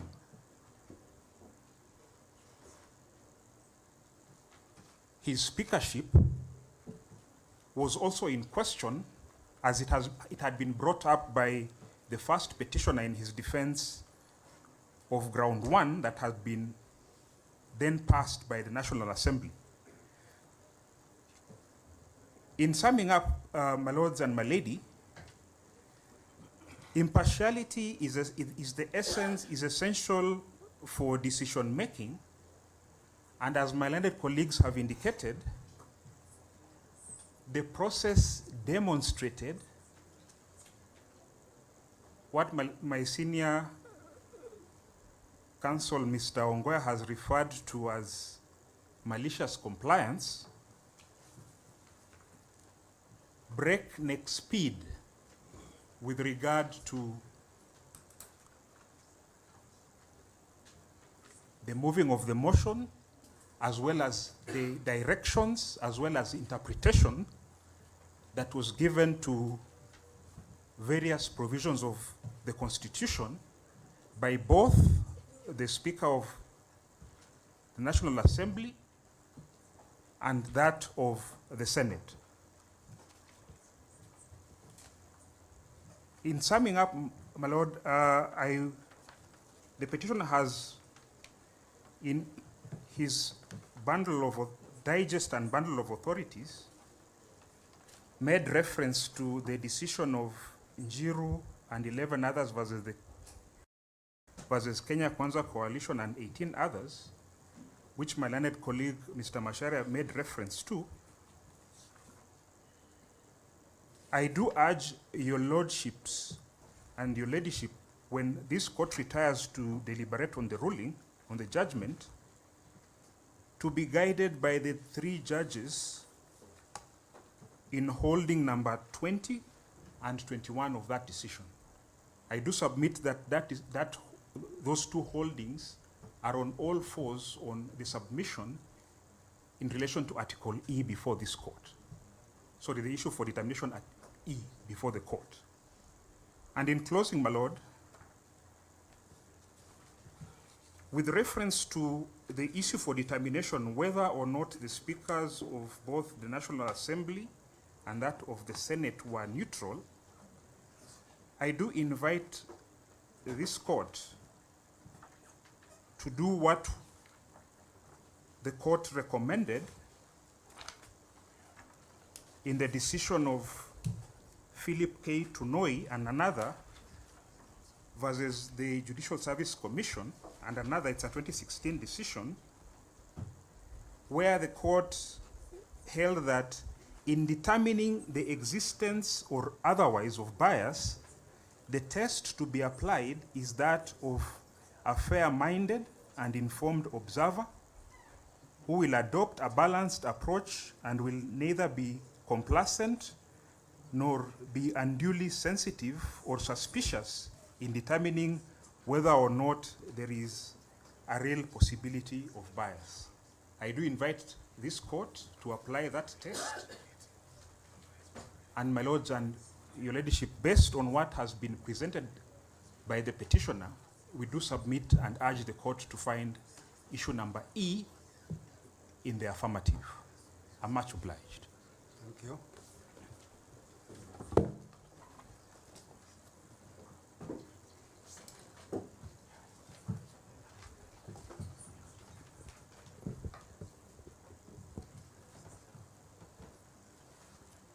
May it please your lordships and your ladyship. My name is Faith Waigwa for the first petitioner.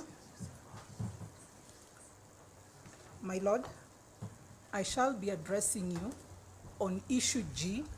Issue G is the second last issue framed by the first petitioner and speaks to the invalidity of National Assembly Standing Order number 64.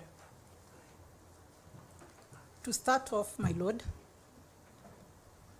at paragraph 147 of the first petitioner's submissions, dated 7th October 2025, we did highlight the issue as National Assembly Order number 46 as opposed to 64.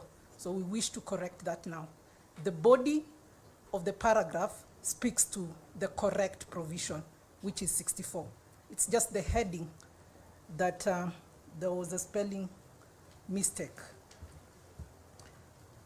My lord, the question we pose on this issue is, can an internal procedure of Parliament, internal procedure rule of Parliament, namely the National Assembly Standing Order 64, constitutionally compress an impeachment process of the magnitude where a deputy president is being removed into timelines so short that they effectively extinguish the constitutional duty to facilitate meaningful public participation?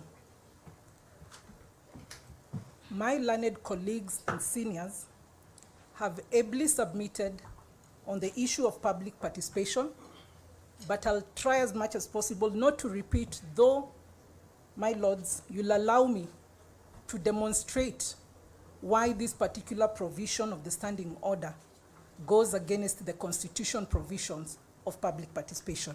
And to that extent, we will be answering our question in the negative. And towards the end, we will invite you, my lords and my lady, to find that that standing order 64, 2 in specific, and to the extent relevant, 64(6) are unconstitutional, null and void, to the extent that they impose timelines whose purpose and effect is to undermine Article 10 of the national values, Article 118 on participation by the public, Article 1 on sovereignty, Article 2 and Article 124 of the Constitution.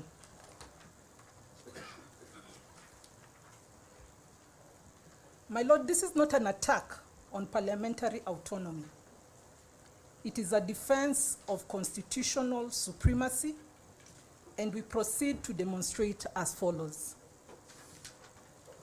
A procedural rule that makes meaningful public participation impossible is itself unconstitutional, however neatly drafted. The vice in Standing Order 64 is not merely that it provides timelines. The problem is that those timelines are constitutionally disabling. And I will demonstrate what Standing Order 64 provides. It requires, 1, the National Assembly's Speaker to dispose of an impeachment motion within 3 days of its notification. Thereafter, it provides the disposal of the impeachment motion by the National Assembly within a period of only 7 days. We have 339 members of the National Assembly who are supposed to dispose of the impeachment motion within 7 days. And lastly, it provides for transmission of the resolution of the National Assembly once they've passed the motion to the Senate within 2 days. The real vice falls under under Standing Order 64-2, where the National Assembly has only 7 days within which to dispose of the impeachment motion. This standing order compresses a matter involving reversal of several sovereign electoral choice into 12 days, thereby making meaningful public participation illusory. And where participation becomes illusory, Articles 10 on participation of the people being a national value and principle of governance is affected. And Article 118 on public access and participation is also affected. Article 2, my Lord, of the Constitution is supreme. Anything inconsistent with it is void. The standing orders themselves derive their authority under Article 124 of the Constitution, and therefore, they do not sit above the Constitution and cannot cut down constitutional obligations. The Supreme Court in Mate and another versus Wambora and another, 2017, the court held as follows. Courts have jurisdiction to interrogate even parliamentary standing orders for constitutional compliance. So this principle, my lords and my lady, answers any argument by the respondents of non-justiciability. This honorable court is being invited to supervise parliamentary politics. It is being invited to perform its constitutional duty of reviewing constitutionality. My lords and my lady, constitutionality is judged not only by text, but by purpose and effect. So we look at what is the purpose of Standing Order number 64-2. Its purpose is to force expedited disposal of impeachment motions. But what is its effect? In reverse, to restrict Parliament ability to facilitate meaningful public participation in the impeachment proceedings. With this, Standing Order number 64-2 has a purpose and effect that undermines constitutional rights and national values and principles of governance, and therefore should be found to be invalid. The petitioner specifically pleads this at paragraph 98 of its further amended petition. And that is the vice before this honorable court. My lords and my lady, impeachment is not ordinary parliament business, and that has been admitted by the respondents when they say impeachment is not necessarily a legislative process. It seeks removal of a directly elected constitutional office holder, and in practical terms, revisits the sovereign will expressed at the ballot. It is that serious. Such a process demands heightened constitutional safeguards, not reduced ones, like we have seen in Standing Order number 64. Yet Standing Order 64 does exactly the opposite, my lord. That inversion should then be found to be unconstitutional. My lord, I won't repeat what has been submitted before you on public participation. However, you've heard clearly that public participation conducted on the 4th and 5th of October 2024 did not meet the threshold of the principles laid out in the BAT case. This is the British American Tobacco Kenya PLC versus Cabinet Secretary of the Ministry of Health. And allow me to just point out what violations were made.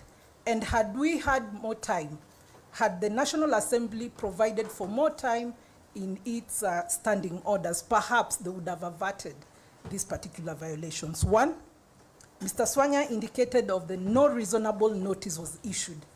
A notice of extension of public participation was issued on the 5th of October 2024, which was the last day and D-Day for public participation. There was no reasonable notice whatsoever. There was no informed participation. The people of Kenya were provided with information that was minus the defense by the first petitioner, where they had one-sided story for them to consider whether to impeach or not to impeach the second deputy president. There was no balanced influence. We've heard clearly that at Bomas of Kenya, participants were actually told that the forum was for invited members of the Orange Democratic Movement. That's ODM party. Members of parliament swayed participants during this engagement. We've heard that. Therefore, the process was partisan and violates the requirement of balanced influence. We've also heard of the no integrity or transparency because forms were unverified and cannot still be verified to date. No serial numbers on those forms that were used for public participation. No methodology was disclosed. And statistical anomalies such as 162.78% support in Keyo South was reported. Clearly, we will all agree that this speaks to constitutional fraud. Again, my Lord, I reiterate, if the National Assembly had more than the 7 days required to dispose of this notice, this motion, impeachment motion, then perhaps these violations would have been averted.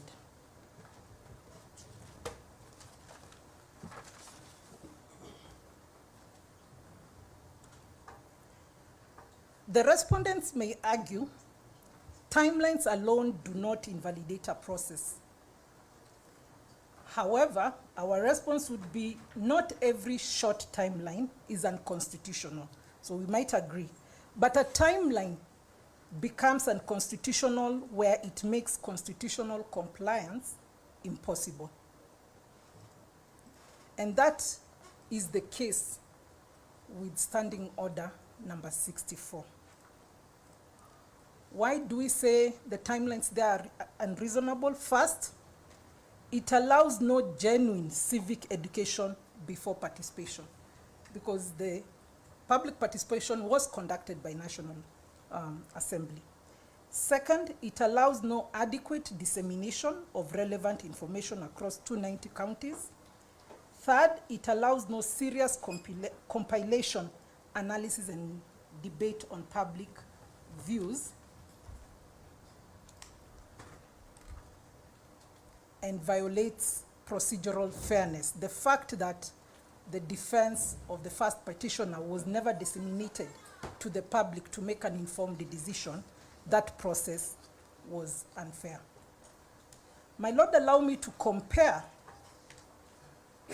these timelines with those of the presidential election petition. We all know and understand that a presidential election petition is filed by a person who has arguably lost a presidential election. This petition is supposed to be heard and determined within 14 days by a 7-judge bench. In contrast, when removing the same president who's been confirmed perhaps in the presidential petition, the National Assembly allocates itself only 7 days to remove a president or a deputy president who was validly elected using universal suffrage, and the people sitting to remove the president or the deputy president are 349 members of the National Assembly against only 7 judges at the Supreme Court when hearing and determining an election petition. My lords, there is a problem.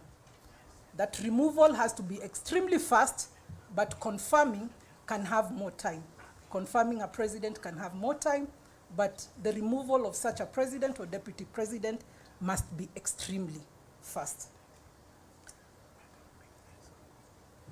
My lords and my lady, I'll draw some comparatives from parliamentary systems of government, which my learned colleague, Ochiel Dudley, was able to bring to your attention. We did the research with him.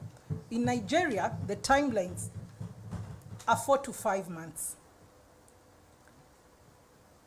4 to 5 months for the entire process. In Kenya, the process is around 2 weeks to 4 weeks maximum. In South Korea, Constitutional Court is given up to 180 days to render its determination. In the US, my lords and my lady, we will be surprised that there are no rigid timetable. But historically, what has been happening is around 2 months or more. And the reason is that the flexibility exists because of the gravity of such matters that demand deliberation. So you will find from the countries we've drawn your attention to is that they are more of an investigative process as opposed to a mob justice process that took place in our country at the National Assembly. Why are we comparing this? This comparative material is not cited to import foreign constitutions. It is cited to illuminate a constitutional principle.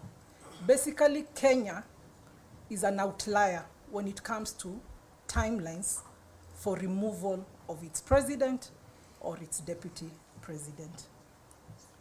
Where removal overturns a popular mandate, constitutional democracies favor deliberation, investigation, and participatory legitimacy, not speed. I repeat, my lords, not speed. So the Kenya's National Assembly Standing Order 64 runs opposite to this democratic pattern. Article 124 creates standing orders as subordinate procedural instruments. Being subordinate procedural instruments, they therefore cannot dilute Article 10 on participation of the people as a national value and principle of governance.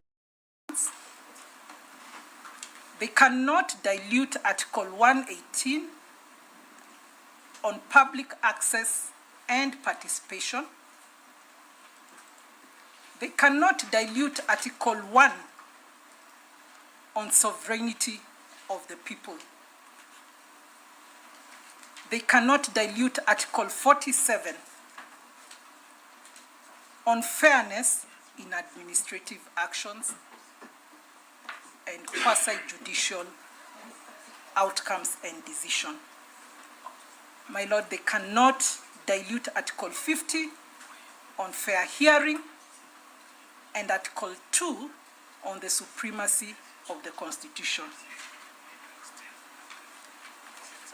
As I conclude, my lord,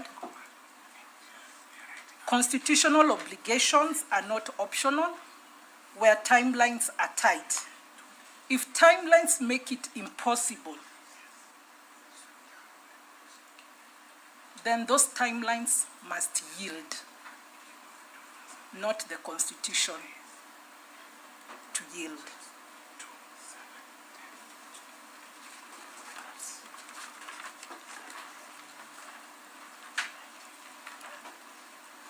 My lords and my lady, would want you to look at expediting the process as a value, but participation of the people should be looked at as a constitutional command. When they conflict, then the Constitution prevails.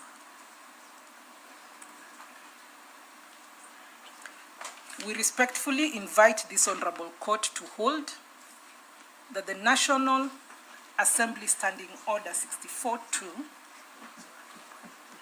and to the extent inconsistent Standing Order 64-6, why we say so, my lady and my lords, is because the 2-day timelines is provided in the Constitution. That is what has been captured under Standing Order 64-6. Violate Articles 10, 118, 1, 2, and 124. If you find favor with our prayer, then Standing Order 64, 2 and 6 should then be found to be invalid for being unconstitutional.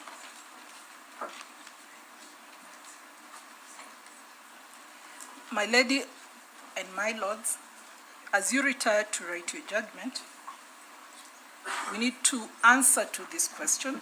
We kindly request that you address yourselves to, can sovereign will expressed through election be reversed through a process too hurried, like that at the National Assembly, having been given 7 days, for the people to meaningfully participate in it? We look forward to a respectful answer of no. And for these reasons, we respectfully urge this Honorable Court to declare the Standing Order 64-2 and 64-6 as unconstitutional, null and void, to the extent they impose timelines whose purpose and effect is to undermine the articles that are mentioned, 10, 118, 1, 2, and 124 of the Constitution. I so respectfully submit. Thank you. Thank you.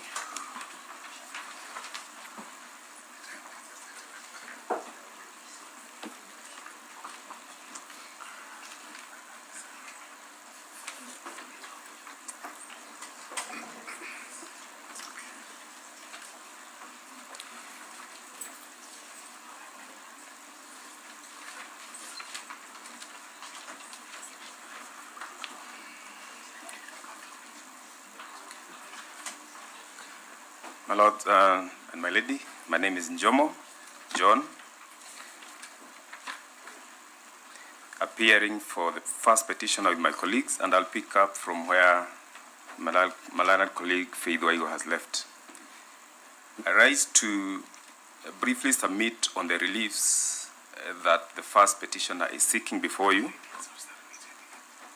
I know counsel who has submitted before me have mentioned variously part of what I'm submitting on, and that is the reason why I will not take long.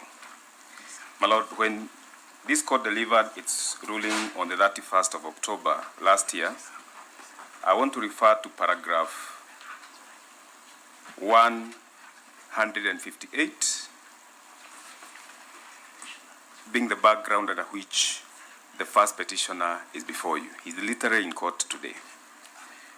Your Honor, there were worries as to what the court would do in the outcome of an impeachment and election or nomination of a deputy president in replacement of the second deputy president. And this is what the court said. However, this court takes the view that it cannot operate under the assumption that its orders will not be disregarded, disregarded. This country has legal mechanisms to address any acts of disobedience. Moreover, the Honorable Attorney General, through Senior Counsel Guido Muigai, has given an undertaking to comply fully with any orders that this court, any orders issued by this court in this matter. So that when we come before you, this court has an open page.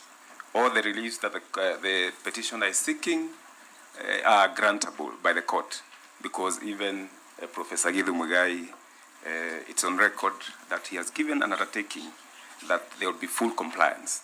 So that, my Lord, the reliefs that the first petitioner is seeking are captured at paragraph 148 all through to paragraph 148 of the submissions. This is appearing at page 61 of the submissions by the first petitioner. Page 61. That is prayer number H. What are the appropriate reliefs? Starting from page, paragraph 148, running all the way to paragraph 152. And Your Honor, there has been various mentions of the issue of public participation. I want to address the prayer relief number 1, that is A, a declaration that the respondents have contravened the provisions of Article 10 and Article 118(1) of the Constitution by initiating a process leading to the removal of office by impeachment against the petitioner. My Lord, relevant to that particular prayer is the definition of what Parliament is at Article 93 of the Constitution. And this is what it says. There is established a Parliament of Kenya which shall consist of the National Assembly and the Senate. And very briefly, my Lord, we have been told there was some semblance of public participation conducted by the National Assembly. But on record, nothing has been demonstrated, or rather, the respondents, especially the Senate, has not given any indication that there was any semblance of public participation. The reason why I'm saying this is because Parliament is both the National Assembly and the Senate. Even if there was some public participation initiated by the National Assembly, there was none whatsoever that was initiated by the Senate. This is the reason why we are saying that there is violation of Article 118(1) of the Constitution, because the Constitution requires that Parliament shall conduct business in an open manner, and in its sitting and those of its committees shall be open to the public. It goes further to say that Parliament shall facilitate public participation and involvement in the legislative and other business of Parliament and its committees. So that then the question is, what happens when the Senate conducts its business without involving public participation, without invoking public participation? The answer can only be that there is a clear violation of Article 118(1) of the Constitution, and we pray that then the court finds that in favor of the petitioner. My lords and my lady, we have gone to pray for a declaration under B. I don't have to read the whole of it, but it has been explained by counsel that some of the charges that were confirmed against the first petitioner, there was multiplicity and duplicity of charges. That you have allegations and particulars being referred to in support of a given allegation. So that then what we pray under a declaration that we are seeking under B, motion lacks the particularization and specificity required by Article 145(1) of the Constitution. This is important because it was submitted by Senior Counsel Ongoya, and he explained in detail how the charges 3, 4, and 5, particulars that were relied upon were in particulars, or the charges in A and B, charge 1 and B, so that there were no particulars in support of those other allegations. The next prayer that the petitioner is seeking is as regards the inconsistent and violation of the Constitution under B, a declaration that the resolution passed on the 8th of October 2024 by the National Assembly to impeach the petitioner pursuant to the provisions of Article 145 and 150, and the communication dated 8th October 2024, sent by the Clerk of the National Assembly to the Senate, titled that, are both founded on a process that is inconsistent and in violation of the Constitution of Kenya. The reason why this prayer is being sought, my lords and my lady, is for the reason that there were many inadequacies resulting to the impeachment process, both at the National Assembly and the Senate. So that the culmination of it is that the process was a sham, and whatever that resulted from that particular process cannot sustain the impeachment process. So that we pray that the court can grant prayer number C as sought in the amended petition. My Lord, we also sought a declaration that for the purpose of impeachment of the President or Deputy President of the Republic of Kenya, adequate public participation must be undertaken in all the 290 electoral constituencies in Kenya, the diaspora constituency, and the 1,450 electoral wards where the presidential election takes place. My Lord, the background on this is that the election of the Deputy President and the President takes place at the polling station. Council who has submitted before me have explained to my lords that the initial notice that was given was that public participation was to be undertaken at the county level. Subsequent communication was that there will be public participation at the constituency level, without an indication as to where the venue and more details to allow members of the public to meaningfully participate in public participation so that they can give their views. So that without a clear communication that public participation was to take place in all the 290 electoral constituencies and the 1,450 electoral wards, then that process cannot be said to have met the constitutional threshold on meaningful public participation. It is for that reason then that my lords, we pray that you can find in favor of the first petitioner the declaration that is seeking under D. The subsequent declaration is on the timeline that was given, a declaration that the 12-week period provided under standing order 64.2 and 64.6 of the standing orders of the National Assembly is grossly insufficient. My lords, I will not repeat that because Council Faith Waigua has elaborated on the inadequacies and the prayer to have the same declared unconstitutional. Subsequent to that, my lord, we have prayer number F.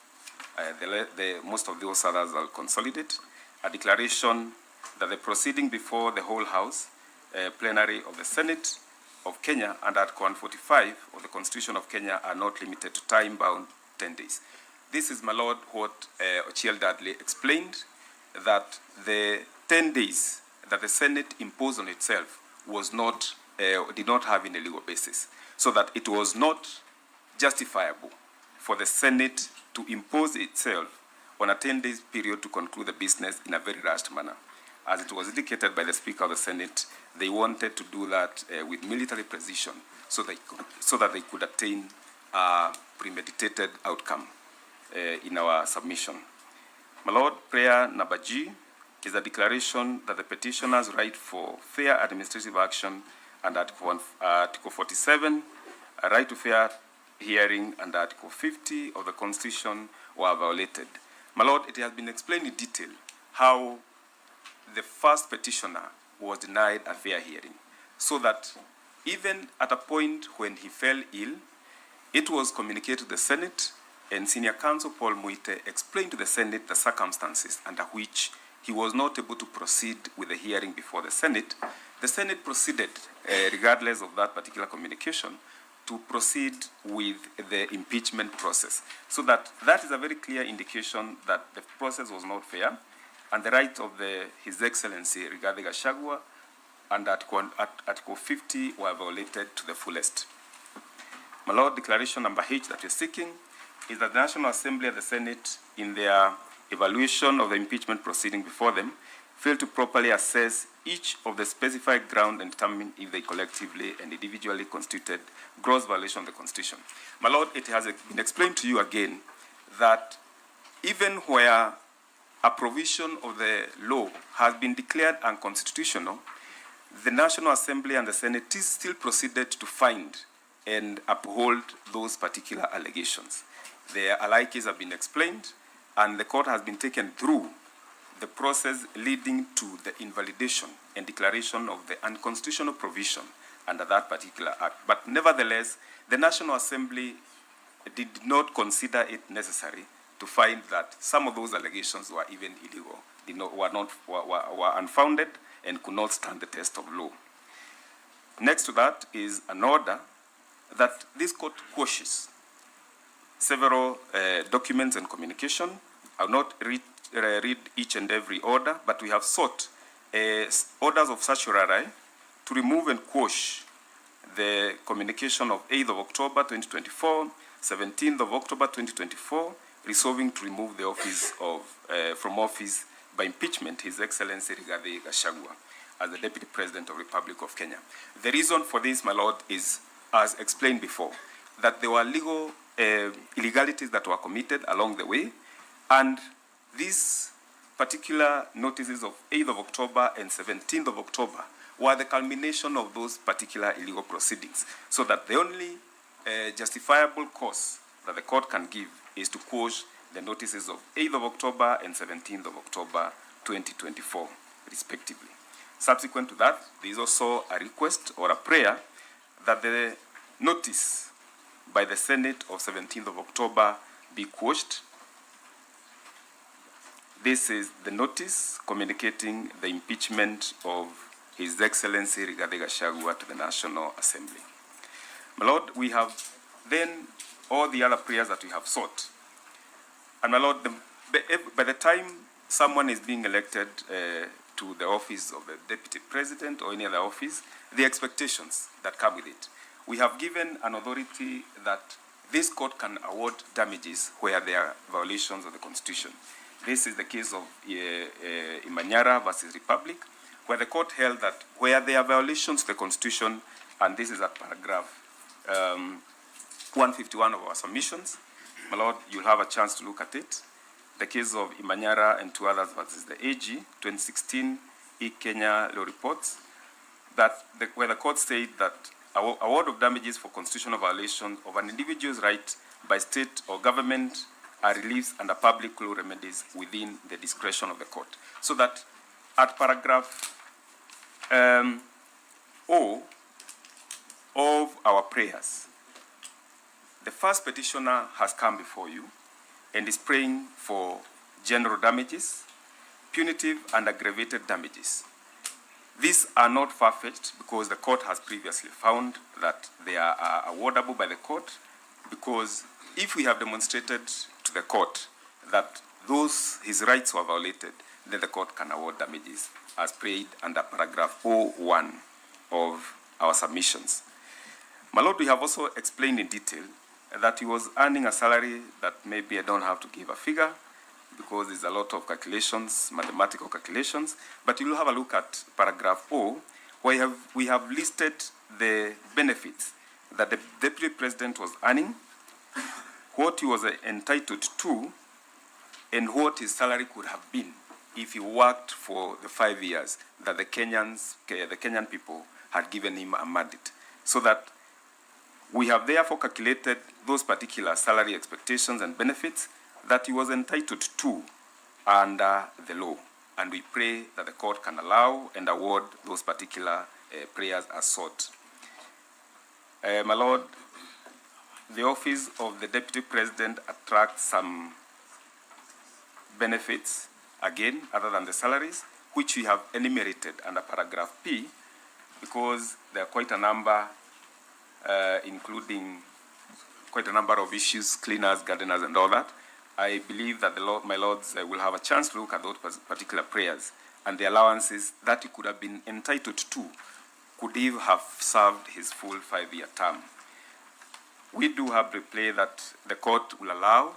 The prayers are sought, and I believe you'll have a chance to have a look at all of them in detail, one by one, in awarding and agreeing to allow the petition as prayed. I think, Mr. Mashari, you have a word to mention about it. I just wanted to remind my colleague that he needed to emphasize that most fundamental matter called costs. We need costs on behalf of the Deputy President for all these bad things that have been done to him and to us. Thank you very much, my lords.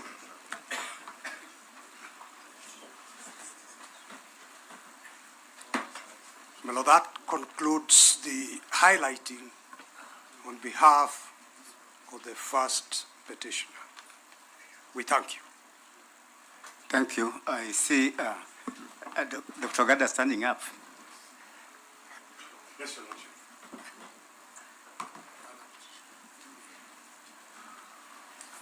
You said you wanted 2 hours, huh? Not 2 hours. We will be done in an hour less.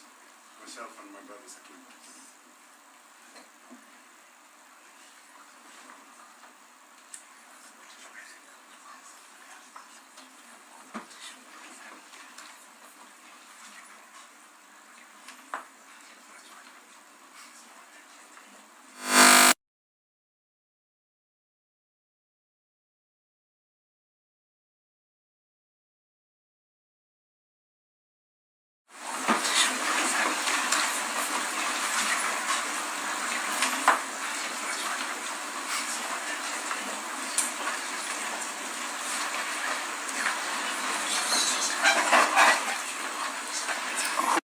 Is here to speak.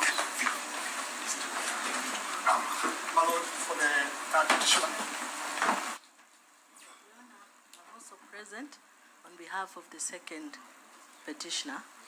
So I don't know if I will be able to address today or the other day. Oh, my name is Teresia Wanjiru Kimoto of Tess Kimoto and Company Advocates Kerugoya.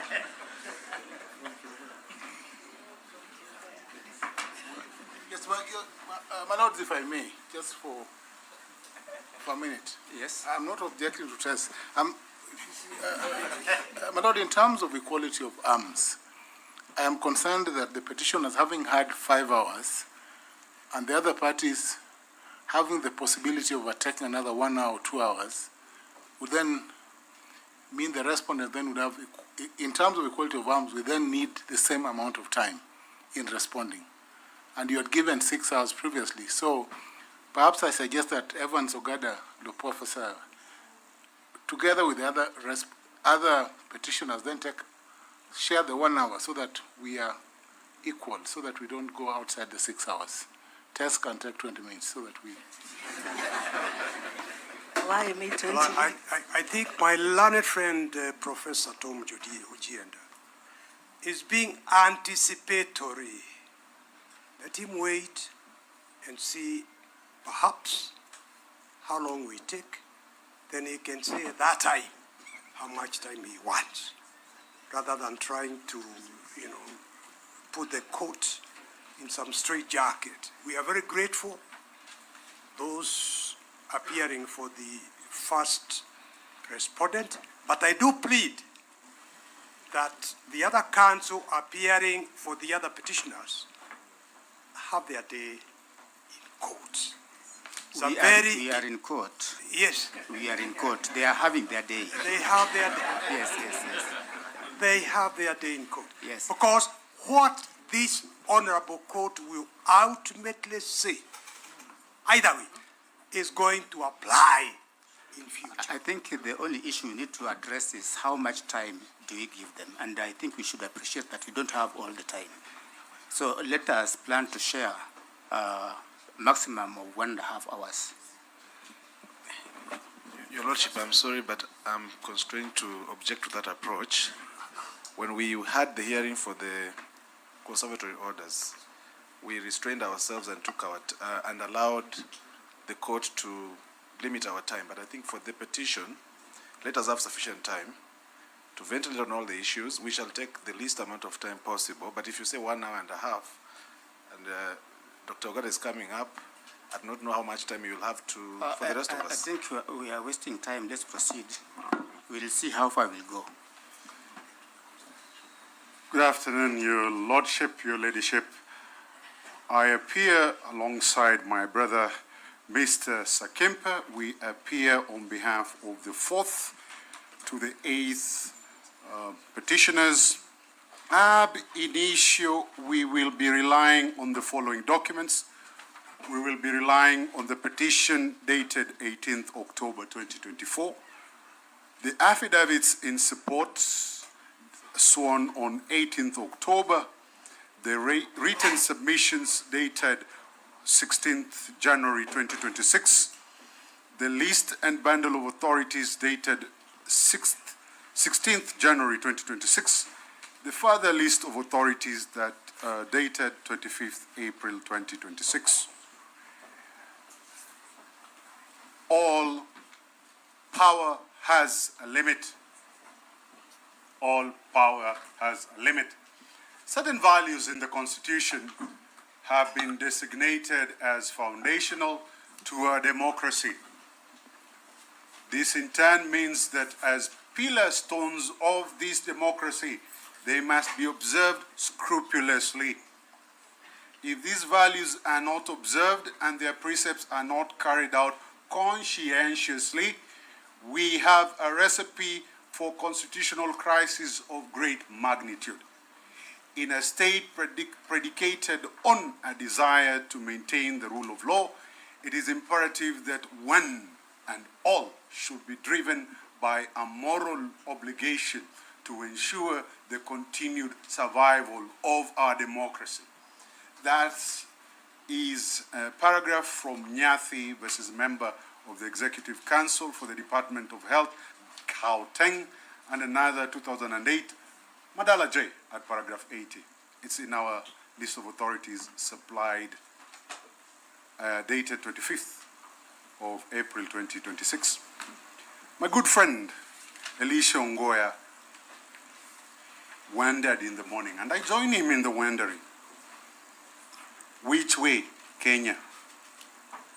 What is the state of our morality in terms of our constitution?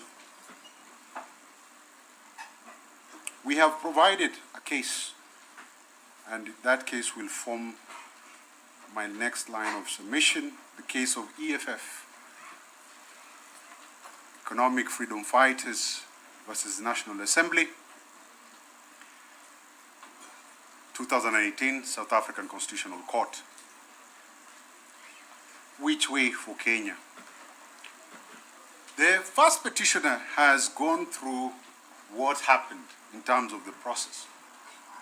It paints to us a very worrying state in terms of the health of the democracy that we have in this country called Kenya. This is a clawback in terms of the Constitution and the state of our democracy, culminating into the Constitution 2010 that was characterized by huge cost for the ordinary Kenyans. People shed blood, people were killed, and people died. We should not lose focus of that. And that state of affairs painted by the first petitioner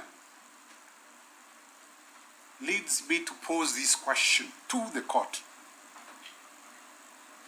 Did we need specialized rules and procedures for this process of investigations and hearings to be established before the process commenced? Did we need specialized rules and procedures before the process of impeachment investigations and hearings commenced? That is a question, Your Lordships, Your Ladyship, this court must answer. And like my elder senior counsel, Elisha Ongoya, I'm relishing to read the answer to that question from this court. On our part, we respond in the affirmative. Yes, we must and we needed to have specialized rules before the impeachment began, either in form of a specialized code or it ought to have been mutually agreed between the parties. Parliament ought to have sat down with the Deputy President and agreed on the rules of procedure, or else we should have had a specialized code. For the following reasons. Number one, protection of constitutionalism and the rule of law. Pre-established rules ensure the impeachment follows constitutional norms rather than political convenience or sudden improvisation. The Speaker extends it to Saturday. Parliament says no. We will do as we wish. Error. Kosa kubwa. Secondly, prevents abuse of power and political witch hunts. Clear procedures make it harder to weaponize impeachment and partisan revenge for short-term political gain. Number three, guarantees of fairness and due process. The office holder facing impeachment deserves predictable procedures,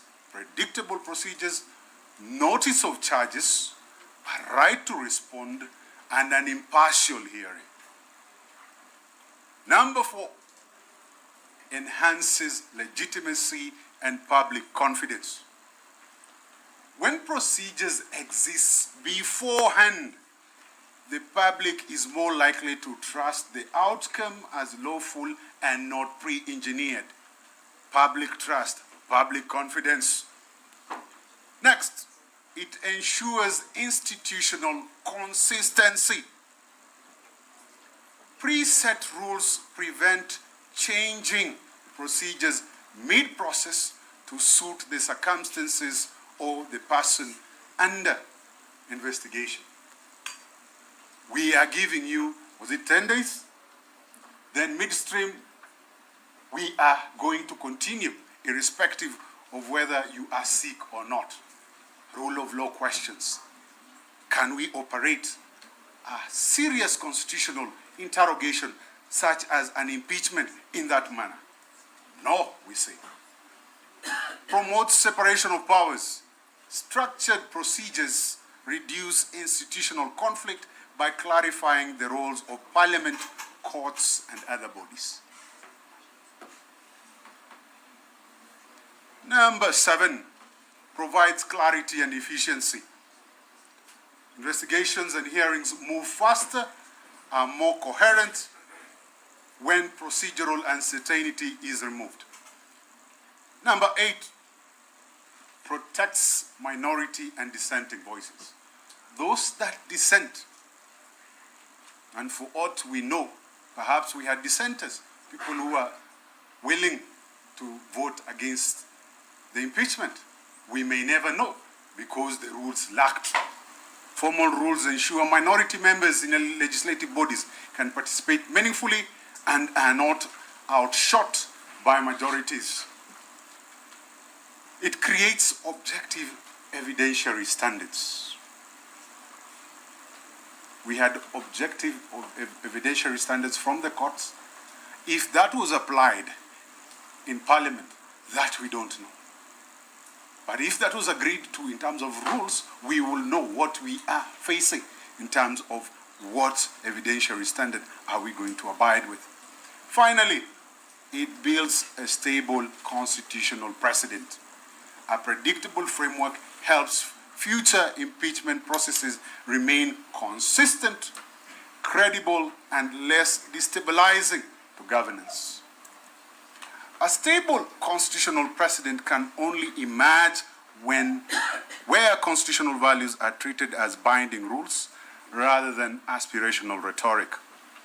If foundational values of the Constitution are understood as enforceable obligations, they naturally demand structured, predictable procedures whenever the most serious constitutional powers, such as impeachment, are exercised.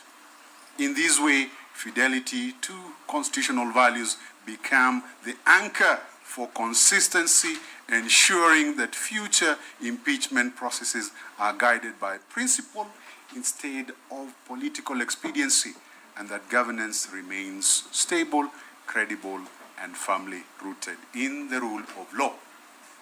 The reasons for a rule-based impeachment process. There are no rules. In terms of the constitutional values at play, this court is going to make a decision for expediency. This is not just any other decision. Constitutional values are not decorative. They are not mere suggestions on the walls. They are binding obligations. These are our pillar stones, and these values that we have in the Constitution, such as the rule of law, due process, constitutionalism, accountability, transparency, separation of powers, are a must. They are inextricable. So when impeachment procedures occur without procedural law, clear procedural law, Parliament is no longer implementing the Constitution. It is operating outside it. And I dare confidently, with all the strength from my ancestors from Nyahera in Kisumu, say this, that impeachment is not a political ritual. It is a constitutional trial. May I repeat this for members of the National Assembly? My senator from Kisumu is here. Impeachment is not a political ritual. It is a constitutional trial. So without procedure, the process becomes arbitrary, and this directly undermines constitutional supremacy. That is one. Number two, the rule of law requires procedure. Power cannot operate in a vacuum. The rule of law means that power must be exercised through known, predictable, and fair procedures. We are extending time for you till Saturday. No, we are continuing with the impeachment immediately, irrespective of whether you're present or not. That is rule by man, not rule of law. Failure to have procedural law in the context of this impeachment meant this, that we did not have clear, predictable rules of evidence. That is one. The burden of proof, if at all it existed, kept on being a moving target. There was no right of defense. It was never guaranteed in the first place. People wanted to finish with what they wanted to do and move on. There are no clarity in terms of timelines, fairness, or impartiality. This creates a dangerous precedent where decisions depend on political discretion, not law. The process becomes rule by numbers, not rule of law. And in constitutional theory, absence of procedure means absence of legality. May I repeat that? Absence of procedure means absence of legality. Number three, impeachment is a quasi-judicial process, not a political vote. That term quasi-judicial has been used a lot here. But what is exactly meant by quasi-judicial? In my other life, I'm a member of the academy, and I see two senior members of the academy here. They can confirm that, and may God bless them in advance. Professor Jenda, Professor Gido Muigai, senior members of the academy.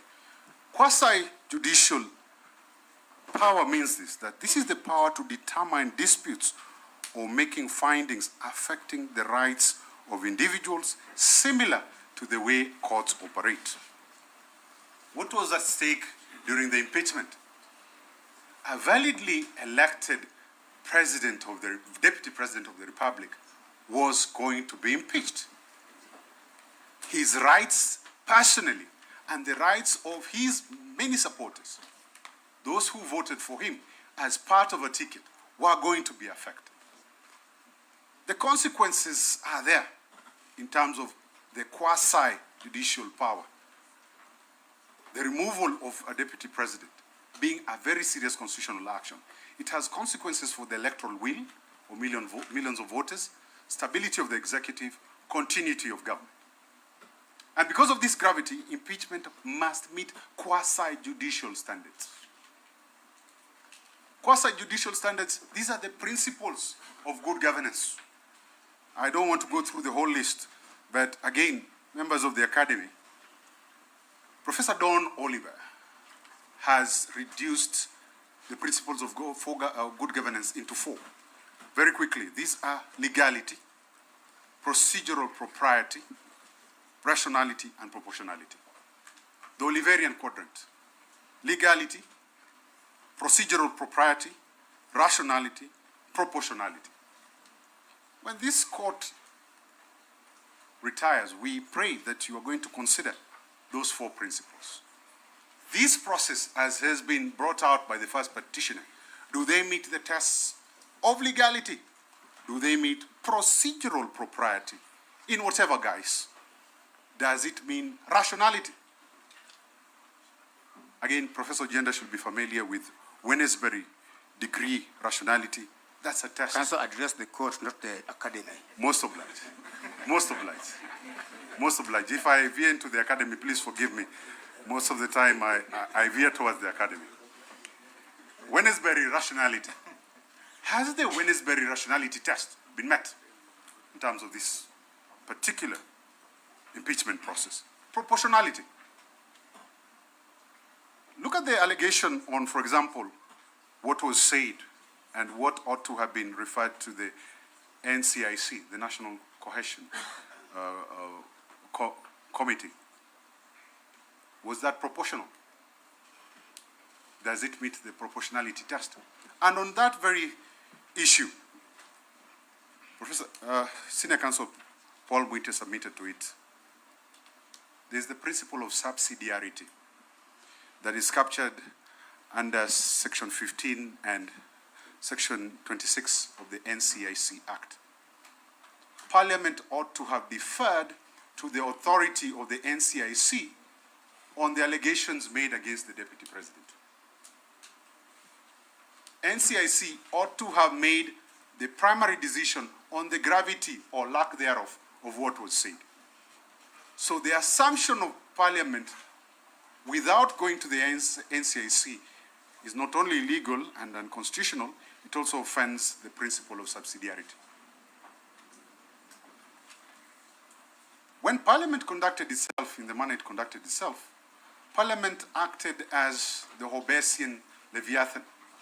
It became the investigator, the prosecutor, the judge, and the jury. This violates Article 47, principles of fair administrative action, and judicial action, quasi-judicial action. Procedural fairness protects the people, not just the office holder. Impeachment is often framed as an accountability of one individual, but constitutionally, impeachment protects the voters who elected that office holder. If procedure is absent or conducted in the manner it was conducted in this case, the electorate's choice can be overturned by unregulated political processes. This weakens popular sovereignty, a core constitutional value. Thus, the real victim of procedural failure is democracy itself. Whereas it protects, there are protections for the individual, the real protected target is the core principle of popular sovereignty. 5, the absence of procedure invites a constitutional crisis. Why? Because without procedure, courts are forced to intervene, parliaments claim political privilege, the executive legitimacy becomes contested. We have a deputy president who did not come through the ballot. That's a legitimate question. Institutional conflict arises between the arms of government. And this leads to the usual talk: judicialization of politics, politicization of constitutional processes, public loss in institutions. A constitutional democracy cannot survive when removal of national executive and office holder holders lack legitimate legal guardrails. 6, separation of powers demands legal boundaries. Parliament has the power to impeach, but not without limits. Parliament becomes a judge in its own course without procedural law. Checks and balances collapse. Majority power replaces constitutional restraint. Remember, we are a state under constitutional restraint, not abundant political power. The way in which this impeachment process was conducted contradicts the idea that constitutional supremacy restrains political majority. That is something we will invite you to find. The rules of natural justice, there are 3. The right to be heard, freedom from bias, and those have been submitted to. Then there's the 3rd rule, the rule in R versus Sussex, Justices Ex parte McCarthy, 1924. And this rule, as articulated by Lord Justice Hewitt, simply says this, that justice must not only be done, but manifestly and undoubtedly it must be done. Justice must not only be done, but manifestly and undoubtedly it must be seen to be done. In terms of this process of impeachment, the process has continued when the substantive subject of impeachment was in hospital. He did not have the opportunity to rebut or to respond to the charges. In terms of the 3rd rule, the first 2 were submitted to. I focus on the 3rd rule. R versus Sussex Justice Magistrates. Justice must not only be done, but must be seen to be done. Do we see justice to have been done in this context when somebody was sick in hospital and processes continue without him being present? It's a problem. Precedent danger.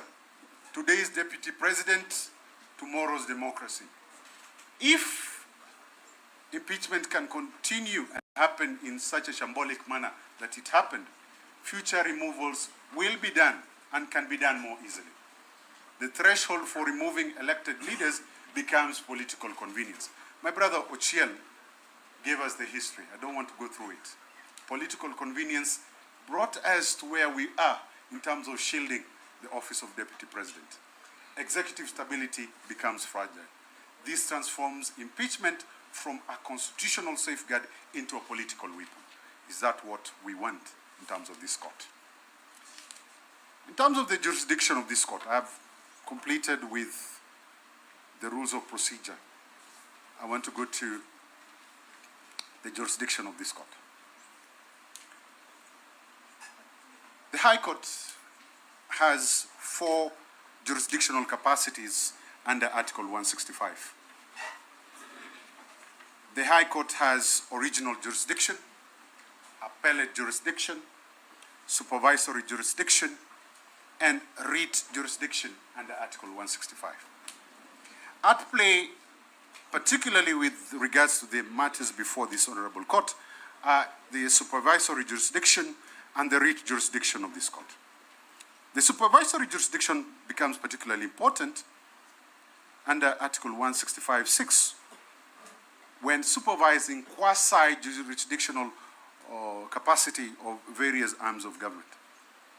And this is where the court will invoke its judicial review power or judicial review authority. What is judicial review? Judicial review has 2 limbs to it. Judicial review is the primary judicial function to preserve legal order by confining the political branches to their proper limits of power under the Constitution. That's the first limb. The second limb is protection of private individuals by preserving or preventing illegal encroachment on the rights of these individuals. Those are the 2 capacities of judicial review. And when the High Court, under Article 165 of this Constitution, stands as the primary guardian and interpreter of the Constitution and its values, the court exercises broad authoritative jurisdiction, including supervisory and constitutional oversight over the National Assembly. So that the National Assembly will not be had to say that this is a political question beyond the reach of the court. This court, the breadth of its constitutional and supervisory jurisdiction is a capacity granted by the Constitution, and it's not an intrusion into the domain of the legislature, and is a necessary feature of constitutional design. I hear telepathically, and I can almost predict that you will hear this from the respondents, that Parliament has its right to formulate its own procedures. If the courts will be inclined to find it that way, we have provided to you a case, Maneka Gandhi versus Union of India, 1978. And it presents to this court a test. The Supreme Court of India, interpreting Article 21 of the Indian Constitution, speaks of due process in this manner. It says, number one, that procedure as a capacity of due process must be established by valid law. That is condition precedent. That condition adds on to say that even if the procedure is prescribed by law, it should be fair, just, and reasonable. Fair, just, and reasonable. So when you retire to write your judgment and you are satisfied that there was a modicum of procedure, you will have to look at that procedure in terms of the Maneka test. Was that procedure fair? Was it just? Was it reasonable? Was it reasonable to continue with the process when somebody is at the current hospital getting treatment? That is a question you will have to answer. In conclusion, a determination of impeachment is not a routine judicial exercise. It lies at the crossroads of law, constitutional governance, and the stability of democracy itself. La santé de notre politique, as the French say, the stability of democracy itself. The court's voice in this moment is not confined to the litigants before it, but resonates to the nation and future generations. This is a modern moment. Your judgment will either confirm that constitutional authority is bound by the discipline of law, or suggest that the most serious constitutional processes may unfold without the safeguards of the Constitution as required. By carrying out this solemn exercise strictly within the confines of the rule of law. Nunca más, never again, should we go to the dark old ages. I submit. My brother Sakimpa joins in next. Thank you.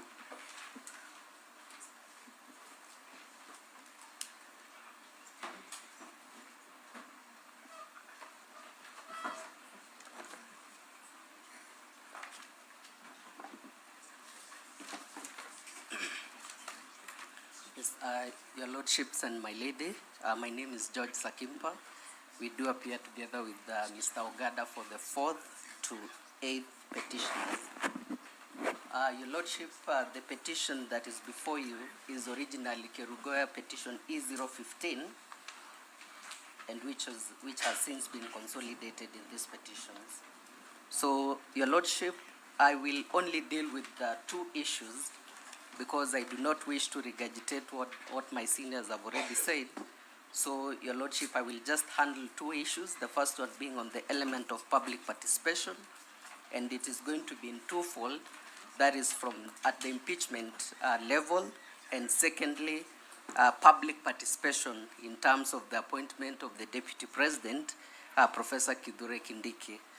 And the second issue, Your Lordship, is on the Senate and whether it was open for the Senate to apply the plenary route.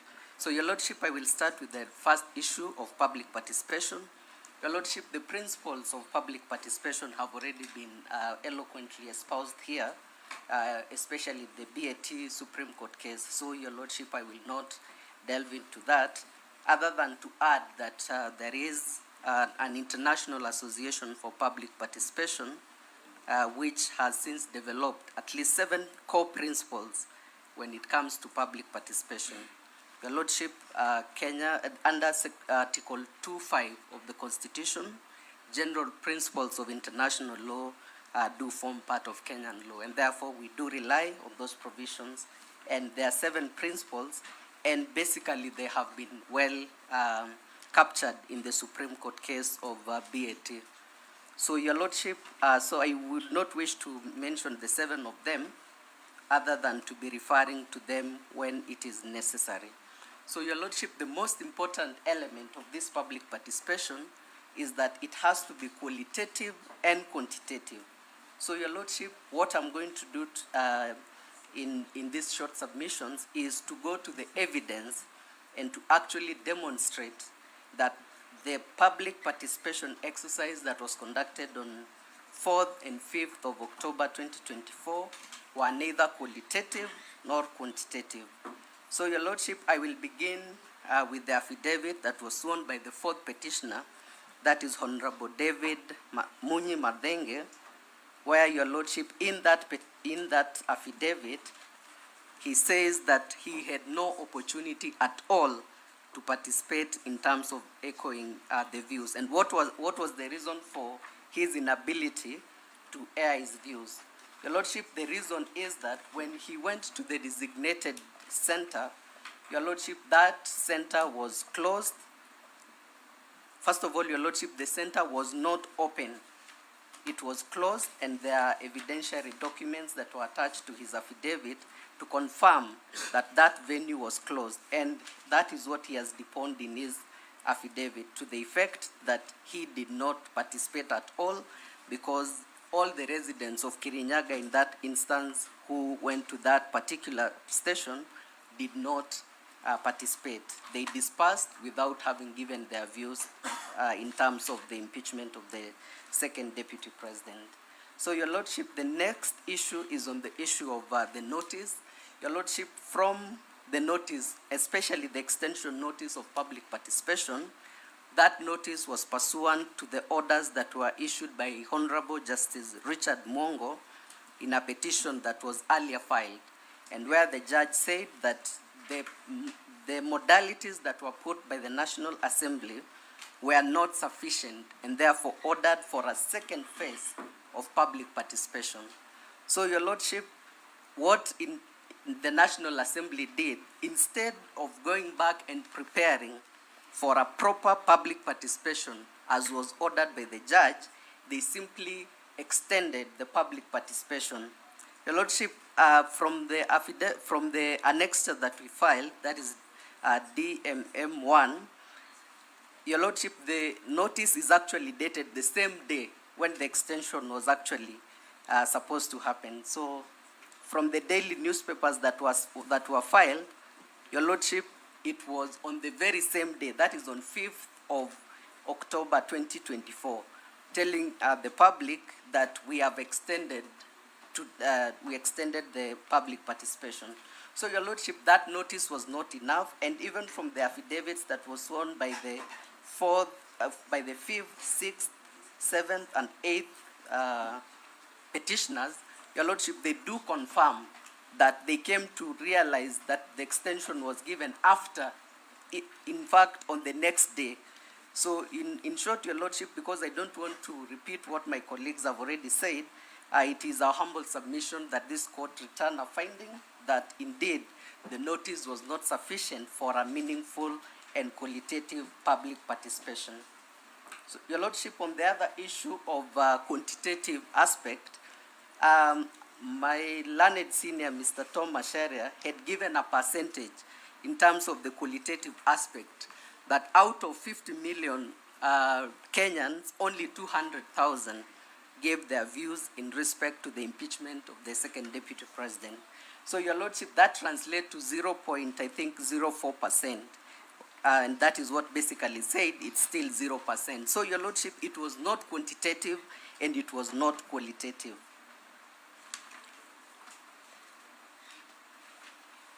And Your Lordship, I only want to mainly emphasize on the decision that we filed, Law Society of Kenya versus National Assembly, 2025, where, of course, the court, in agreeing with the BAT case, the court said that public participation must be real.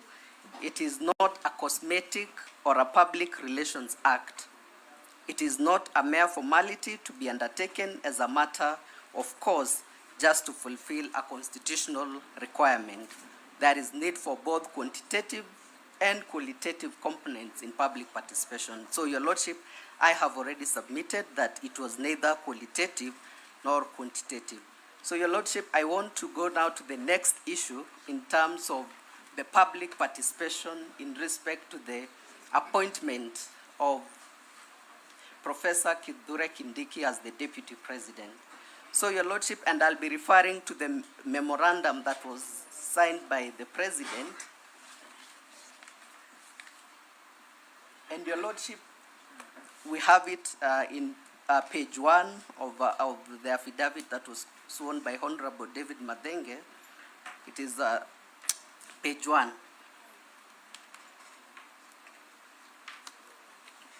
So, and the document is a presidential memorandum of nomination by His Excellency the President William Ruto to the National Assembly. And it says that whereas pursuant to Article 150 of the Constitution, a vacancy has arisen in the office of the Deputy President. So, Your Lordship, in relation to that, our submission is that this nomination of Professor Kindiki was subject to the Public Appointments Parliamentary Approval Act, that is Cap 7F of the laws of Kenya. And Your Lordship, in respect to this particular act that I'm referring, the Presidential Memorandum of Nomination is substantially in compliance with the provision of this act, except on the element of public participation. That is where the National Assembly drew the line, that the memorandum of did comply substantially with the act, but they chose not to undertake public participation.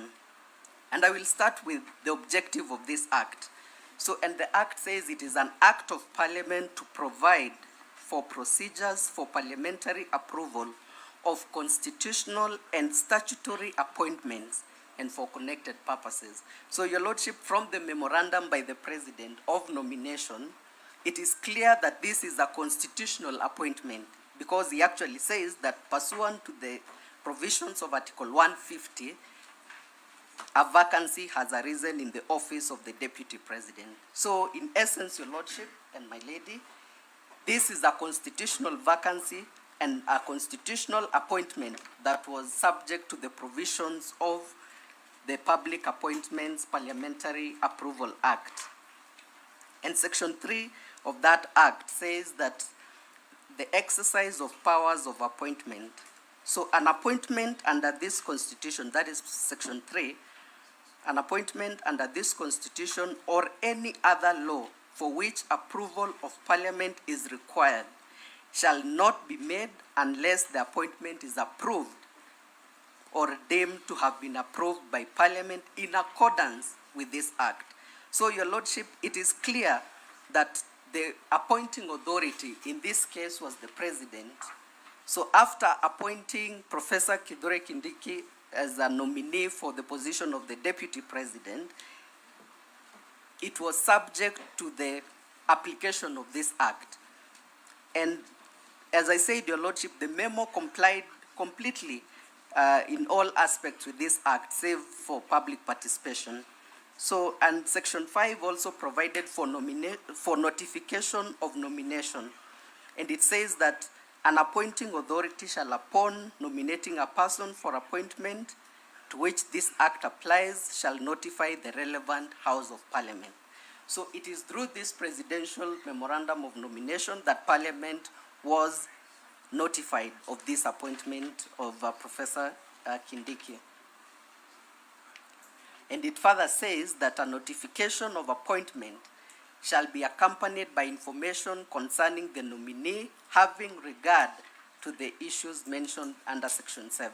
So, Your Lordship, I am sure that you will have an opportunity when you retire to examine this presidential memorandum. And in fact, it does highlight that the President says that for reasons whereof I have enclosed the following documents, and which Senior Counsel Paul Muite said that it was done in an ungodly speed. So, Your Lordship, I want to reiterate that the essence of this act was provided by Parliament so that it provides safeguards, especially on the issue of public participation, where the citizens will be given an opportunity for them to give views on the new nominee. And that is the procedure even in terms of the appointment of cabinet secretaries and all the appointments that are made under the Constitution. And Section 6, which is the most important part, it says that the committee, Section 6(4), approval hearing. So the committee shall notify the public of the time and place for holding an approval hearing at least 7 days prior to the hearing. So, Your Lordship, 7 days prior to the date of the hearing. Your Lordship, of course, from what we've heard is that the impeachment was done on the 17th of October, and on the next day, that is when the President forwarded this memorandum of appointment. So, Your Lordship, from that moment, the law requires that before the approval was done, the public had to have been given a notice of at least 7 days.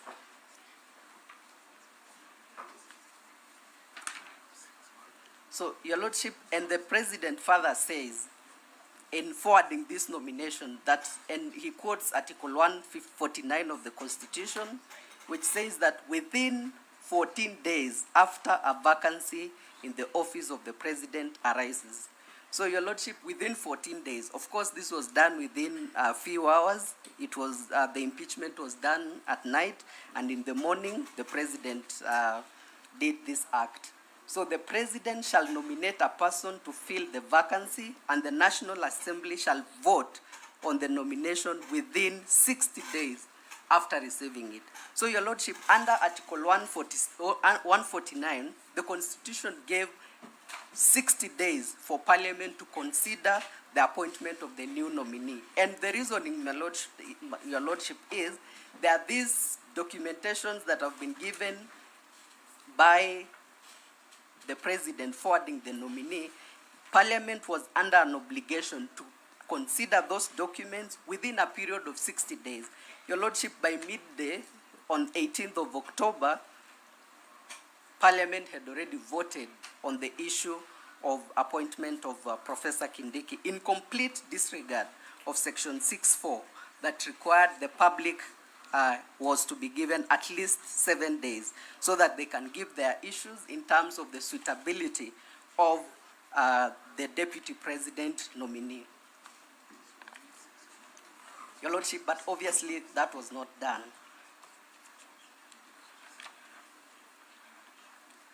And Your Lordship, I'll also now refer to the response that the National Assembly, in their submissions, they have filed, or rather they have given a ridiculous response to these submissions that we made. And under paragraph 361 of their submissions, they say that, in fact, this was a sui generis,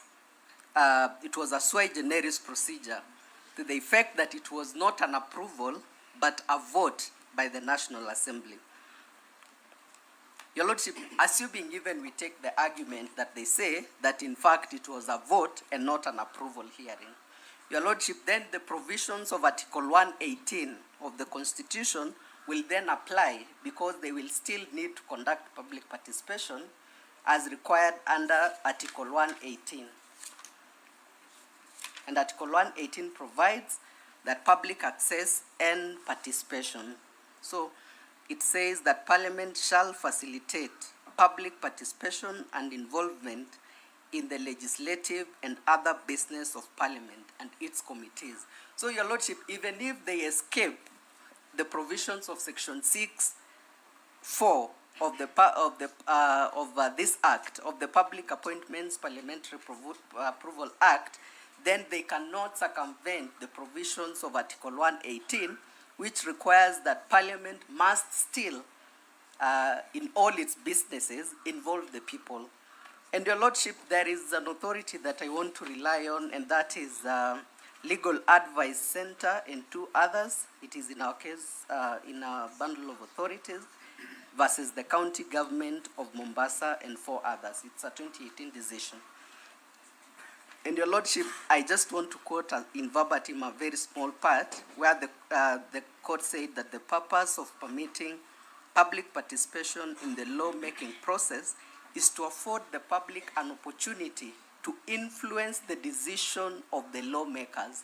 So, Your Lordship, assuming that we were to take the proposal that they said, that this was a vote that ought to have been taken by the National Assembly, then under Article 118, they must have sought public participation before they made the vote to approve the Deputy President nominee.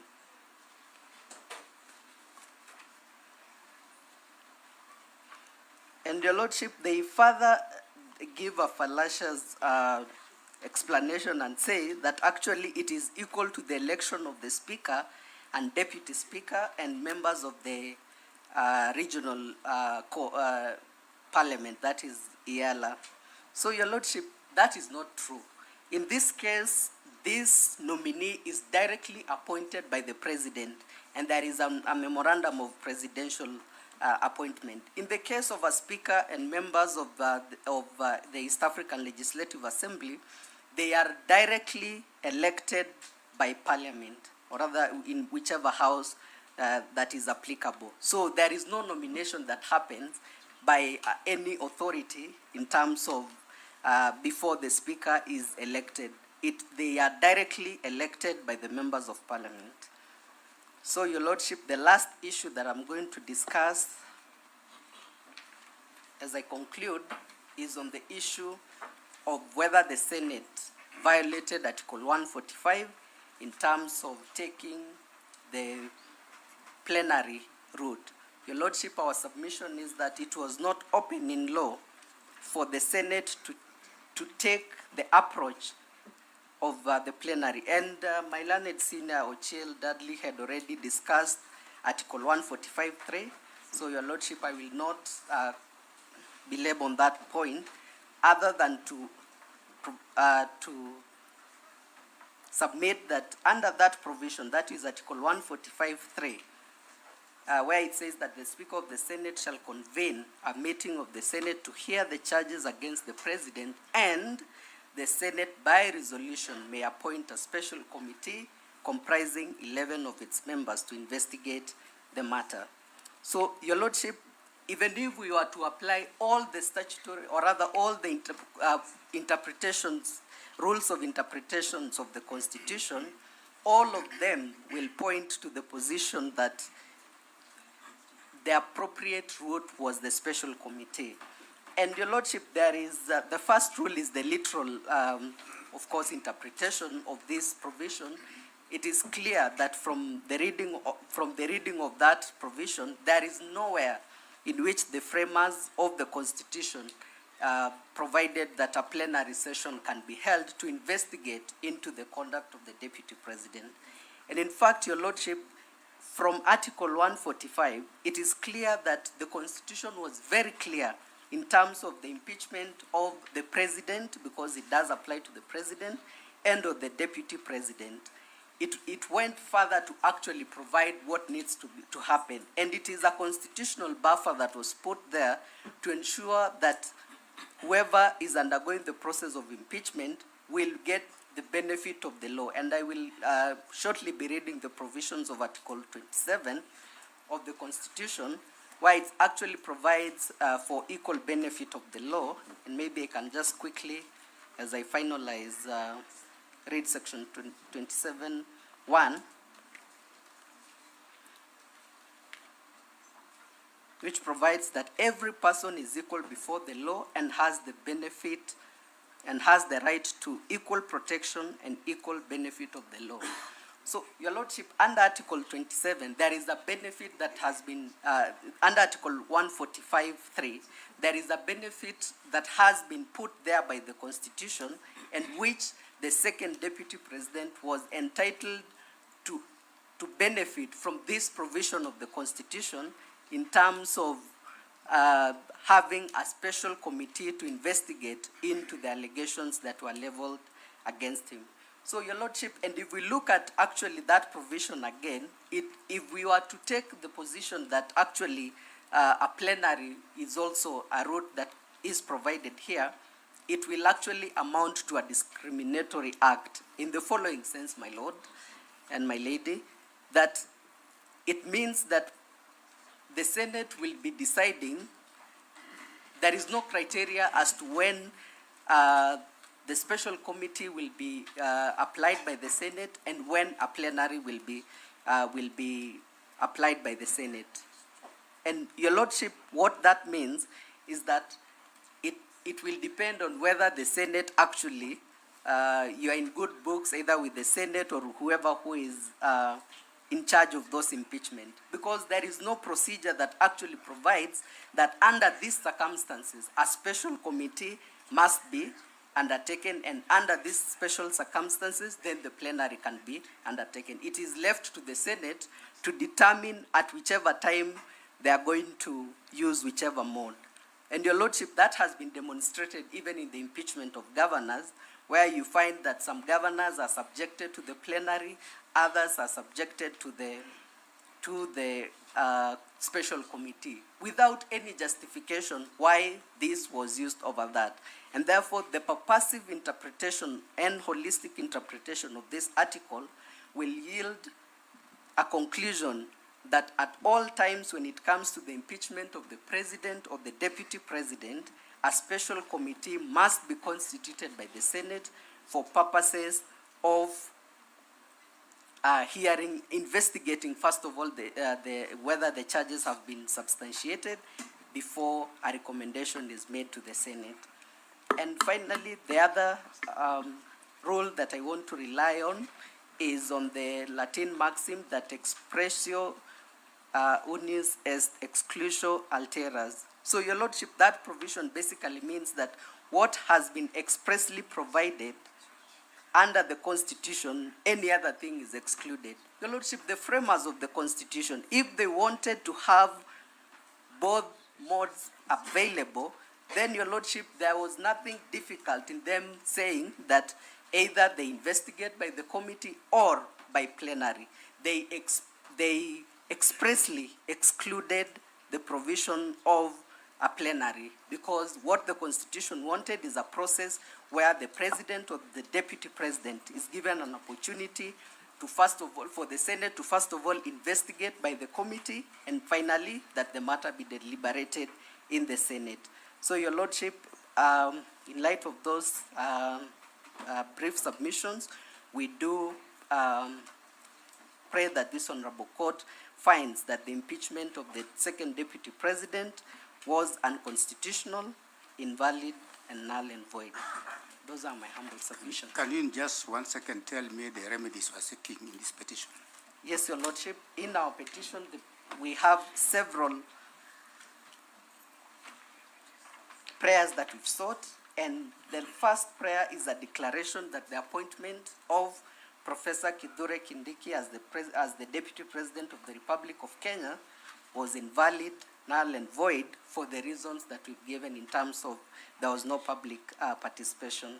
Your Lordship, another prayer that we did seek is a declaration that the National Assembly and the Senate were under an obligation to undertake separate public participation in respect to the impeachment of the second Deputy President. Further, Your Lordship, another prayer that we sought for a declaration that the public participation that was conducted by the National Assembly on 4th October and 5th of October was not proper, effective, and meaningful within the provisions of Article 10 and 118 of the Constitution. And finally, that the impeachment process of the first interested party, being the second deputy president, was invalid, null and void. Those are the submissions. And Your Lordship, of course, cost of this petition. Thank you very much. And we do support the position that was taken by the first petitioner. Most obliged, my lord. Thank you. Mr. Omoke. Your Lordship, I would like to present my petition on a fresh day. So I'll let Ms. She can go ahead.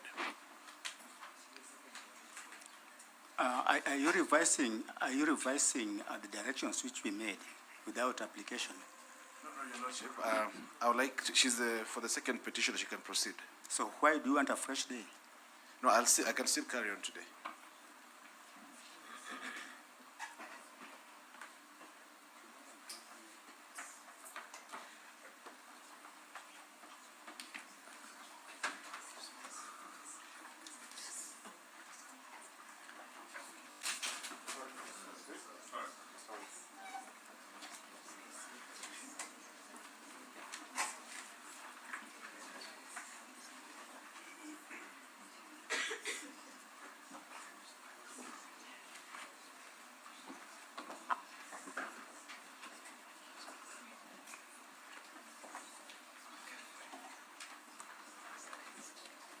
Yes, my name is Teresia Wanjiru Kimoto Makazi from Tess Kimoto and Company Advocates Kerugoya.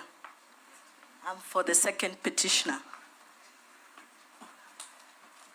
So my petition is the one dated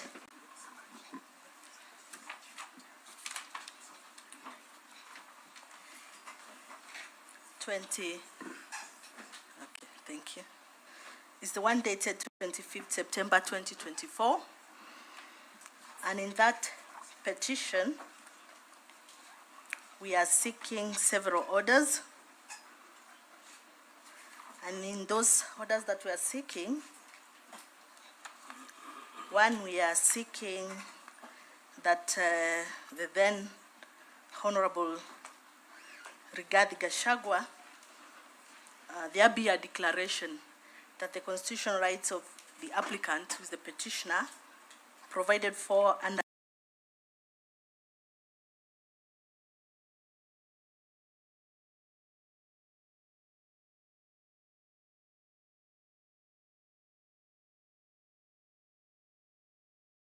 Article 10, 27,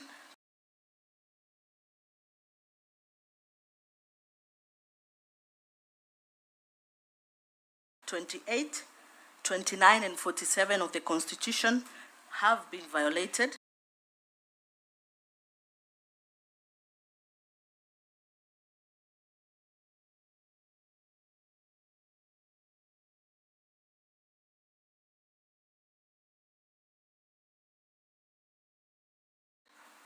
By the respondents, and that the first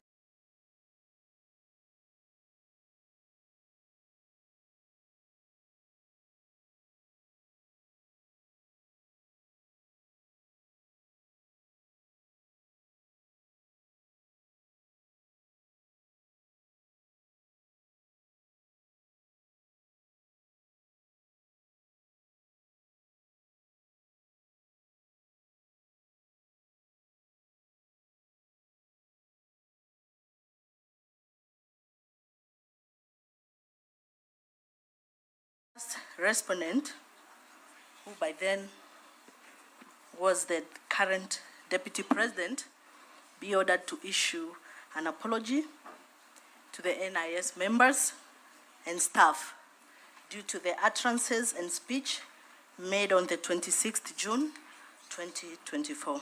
Cost of the petition and any other relief the court may deem fit. Of course, we wish to say that our petition has not been opposed by anybody. Let me finish. And we rely, of course, on the facts in support of the petition and our supporting affidavit as it is. We also wish to say that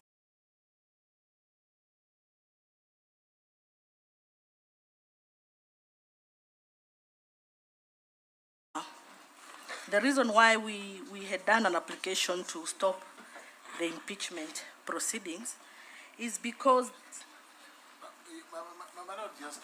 I don't like doing this.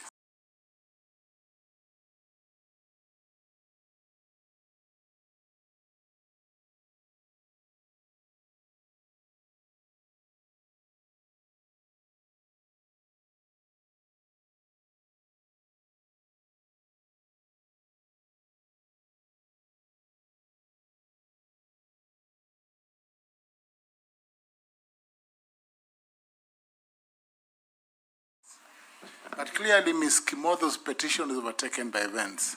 The petition sought an apology, but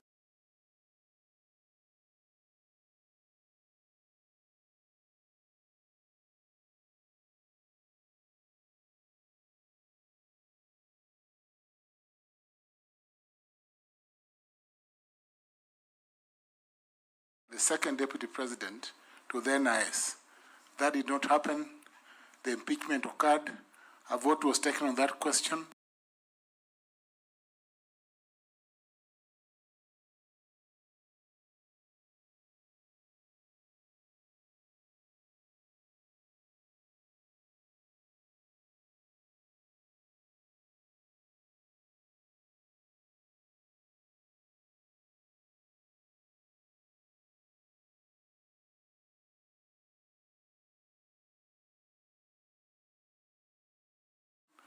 And it is the subject of the first petition argued by Senior Counsel Paul Mwite.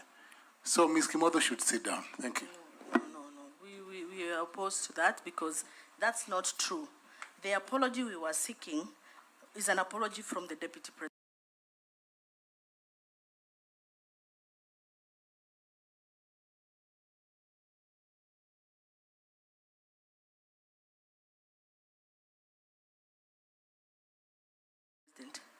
Whether he's sitting or not sitting. So we are very much in place. And again, we also wish to as I proceed before I was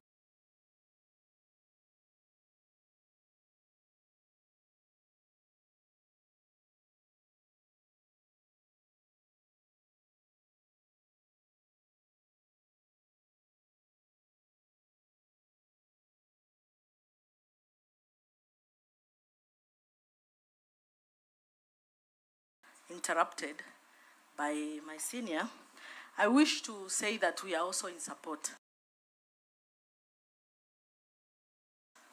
of, we are against the process of impeachment, and we are going to say why, if I'm allowed to say.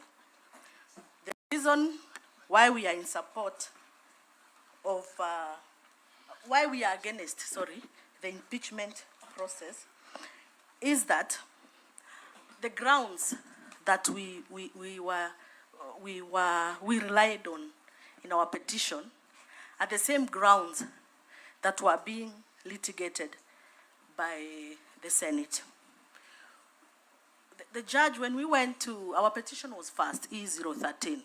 When we went to the High Court at Kerugoya, we raised these issues. The Senate had not yet started the process, the impeachment process. And so we felt that if we were hard first, then this whole issue would have taken a different turn. Because once a case is pending in court, once the issues that are being raised are the same issues being raised in the Senate, then we ought to have been hard first.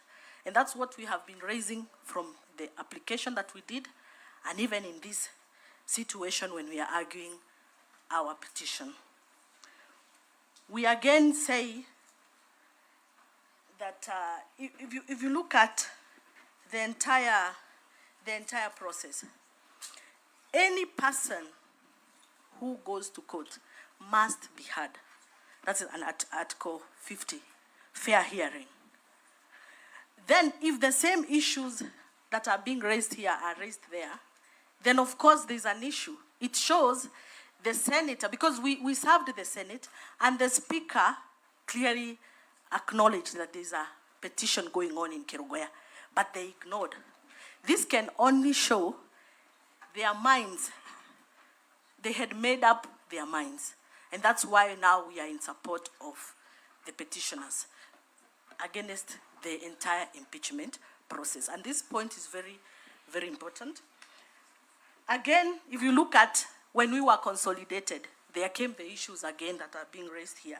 Public participation, which on our part, we are supporting. We are saying the public participation that was done was not done well. His Excellency Rigathi Gachagua, His Excellency the President of Kenya, William Ruto, are people who were voted by Kenyans as a duo, not individually.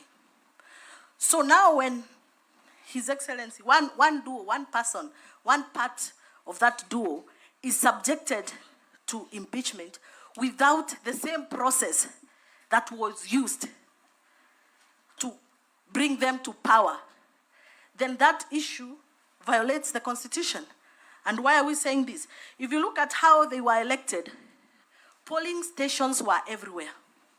Each constituency, each polling stations in the wards, people were allowed to vote. So now when it comes to public participation, in where now we want to remove one duo, why are Kenyans not being told, come, let's get your views on the removal of one duo that we elected? How can we be told we don't have a right to be here right now?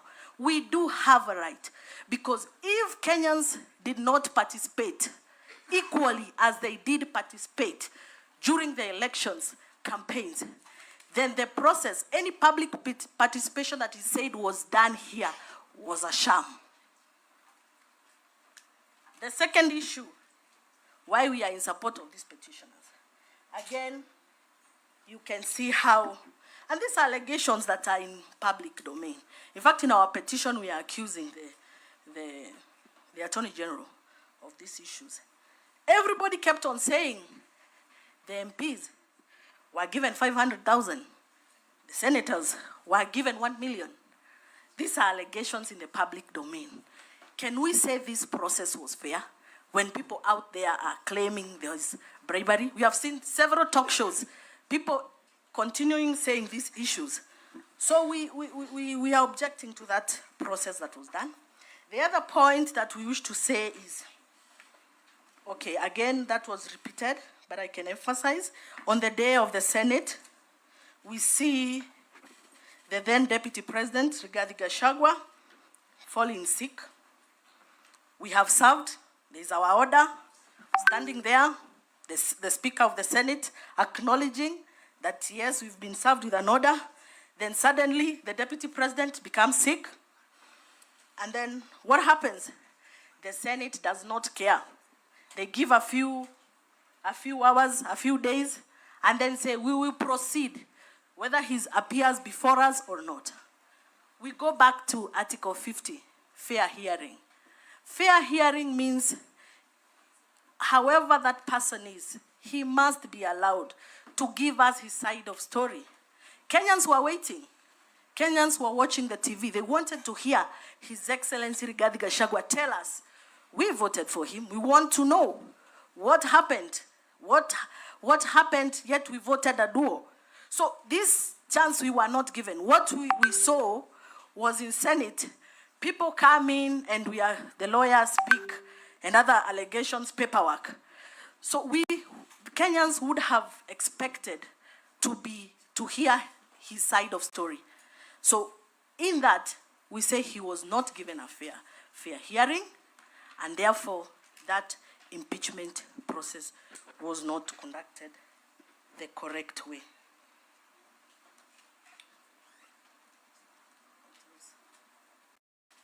Yes, I think my points, those are my few points. They are very fiery, so I don't want to keep. Of course they are.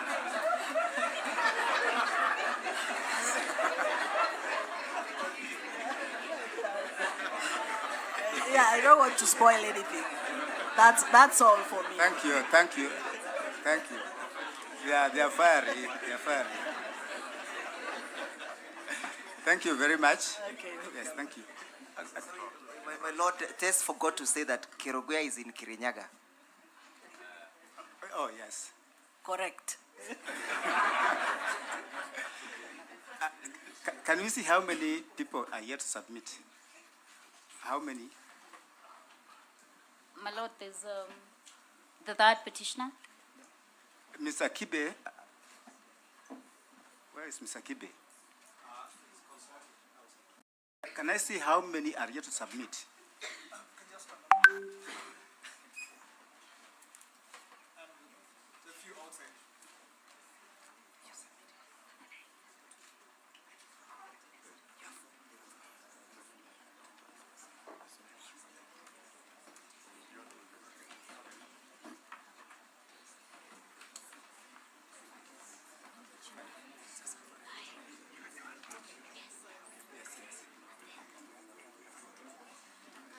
So we'll proceed until 6.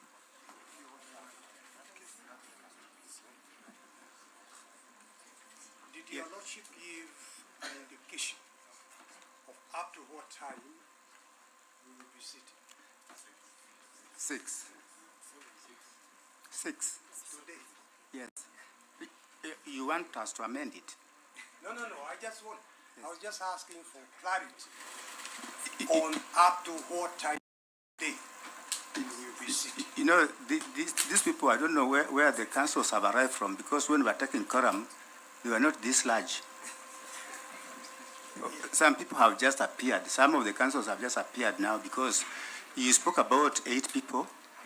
8 councils, yes. And then after that, we have had now, I see quite a number of councils are here. I don't know, maybe.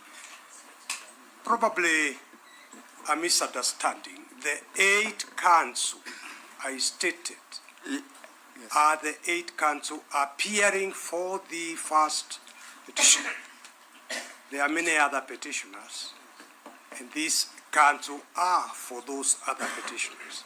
Yes. But looking at the number, it's a matter entirely in your lordship's So we can do up to 6. Then after that, we can make further directions. Okay. Yes. Thank you, my lord.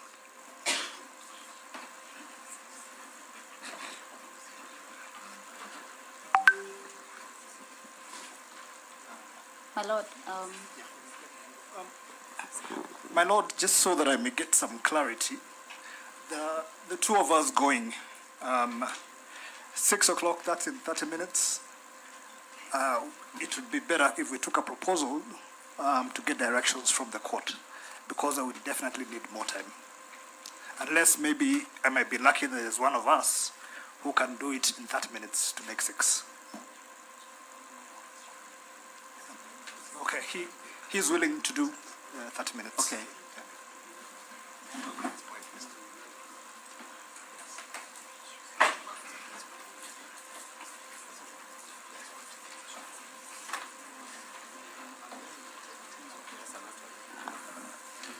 Your Lordship, once again, my name is Morara Omoke. I am third petitioner.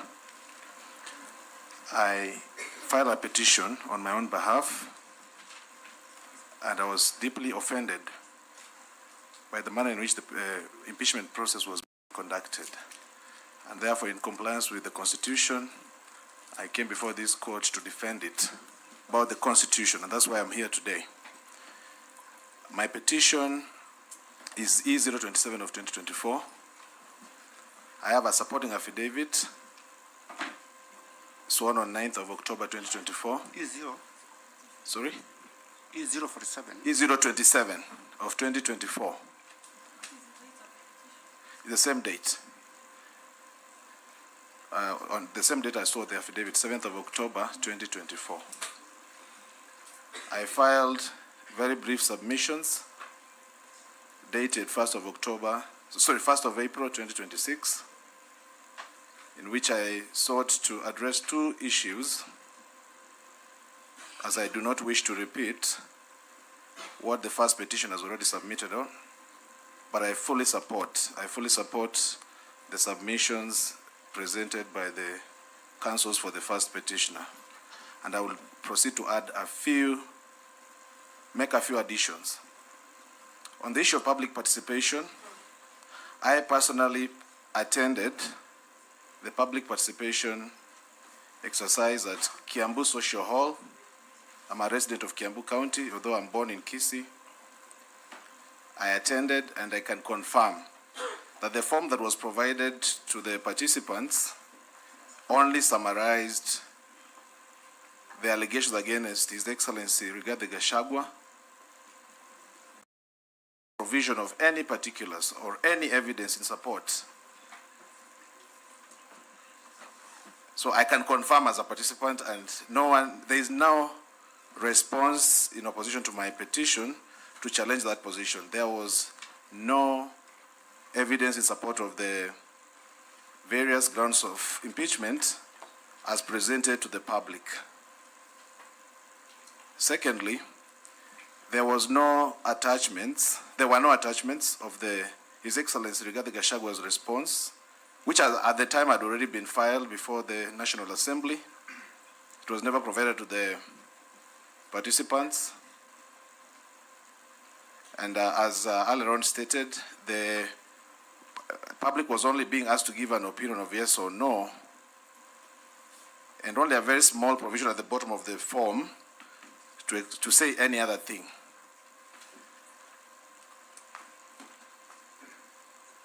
I also would like to indicate that the manner in which, rather the form, the language was only in English. And as you know, in this country, we have two official languages, English and Kiswahili. Earlier on in Swanya's submissions, he did talk about the BBI case. Actually, in that case, I prosecuted that point on providing different languages when it comes to public participation, especially on an issue that is so important as this impeachment. It was only done in English. There's no explanation why it was not done. They could have taken time, but because there was the hastiness with which this process was being carried out, of course, there was no attempt to provide for any other language. In my petition, I gave a background to the impeachment process, and I did find fault with the lack of partiality on the part of the Speaker of the National Assembly and the Deputy, and the remarks they made prior to the impeachment process. Starting with the Deputy Speaker, she did say, mimi mwenyewe nitampeleka nyumbani in a public rally. Around the same time, the Speaker for the National Assembly even quoted a verse from the Bible about getting rid of something that is considered to be inappropriate in reference to the Deputy President, even before the impeachment motion was presented before the National Assembly. And this, as we said, while they do not vote in an impeachment process, they preside. So it is extremely important that the two individuals who have the mandate of presiding over the impeachment process ought to act with impartiality, and they have to have no bias. And I would have to say that the two of them totally failed, and that vitiates, in my opinion, in my own submission, that vitiates the entire process. They should have refrained. They could have been more restrained in their remarks, even if that's what they believed. But they totally rendered the process unacceptable. I'll come to another issue. In the manner in which the grounds of impeachment were debated, and you look at the Hansard for the National Assembly, I'll make reference. I've seen multiple copies, but there's a copy before the court, I believe, I would ask you to look at page 18. The Hansard is in reference to the impeachment proceedings.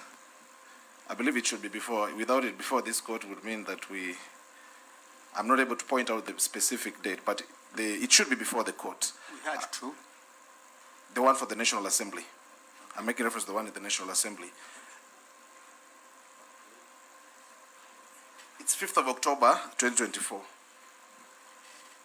Sorry, Your Lordship, 8th of October, 2024.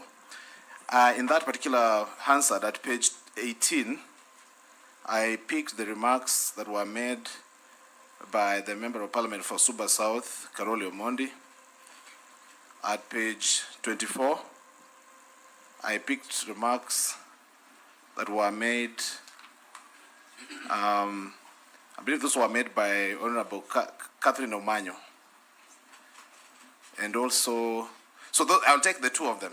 So they went ahead and introduced other issues. Also, I forgot to mention the Member of Parliament for Mavoko, Patrick Macau. Actually, that is at page 24. Then at page 42 and 43, you will find those of Catherine Omanyo. I will not go into what they said, but I would ask the court to look at some of the issues they said, which to me were personal issues they had with the Deputy President, or some long-held grudges, which they used as their reasons for endorsing the advancement of the impeachment to the Senate. This being an impeachment trial, which, as we said, in the standard set in the Wampara case, which requires a very high standard, and the Constitution, which also talks about grossness and seriousness of the misconduct and the violation. You cannot introduce any other ground, even if that's what is your reason. You have to debate, you have to vote on the impeachment on the basis of the grounds that have been stated in the motion. So that is another failure, which on that basis I would ask the court to find that the impeachment failed to meet the standard, the constitutional standard. It has to be the constitutional standard and threshold, and therefore it ought to be declared null and void. Your Lordship, I would now move to present on the issue of lack of legal mechanisms, or rather legislation, to operationalize Article 150, in this case, of course, which incorporates the other articles on impeachment. Again, on this issue, I did make a presentation in the BBI case on the lack of legislation. In that particular case, the issue was lack of legislation for collection of signatures, and that was an important issue in the BBI case. And the court agreed, and I would ask this court to make that finding, which is extremely important, that this kind of a process, being so important, must have legislation. And I would like to state why it is important.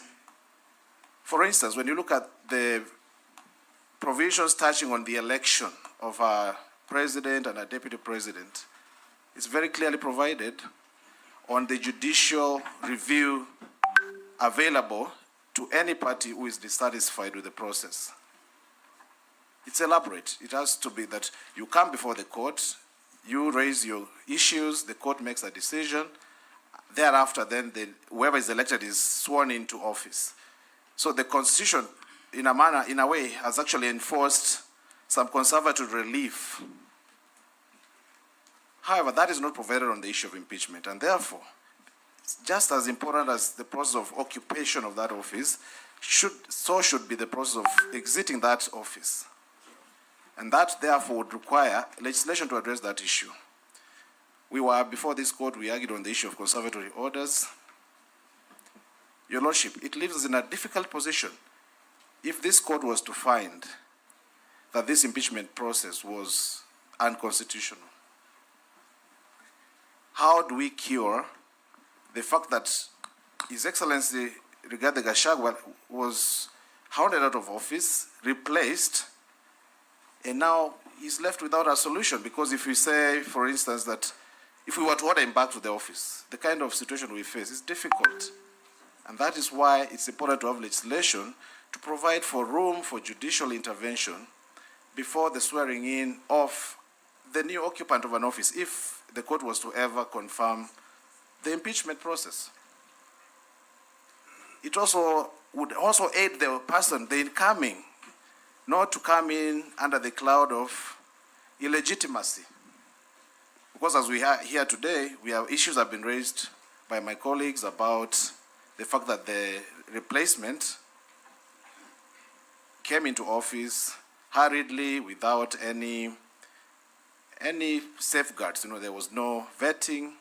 Because being an appointee, then it reduced him to that level of requiring vetting.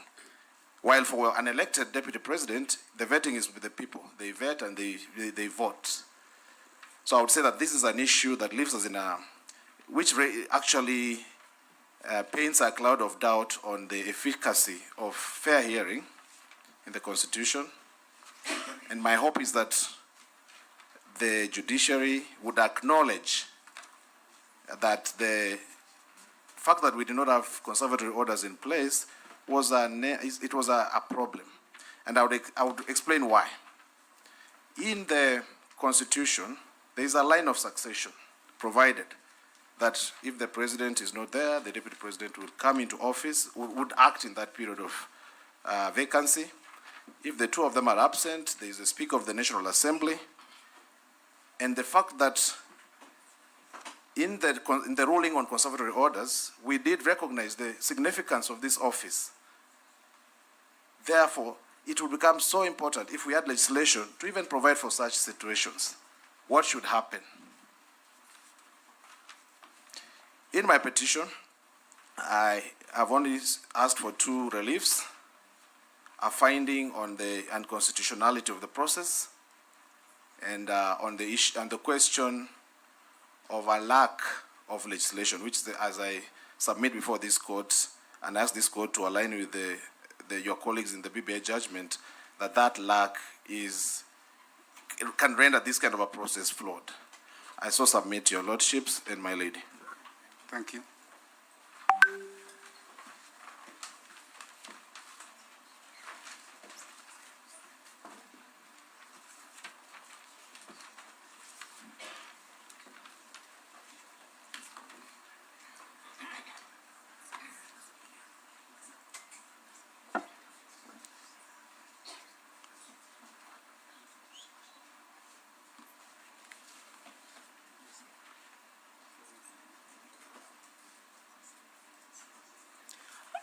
My lords and my ladies, I see it is around 5:50.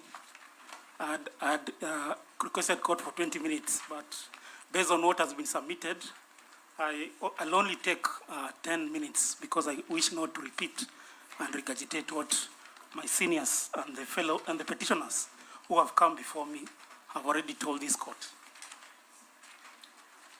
Your Honor, I don't think we'll be able to hear you now because there's another petition we are mentioning and time is well spent. Just give us a few minutes, we'll give you directions. Much obliged.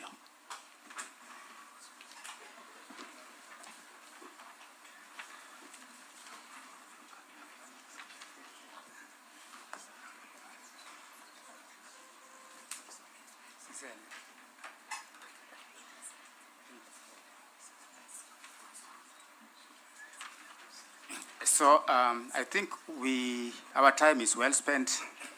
We have to adjourn to the next hearing date, which is 7th of May. We'll proceed with the petitioners' counsel who have not submitted, and thereafter we will proceed with the respondents on 7th of May. Should I suggest that we start at 9? Yes, 7th of May at 9. So with that, I think, yes? No, I was waiting for my lord to finish giving the directions. Yes. Yes, I've finished. We'll adjourn until 7th of May at 9. By that time, I think we'll have the services of the ceremonial hall.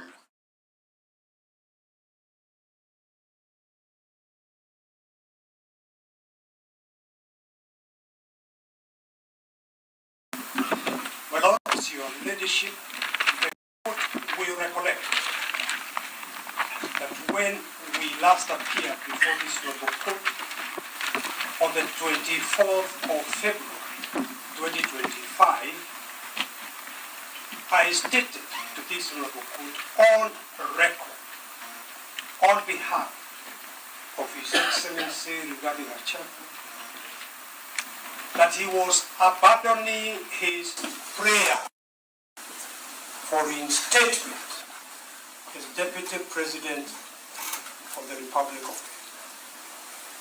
To that end, His Excellency regarding Gachagua amended and served his re-amended petition dated 13th of August 2025, in which further re-amended petition, he abandoned the prayer for reinstatement.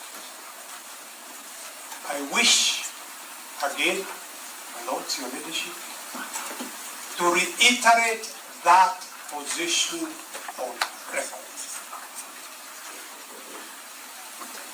My Lords, the prayers of the first petitioner are set out in prayers A to R in the said further amended petition, which, as I have said, is dated 13th of August 2025. The core of those prayers can be summarized as follows. One, the question, if this court agrees with our submissions, the question of the unconstitutional impeachment. Number two, payment of the remuneration he would have otherwise earned, plus, of course, all the benefits as per the law. Finally, for the period of 2.5 years that His Excellency regarding Gachagua served as the second Deputy President of the Republic of Kenya, it is our submission that Article 151 of the Constitution is fully applicable, and I invite your Lordship and your leadership to have a look at that Article 151 when you retire. Briefly, my Lord, impeachment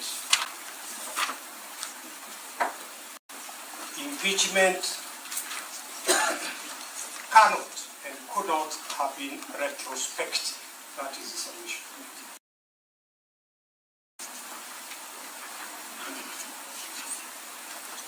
Lords, your leadership, the petitioner, first petitioner, relies on the following documents. One, his further amended petition dated 13th of August 2025, the verifying affidavit thereto, and the annexures, which are in 9 volumes, dated 18th of October 2020, of authorities and case digest, dated 7th of October. And number 3, the first petitioners written 7th October 2025, which submissions are the ones we are highlighting today before this noble court. My Lords, paragraph 1 to 19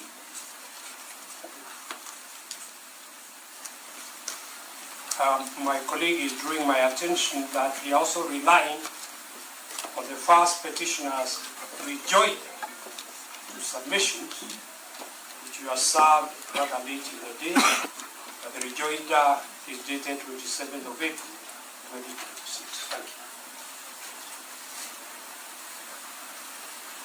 My Lords, Your Ladyship, paragraph 1 to 19 of our written submissions sets out the critical background and gives context to the impeachment and the submissions we have made with regard to that impeachment.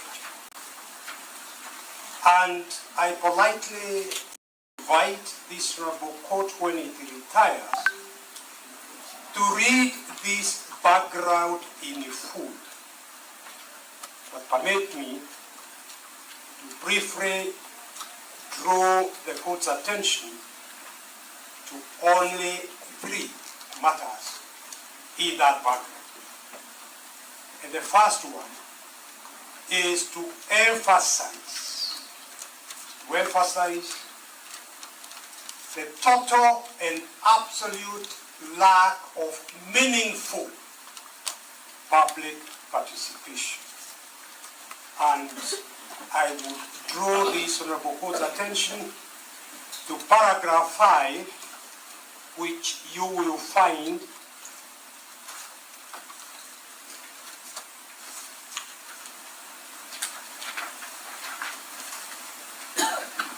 at page 7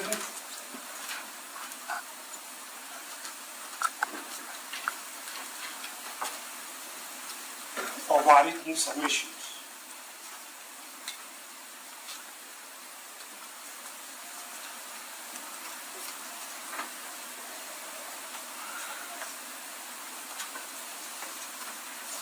My Lord, page 7 of our written submission, paragraph 5, is what I'm briefly referring to. The National Assembly conducted a public participation exercise on the 4th and 5th October 2024. However, the exercise was not adequate or meaningful. The exercise did not provide the public, for example, with the Deputy President's side of the story. The public was only presented with the allegations made by the National Assembly. And our submission is that if there is going to be effective public participation, it was essential for the public to be presented with what the Deputy President was saying. But that was never done. In Nairobi, for example, in the county of Nairobi, the National Assembly public participation for the county of Nairobi, capital city.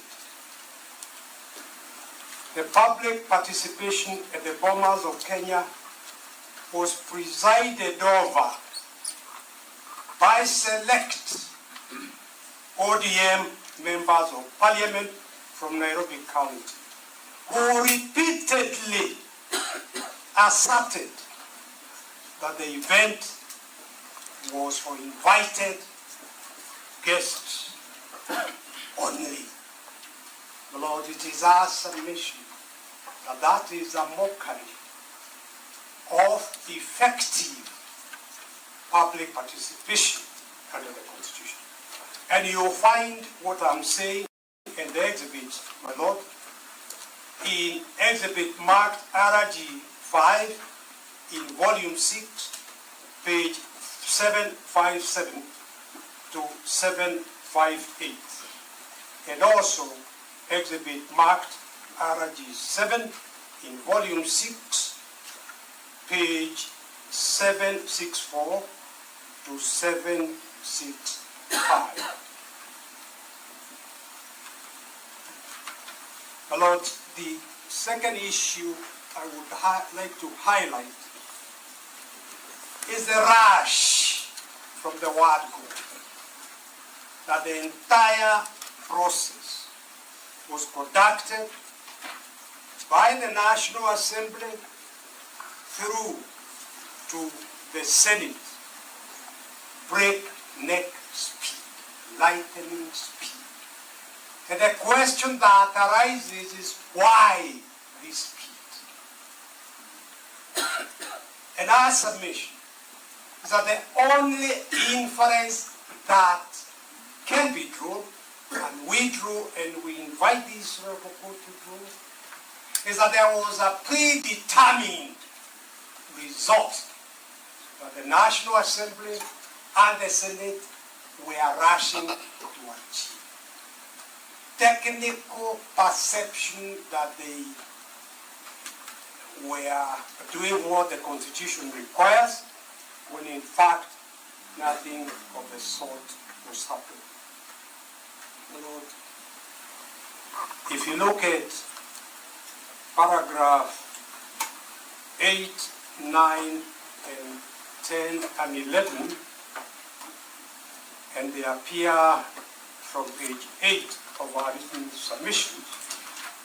Paragraph 8, the Lord, you see, the respondent, the third respondent, convened a session of the Senate on 8th October 2024, which then passed a resolution that the plenary would hear and consider. And I pause here to emphasize the word plenary, because both the Constitution and the standing orders of the Senate divide impeachment proceedings into stages: committee and plenary. And if the person to be impeached is to get any fair trial in the impeachment, the Senate cannot legally, constitutionally bypass the committee. It is the committee that accords an opportunity to the person to be impeached to be fully heard, not the plenary. And we will be highlighting our understanding, our interpretation of the law, that the rules of natural justice and on a correct interpretation of the relevant provisions of the Constitution and the standing order, it was not open to the Senate to bypass the committee of the Senate, where the law gives the Deputy President, the first petitioner, the opportunity before a smaller committee to fully present his evidence, be represented, and be heard. And the 10 days that later the Senate imposed itself on refer to the committee of the Senate, not to the plenary. Lord, paragraph 9, hearing before the Senate commenced a schedule on 16th of October 2024, when the Honorable Mwengi Mutuse's evidence was fully discredited in cross-examination. This Honorable Court will be taken through all that. Number 10, paragraph 10, on 17th of October 2024, that was on the second day of the hearing, the Senate allocated the Deputy President 2 hours to present his case. You will see, and you will be addressed, my lords, the fact that somehow the National Assembly was allocated 3 hours. Yet, the person that was being impeached was the Deputy President, not the National Assembly. Lord, all this and many more is evidence of clear bias on the part of the National Assembly, despite on the part of the Senate, despite the Senate being presided, and I must state this, by a speaker who I personally have the highest regard for as a professional.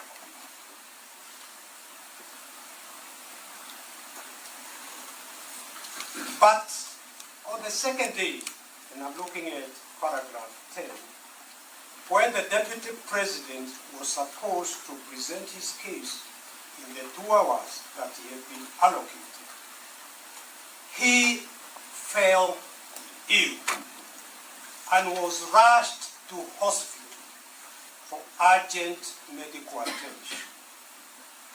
Rejecting the request for adjournment, the Senate voted to impeach the deputy president on 5 out of the 11 counts.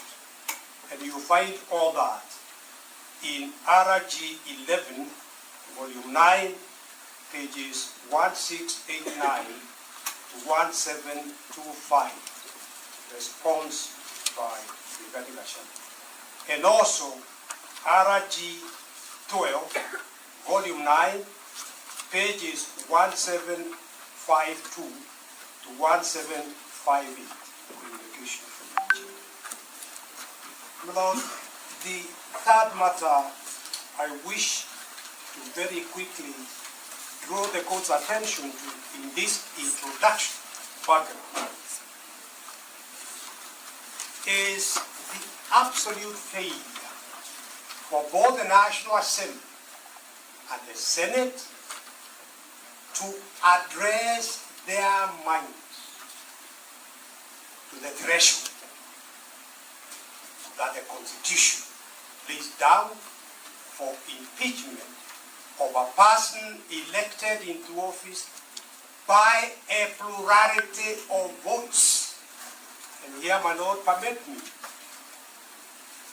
to draw the court's attention to the fundamental distinction between presidential systems of government and parliamentary systems of government. In a parliamentary system of government, members of parliament are entitled and have the right to kick the prime minister out of office simply by passing a no confidence resolution. No one can question the members of parliament why they had lost confidence in the prime minister. There are many examples of parliamentary system. England is a parliamentary system. India is a parliamentary system. And in fact, although in South Africa they call their CEO president, it's actually a parliamentary system because the president of South Africa is elected not by a plurality of votes, but by votes, a majority of votes. So that distinction is important. The people of Kenya decided in August 2010 that they wanted to give unto themselves a pure presidential system.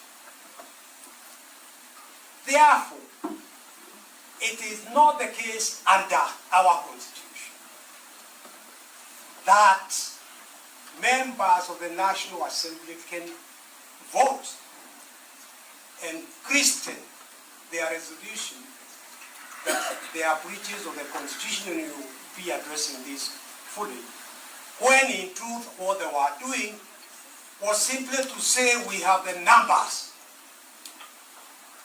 passing a vote of no confidence, not violation of the Constitution. That is not what is permitted in our Constitution. And my Lord, if you look at paragraph 1 of our written submission, this is important.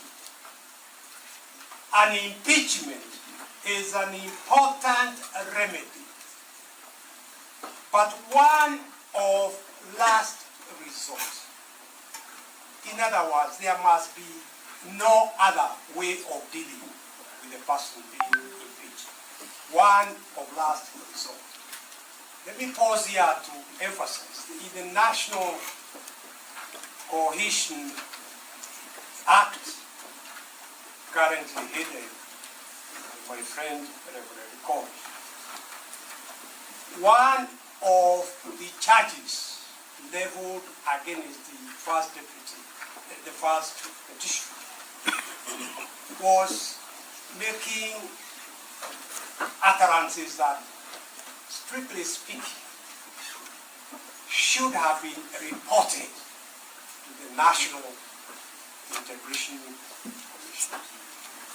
If impeachment is a last resort, why was the deputy president being rushed to impeachment on matters in respect of which he could have been taken to that National Coalition Commission and even prosecuted?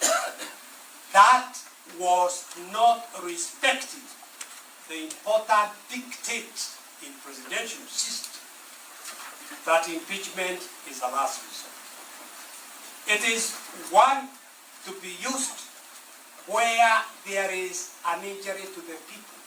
Why is that? Because in a presidential system, it is the people themselves, through a plurality of their votes, who elect both the president and the deputy president. The remedy should be limited to only the gravest political wrongs.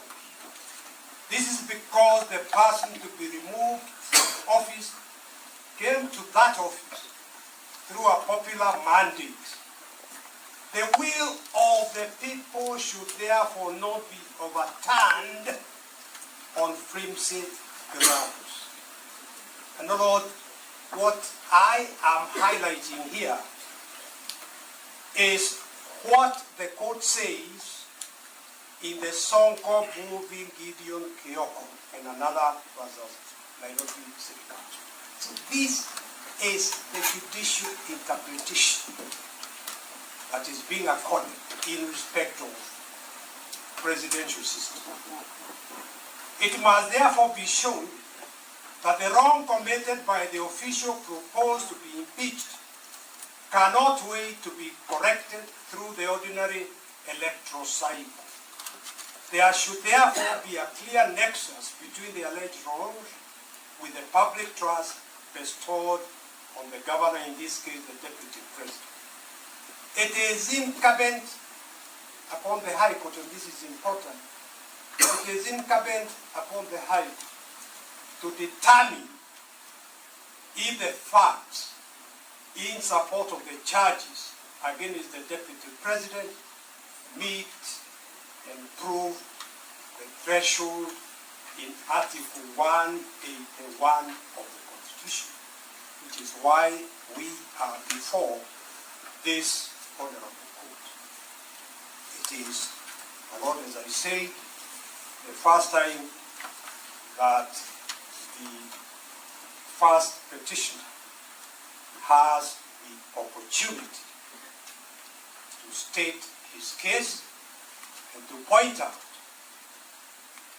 the lack of that high standard of gross violation of the Constitution or other written law that the Constitution prescribes.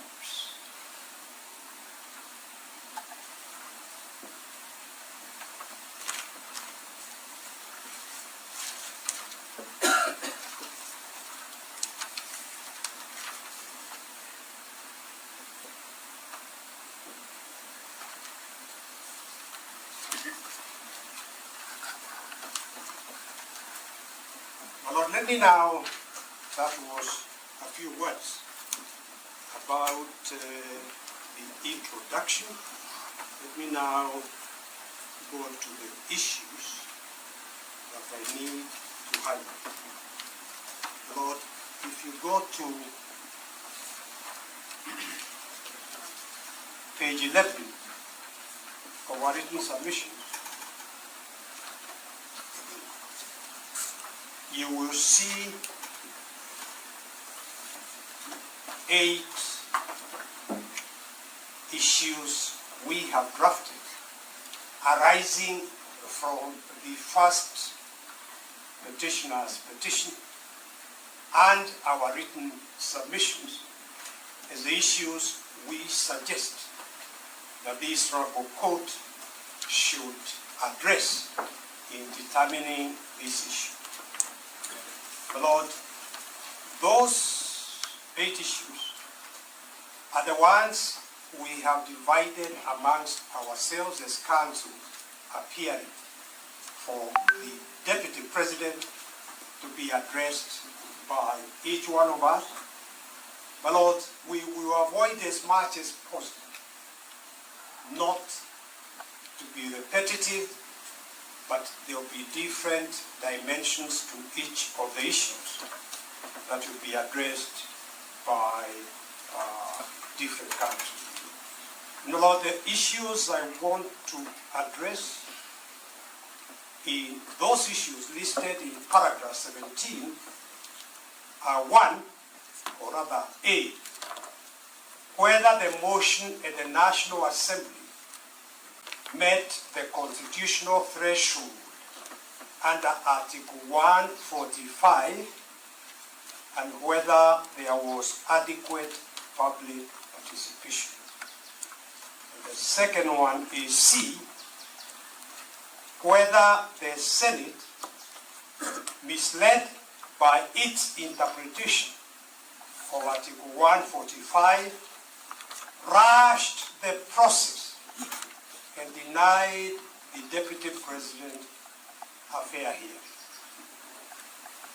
And it is our submission, very critical submission, as we shall be seeking to do here, that the Deputy President was denied a fair hearing.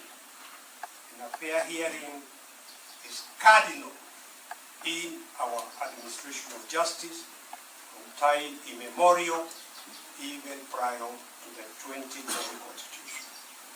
And the third one is whether the overnight clearances for the replacement Deputy President evidenced a predetermined process compounded by the violations, whether that was unconstitutional. My Lords, Your Leadership, the motion by the National Assembly was defective and failed to meet the constitutional threshold. First, the allegations and evidence in the impeachment motion at the National Assembly simply did not meet the constitutional threshold of Article 145(1). And you will find that in Exhibit RG1, Volume 1, page 2 to 41, the notice of motion. My Lord, in Martin, Nyaga, Wambora, and 3 others, the Court of Appeal held that the facts that prove gross violation must be proved before the relevant constitutional court. My Lord, Your Leadership, my learned friend Dave Wanjiru here, and myself had the privilege of arguing the Wabora case. It is a high standard in presidential systems. Not each, and you'll find that in the Wabora case, our Battle of Authorities, paragraph 45, pages 45 to 46. Not each violation of the Constitution amounts to gross violation. You know, the drafters of the Constitution could have said violation of the Constitution, or other, they didn't. The word gross must carry the true intention of the drafters of our Constitution. This is the Court of Appeal in the Wabora case saying not every violation amounts to a gross violation. The charge must expressly state that the alleged violation is gross and give particulars of the alleged gross violation. Whatever is alleged against the governor, in this case deputy governor, may I say, not just the deputy governor, the law that this report will be laid down or reiterated will apply to the impeachment of the president himself. It's a very weighty issue that this court is asked to confront. Whatever is alleged must be serious, substantial, and weighty.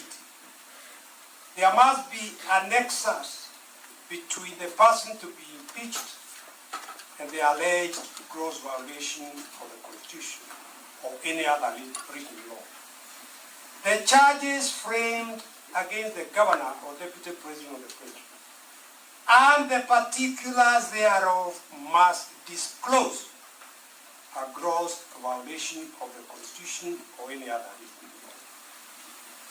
D, the charges as framed must state with a degree of precision the article or articles, even sub-articles of the Constitution or the provisions of any other written law that have been allegedly been grossly violated. Here, my lords, in the case before this honorable court, the allegations were vague, lacking in detail, and wholly unfounded.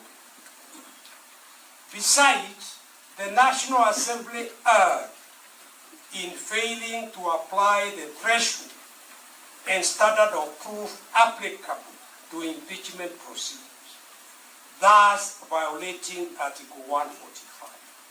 For example, although the court in the Robert Alive as the Attorney General case, which is reported in 2017, 6090, nullified Section 132 of the Penal Code. The court nullified Section 132 of the Penal Code. 5 years before the Deputy President's election to office, ground 8 of the impeachment motion alleged that the Deputy President had violated that nullified law warranting his removal from office by impeaching the Deputy President on the basis of a section that had been nullified by this court. What he didn't know was the National Assembly sending to the public who had elected the Deputy President with over 71 million votes. This is demonstrative of the casualness of the National Assembly in performing a very important duty imposed by the Constitution of impeachment. My Lord, you find that authority, paragraph 62, case, pages 62 to 63.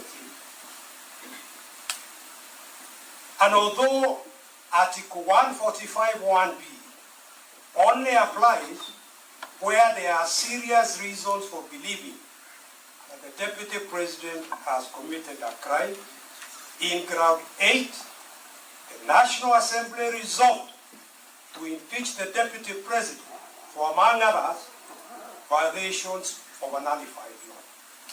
The National Assembly then informed the Speaker of the Senate of that resolution, finding that the charge of violating a repealed law had been substantiated. My Lords, Your Leadership, the Senate voted on that impeachment charge on the basis of a repealed section. And you find that in Exhibit RG3, Volume 6, pages 745 to 747. And my Lord, although Article 10 on accountability and the allied case opened all holders of public offices to searching public scrutiny, in Ground 9, the National Assembly approved the charge that the Deputy President had grossly misconducted himself by publicly criticizing a public security agent. And my Lord, what offense was the National Assembly stating here? What article of the Constitution was the National Assembly stating had been violated by the first petitioner criticizing the NIS director?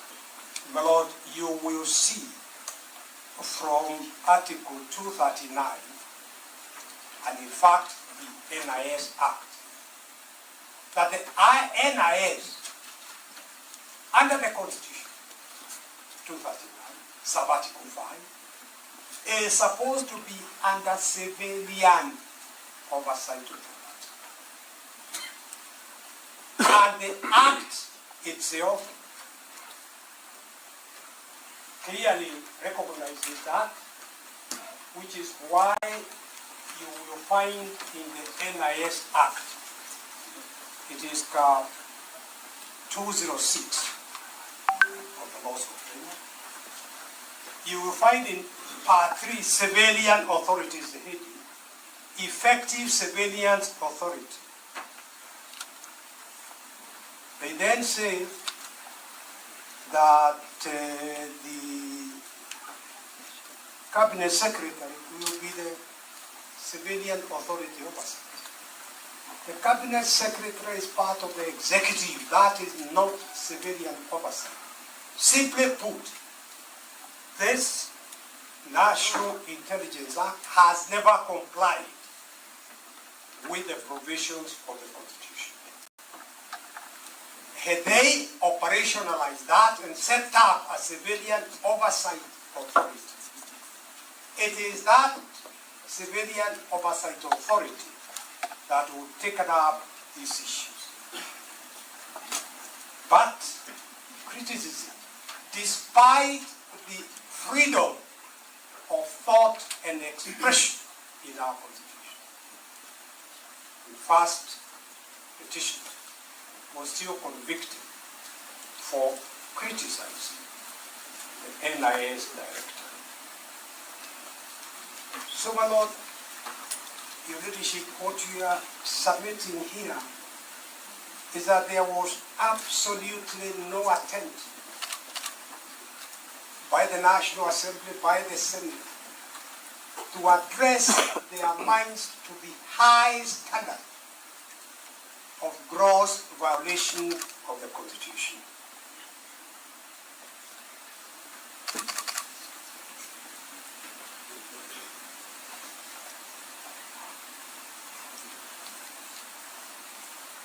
My Lord, Ground 5 accused the Deputy President of grossly violating Article 3(1) and 148(5)(d) of the Constitution and of failing to uphold his oath of office and allegiance. There were no details provided. Instead, Ground 5 simply referenced Ground 1, 2, 3, and 4. This unfair and confusing charge was such that even though the Senate cleared the Deputy President of Ground 2 and 3, it still voted to impeach him based on Ground 5. There was no attempt to explain even vaguely how the Deputy President had violated his oath of office.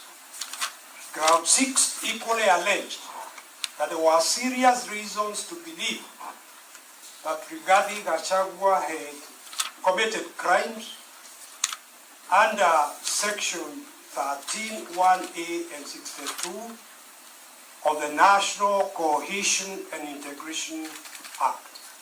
As I mentioned, my Lord, and I now put this on record, why wasn't he taken first to the National Cohesion for prosecution before invoking the last resort remedy of impeachment?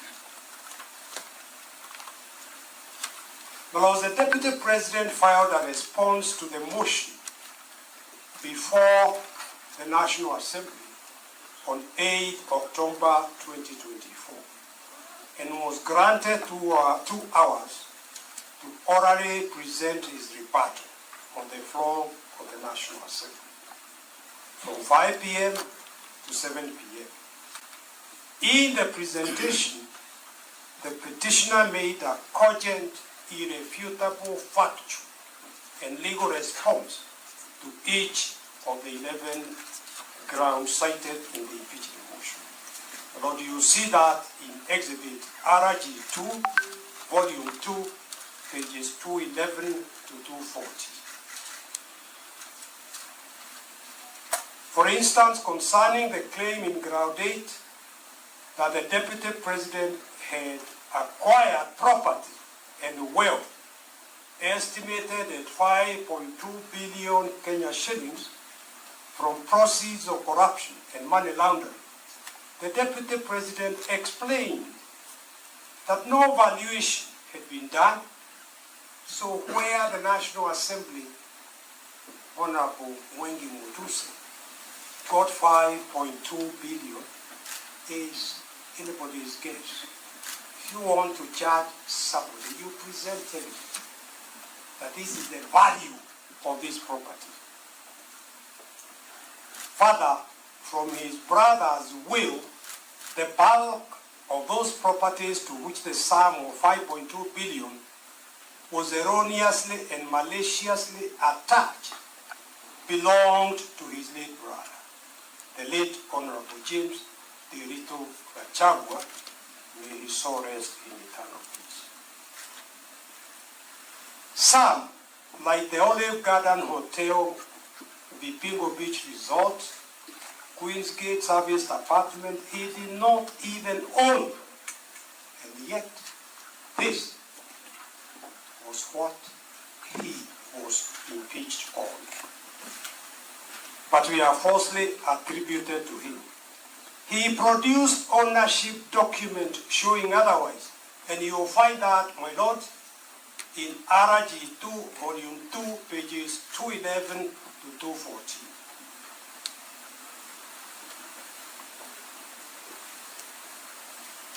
Lord, although the mover of the motion listed that the 2 companies associating them with the petitioner, first petitioner, alleging that they had been used to massively launder money and conceal proceeds of crime, of corruption, and benefit from influence peddling, there was not a scintilla of evidence to support or prove those allegations. No evidence showed any impropriety, and you will find that in RG2, Volume 2, pages 214 to 218.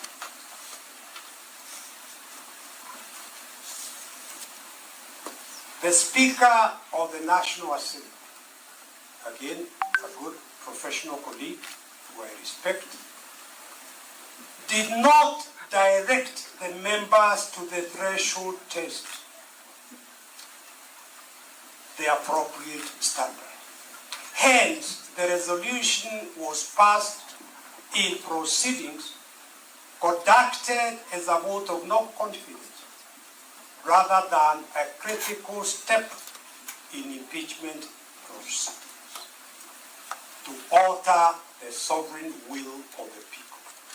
And you will find that as message of the Senate, number 025 of 2024, approval of special motion, RG3, volume 6, 745 to 745.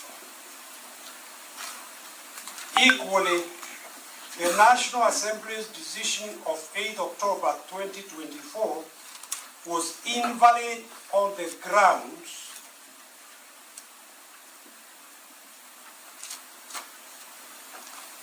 that, one, the impeachment motion was replete with the general unsupported allegations, hearsay, and outright lies, and lacked particularization and specificity required by Article 145(1) of the Constitution of Kenya and Standing Order 64(1)A of the Standing Orders of the National Assembly. 2, members of Parliament debated and voted on the motions on grounds other than those set out in the motion.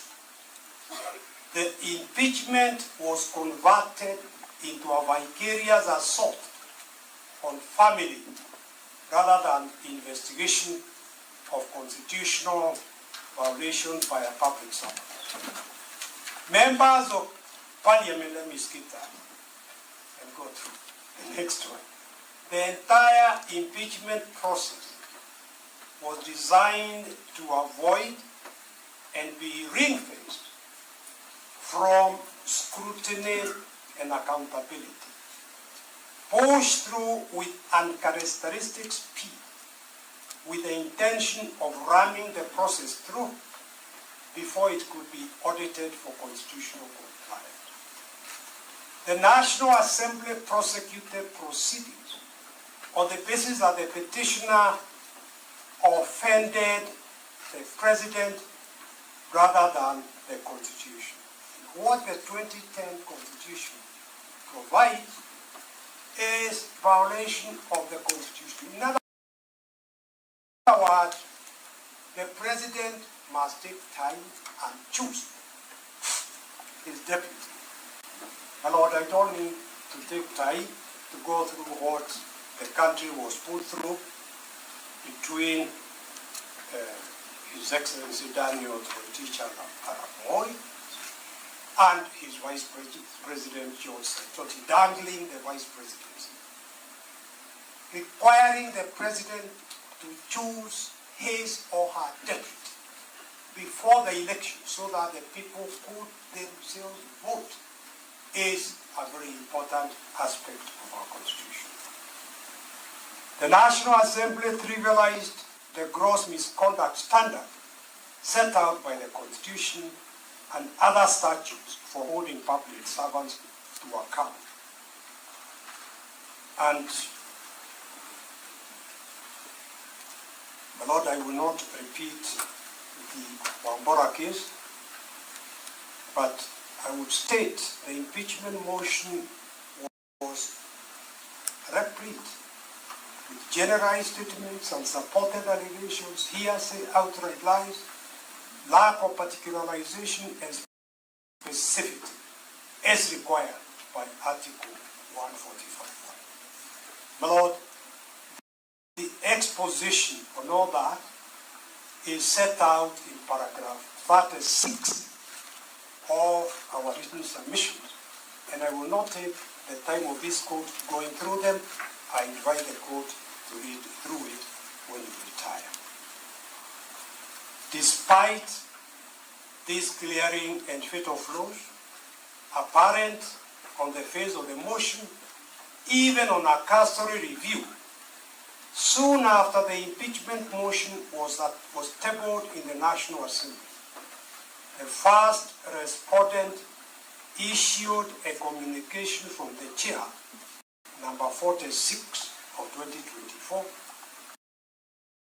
in which at paragraph 16, 18, and 20, he stated that he was satisfied that all the grounds in the impeachment motion met the requirements of the threshold under the Wabora case. The first respondent legally incorrect decision to allow the motion to proceed for debate, despite its clear failure to meet the specificity and accuracy requirements of the standing orders, seems to have been motivated by Parliament's bias and reckless haste to pass the motion as quickly as possible in order to shield the process and its obvious serious flaws from judicial review. It is our submission that that was the real reason for the rush. My Lords, Article 50, Sub-Article 2B of the Constitution states that every accused person has the right to a fair trial, which includes the right to be informed of the charge with sufficient detail to answer, to be informed in advance of the evidence the prosecution intends to rely on, and to have reasonable access to that evidence. The motion thus violated Article 50, Sub-Article 2B, and Article 50, Sub-Article 2J of the Constitution by setting out vague allegations, criminal conduct, including the Deputy President had violated and repealed sections of the penal, the leadership and integrity without ever charging it. Overall, the impeachment motion of the first respondent's communication from the chair was thus incapable of invoking the National Assembly's mandate under Article 150 as read with Article 145. My Lord, you will see all that in RG 1, Volume 1, pages 2 to 41, and RG 8, Volume 7, page 969 to 976. So, my Lord, that is all I wish to say about A. Let me very quickly move to C.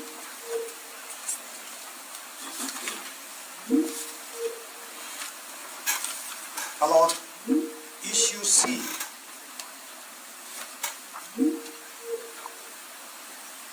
is there a problem with your card? Is there a hold of you're listening to the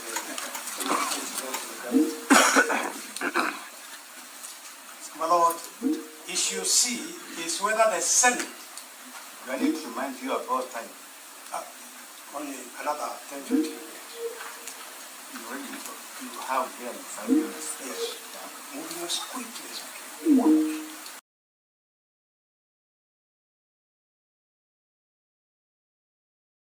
See, my Lord, which you find at page 40 of our submission, is whether the Senate misled by its misinterpretation of Article 145, rushed the Senate, my Lord, recognizes the right to a fair hearing in considering a petition for removal of a person from office, because they say so in their standing order number 81, the right to appear before the committee, the relevant committee.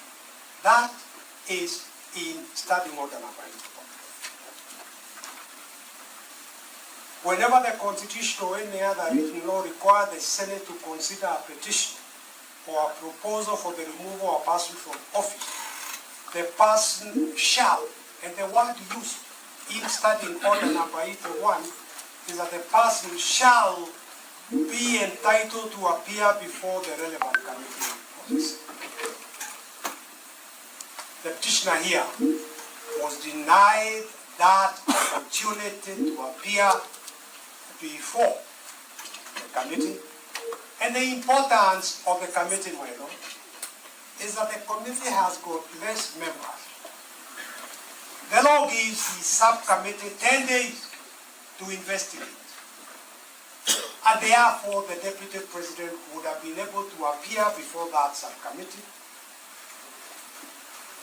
with his evidence, with his lawyers, and would have been able to argue it.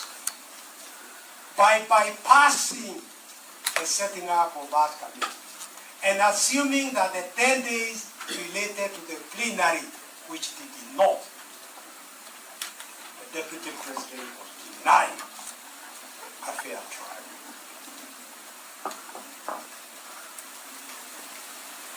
Lord, when the Deputy President had all along appeared in person and signaled his willingness to take the stand, he became mute. And none of us, all of us are human beings.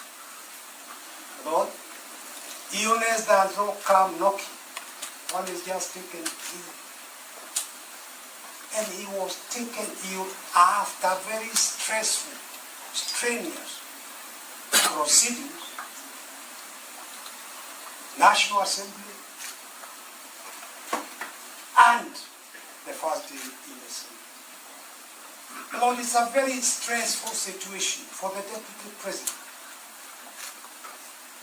to be deprived of that position to which he had been elected by over 7 million people.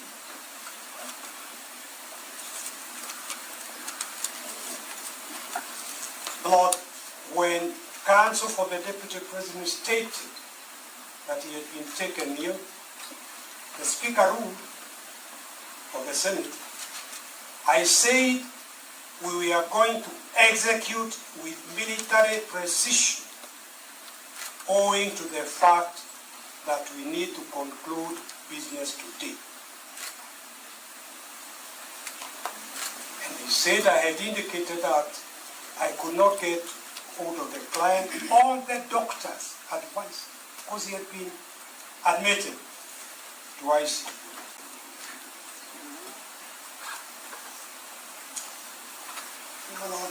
First, the 10 days did not apply to the Senate. That was a misreading of the Constitution. But secondly, there was time we were requesting adjournment up to Tuesday to see about the Deputy President improvement. But the Speaker said they could only adjourn up to Saturday. His proposal for adjournment to Saturday was shut down by the senators voting and saying they will not allow adjournment even. And no reasons were given for rejection of an adjournment to the following day, Sunday.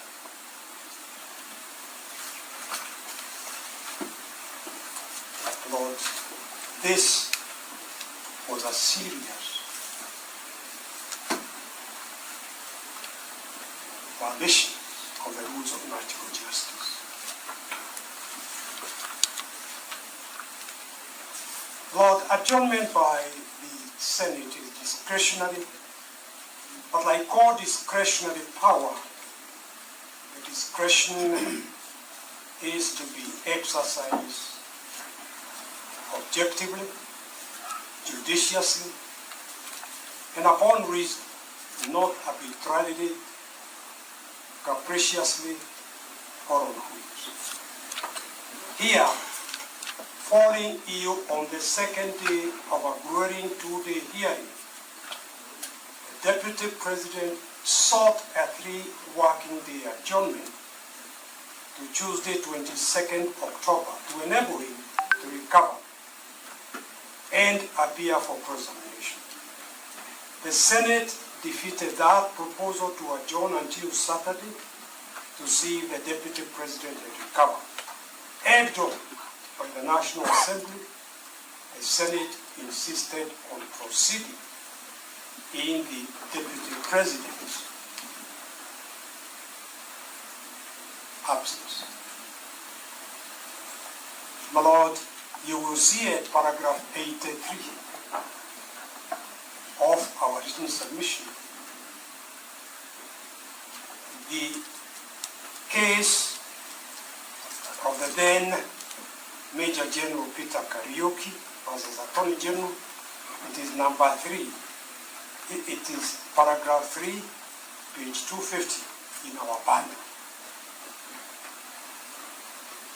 where the Court of Appeal said the appellant's request for a 3 working day adjournment, 3 days adjournment, to instruct counsel was denied. He had been held incommunicado without access to a lawyer for over 147 days. He had less than 10 hours in total, and in a prison setting to instruct his lawyer to prepare his defense. Overturning the court-martial decision denying the adjournment, the Court of Appeal explained, it must never be forgotten that the right to an adjournment to enable a party to adequately prepare his or her case in a criminal trial is underpinned by no less an instrument than the Constitution. The authorities cited above relate to exercise of discretion to grant or refuse an adjournment in a civil dispute.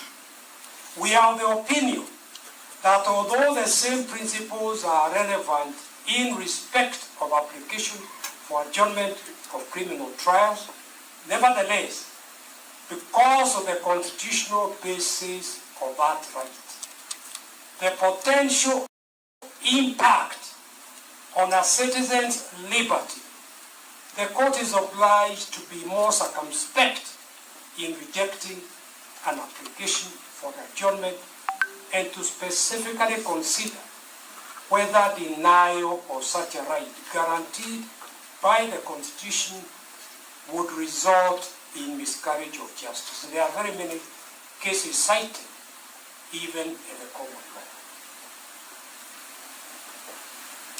My Lord, again, I had the privilege of arguing this case before the court-martial back in 1983, following the attempted coup, and also through the High Court, through the Court of Appeal. The conviction by the court-martial was quashed on the basis that Major General Kariuki, the commander of the Air Force, had been denied a fair trial. My Lord, in the interest of time, I was going to highlight the speed with which the whole process from the word-go all the way through was done, but including the rest of it. But I invite the court to read our written submission. I only mention that after hearing the Deputy President on the 8th of March, finishing at about 8 p.m.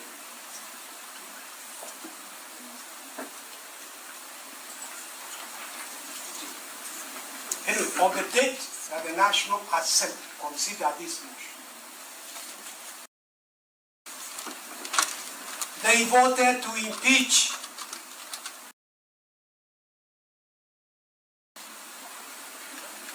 close to 9 p.m. The normal working hours are daylight hours. How is it that the National Assembly has made their resolution to the Senate? You know, it was transmitted at night.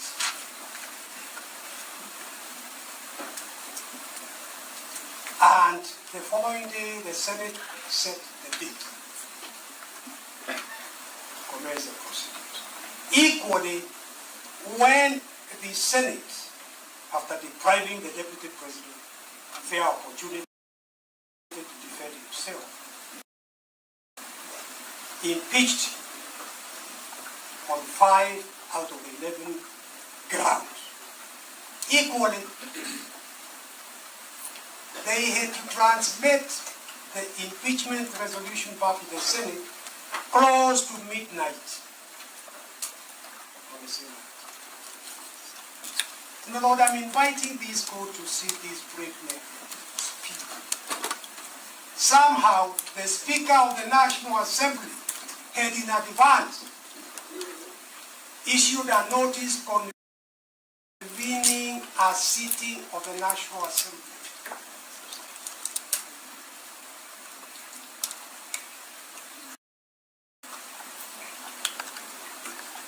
On a Friday, which is not a normal sitting. Any thinking person will wonder how the Speaker of the National Assembly, a good friend of mine, senior counsel, how was he able to understand it?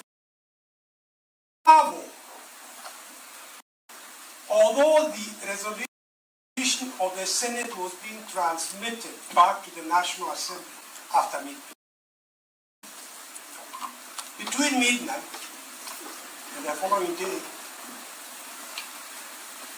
His Excellency the President had time during the night to get clearance for the person he wanted as his Deputy President from the ethics and anti-KRA. These are public institutions. In fact, the Electoral Commission did not even have commissioners to make a decision clearing the choice of the Deputy President. But I mention this to demonstrate the unholy rush. I invite this court to see through the smoke screen, cotton thrown about by the National Assembly and the Senate to confuse issues. They were mere. There was no attempt to address serious violations of the Constitution. Lord, I hand over to Rangi.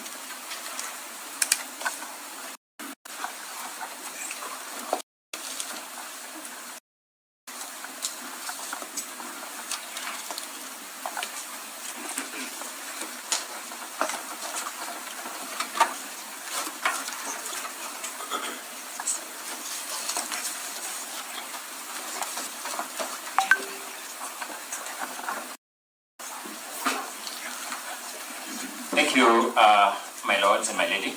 My name is Elisha Ongoya.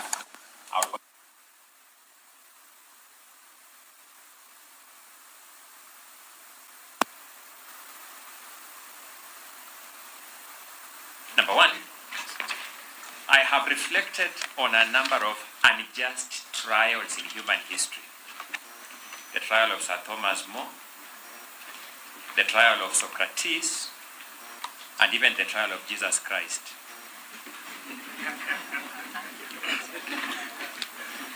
One element characterizes these trials. When you read history, they are trials that are carried out with predetermined outcomes. Those who are taken through the trials are taken through the motions for the sake of it.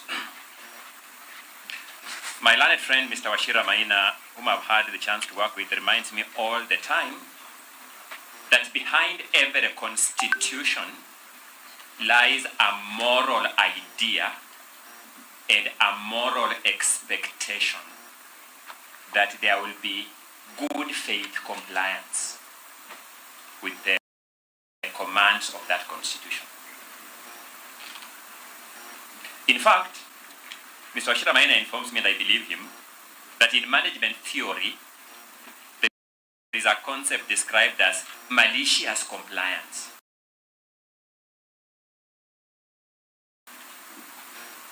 It informs me that there is a legitimacy gap that is wider than the Pacific Ocean between good faith compliance and malicious compliance. that the first petitioner was taken through at the National Assembly and the Senate of Kenya passed the test of malicious compliance. The danger of allowing malicious compliance to go unredressed is that it injects an irredeemable legitimacy gap.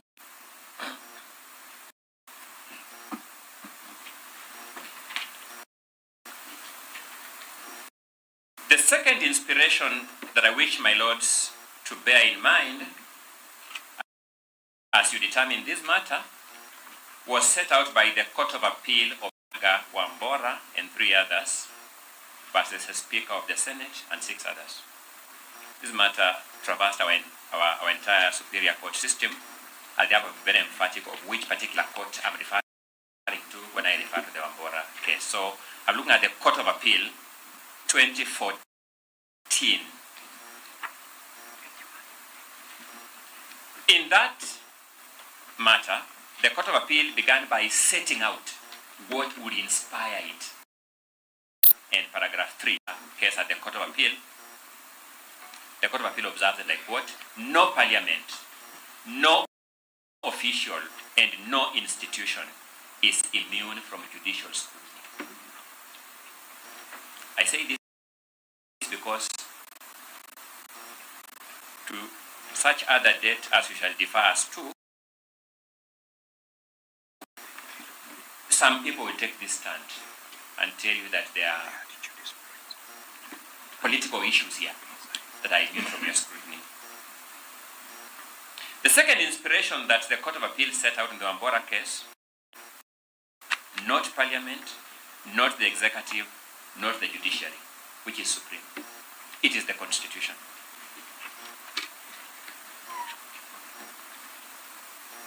I stand here to canvass one substantive question, a continuation of the threshold concerns surrounding the motion, particularly as eventually approved by the Senate.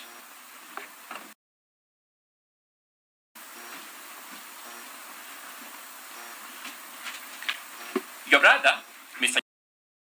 Justice Bahati Mwamuye, has observed in the now famous Kawira Mwangaza case, law or allowing it to become a facade that masks hidden political interests runs the risk of Kenyans losing confidence in the process.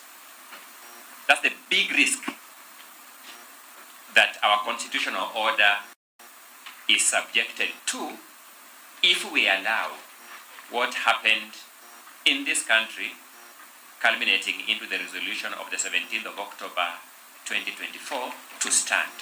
It's a threat to confidence in our constitutional democracy itself. Allow me just to reiterate one question that has bothered me and my learned senior colleague, Senior Counsel Paul Mwita, has touched on it. On 17th of October 2024, when you go through the Hansards of the Senate that I will draw your attention to in a short while, the Speaker of the Senate delivered a communication from the chair, an actual ruling, which informed the members that the first petitioner was in fact indisposed and not available to be heard as guaranteed by law.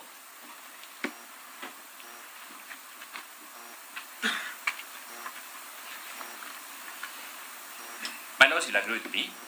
It requires extremely compelling reasons to insist on proceeding with a case where the subject of that trial is indisposed.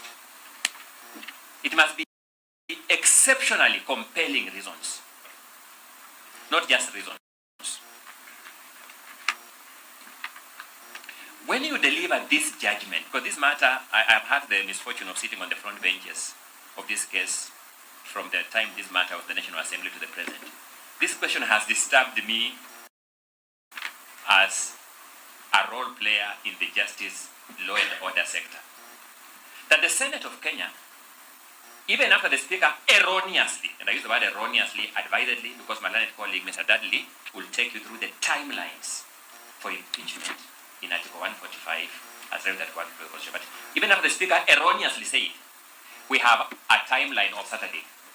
They had no such timeline, but the Speaker said so.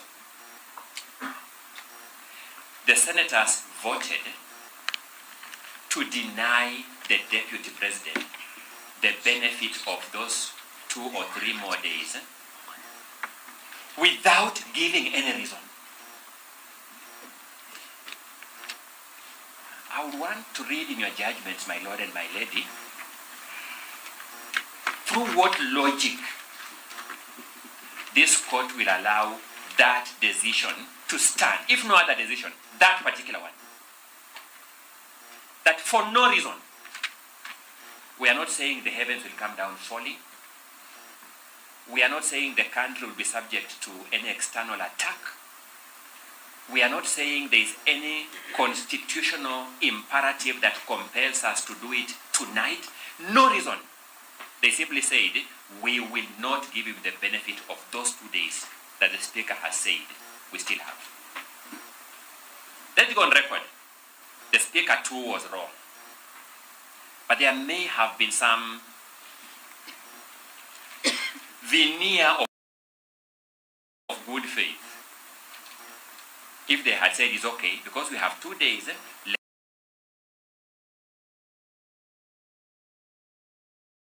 let's give him the 2 days for whatever it is worth. They said, even that, we are not going to give it to him.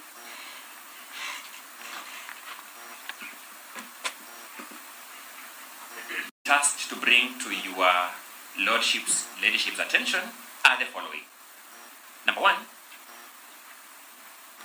Article 150 clause 1 of the Constitution sets out the constitutional textual threshold for removal of a deputy president from office by impeachment. And it says, is on the grounds of gross violation of a provision of the Constitution or any other laws.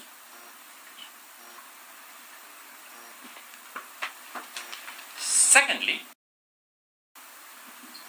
it says is on the ground of serious reasons to believe that the Deputy President has committed a crime under national or international law. Serious reasons.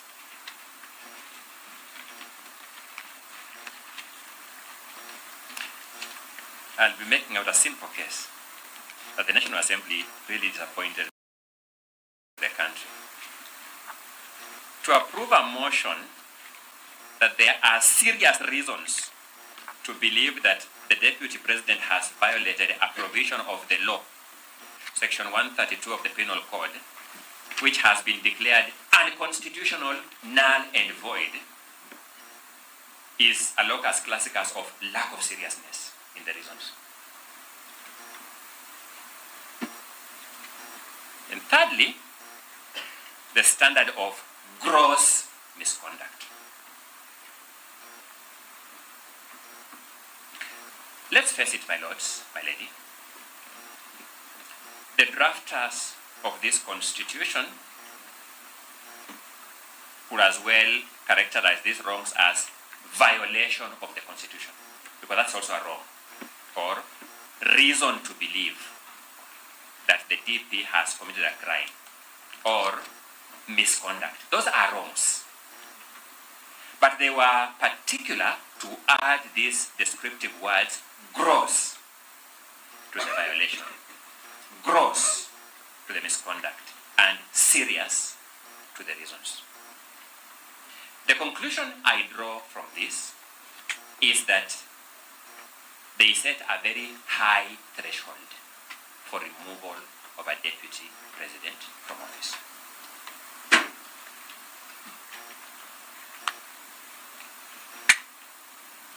Our courts have followed queue.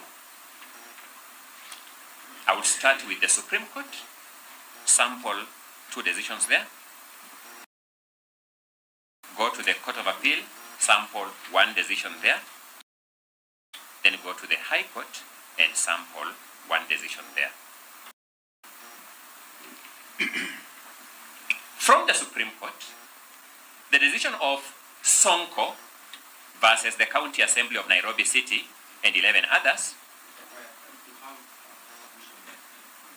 Yes, we do. Yes, we do. Correct.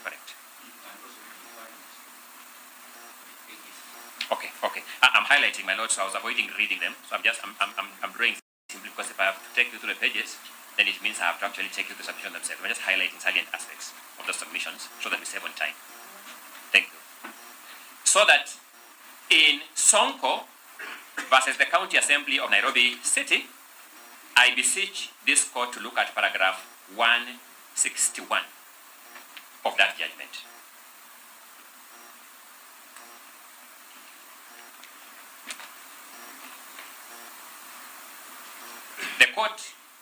The Supreme Court observed that the grounds for impeachment and removal from the office must be substantiated.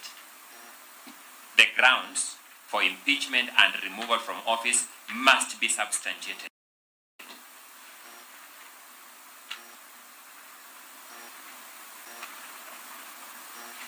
It means, my lords and my lady, the motion mover and his supporting cast of witnesses must show us where is the supporting evidence for each of those grounds. They must show where the supporting evidence is. Because substantiation simply means adduction of adequate evidence to lend credence to the ground.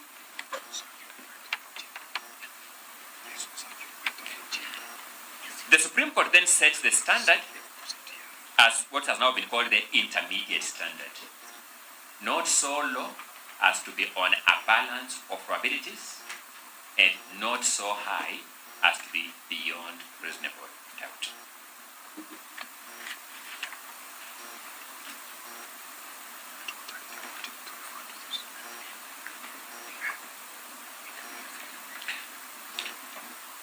You will find these descriptive words of grounds for removal from office in removal of other office bearers from office under our constitution, like judges of superior courts. They'll be removed on similar grounds. And you will see the Supreme Court has dealt with that in the case of Muya versus the tribunal appointed to investigate the conduct of Justice Martin Mati Muya, Judge of the High Court.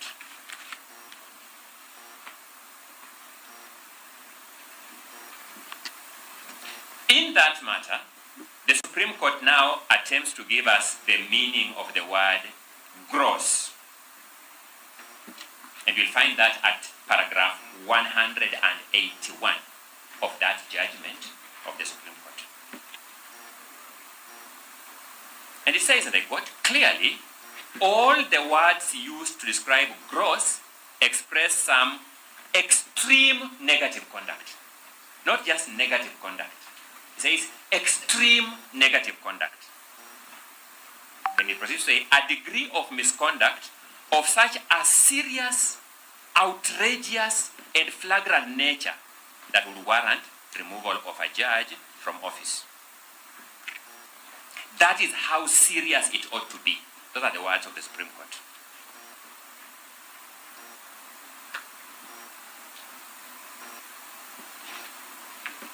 So, the Court of Appeal, I have already observed, sets that standard in the Martin Nyaga Wampora and 3 others. I'll just refer you to paragraphs 42 through 45 of that judgment. But there is something else that I want us to draw from the Martin Nyaga Wambora case. How to frame charges for an impeachment motion. Because the Court of Appeal also dealt with that question. And when you look at paragraph 44 of the Martin Nyaga Wambora decision, the 2014 Court of Appeal decision, that's one I have in mind. If you look at paragraph 44, you will see that the Court of Appeal draws similarities in drawing charges for an impeachment motion to drawing criminal trial charges for court.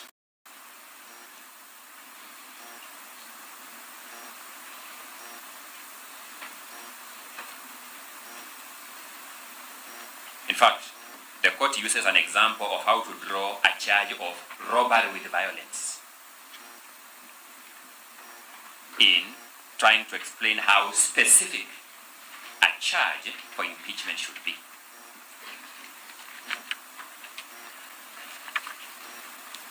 I say this because in drawing criminal trial charges, there is a wrong in framing charges called multiplicity of charges, and I'll show you how that wrong applied in the trial of His Excellency Rigathi Gachagua. Then finally, for the High Court jurisprudence, I will refer you to the High Court decision in Honorable Mike Sonko Mbuvi, Gideon, and Okia Omtata versus the Clerk, Nairobi City County Assembly. These were two consolidated petitions.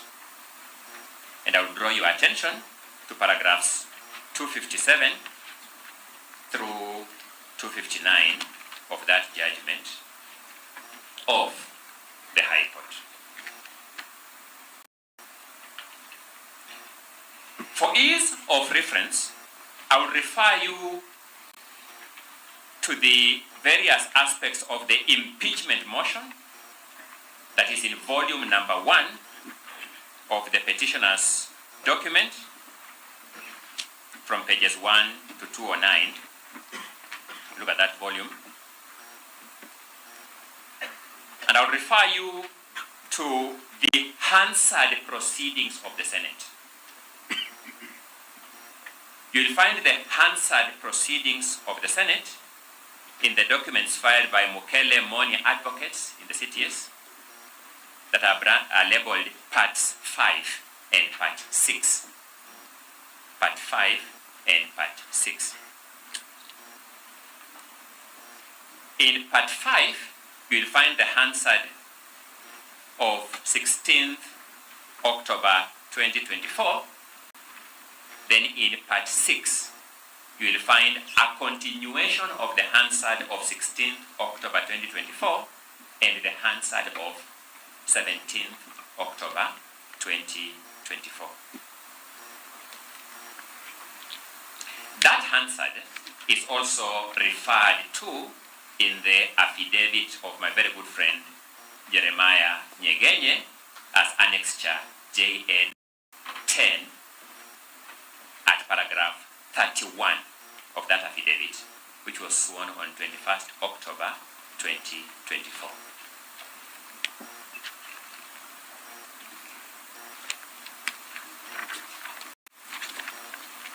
So, returning to the question under scrutiny from my end, I would invite you to look at page 59 of the Hansard of 16th October 2024. This is now the page of the Hansard itself, not the page of the bundle, because my learned colleague, Mr. Mukele, did not paginate the full bundle. So you look at the page of the Hansard itself. Something very interesting happened. I want to paint the picture so that I abridge on time. Before the trial of His Excellency Rigathi Gachagua at the Senate issued a trial schedule, a schedule of the proceedings. The National Assembly had given the Senate a list of 5 witnesses. His Excellency, the Deputy President, had submitted his affidavit alone as his own witness. So the DP side had one witness, being the DP only. The National Assembly presented 5 witnesses. When the schedule came, the schedule gave the DP's team 2 hours to cross-examine the 5 witnesses of the National Assembly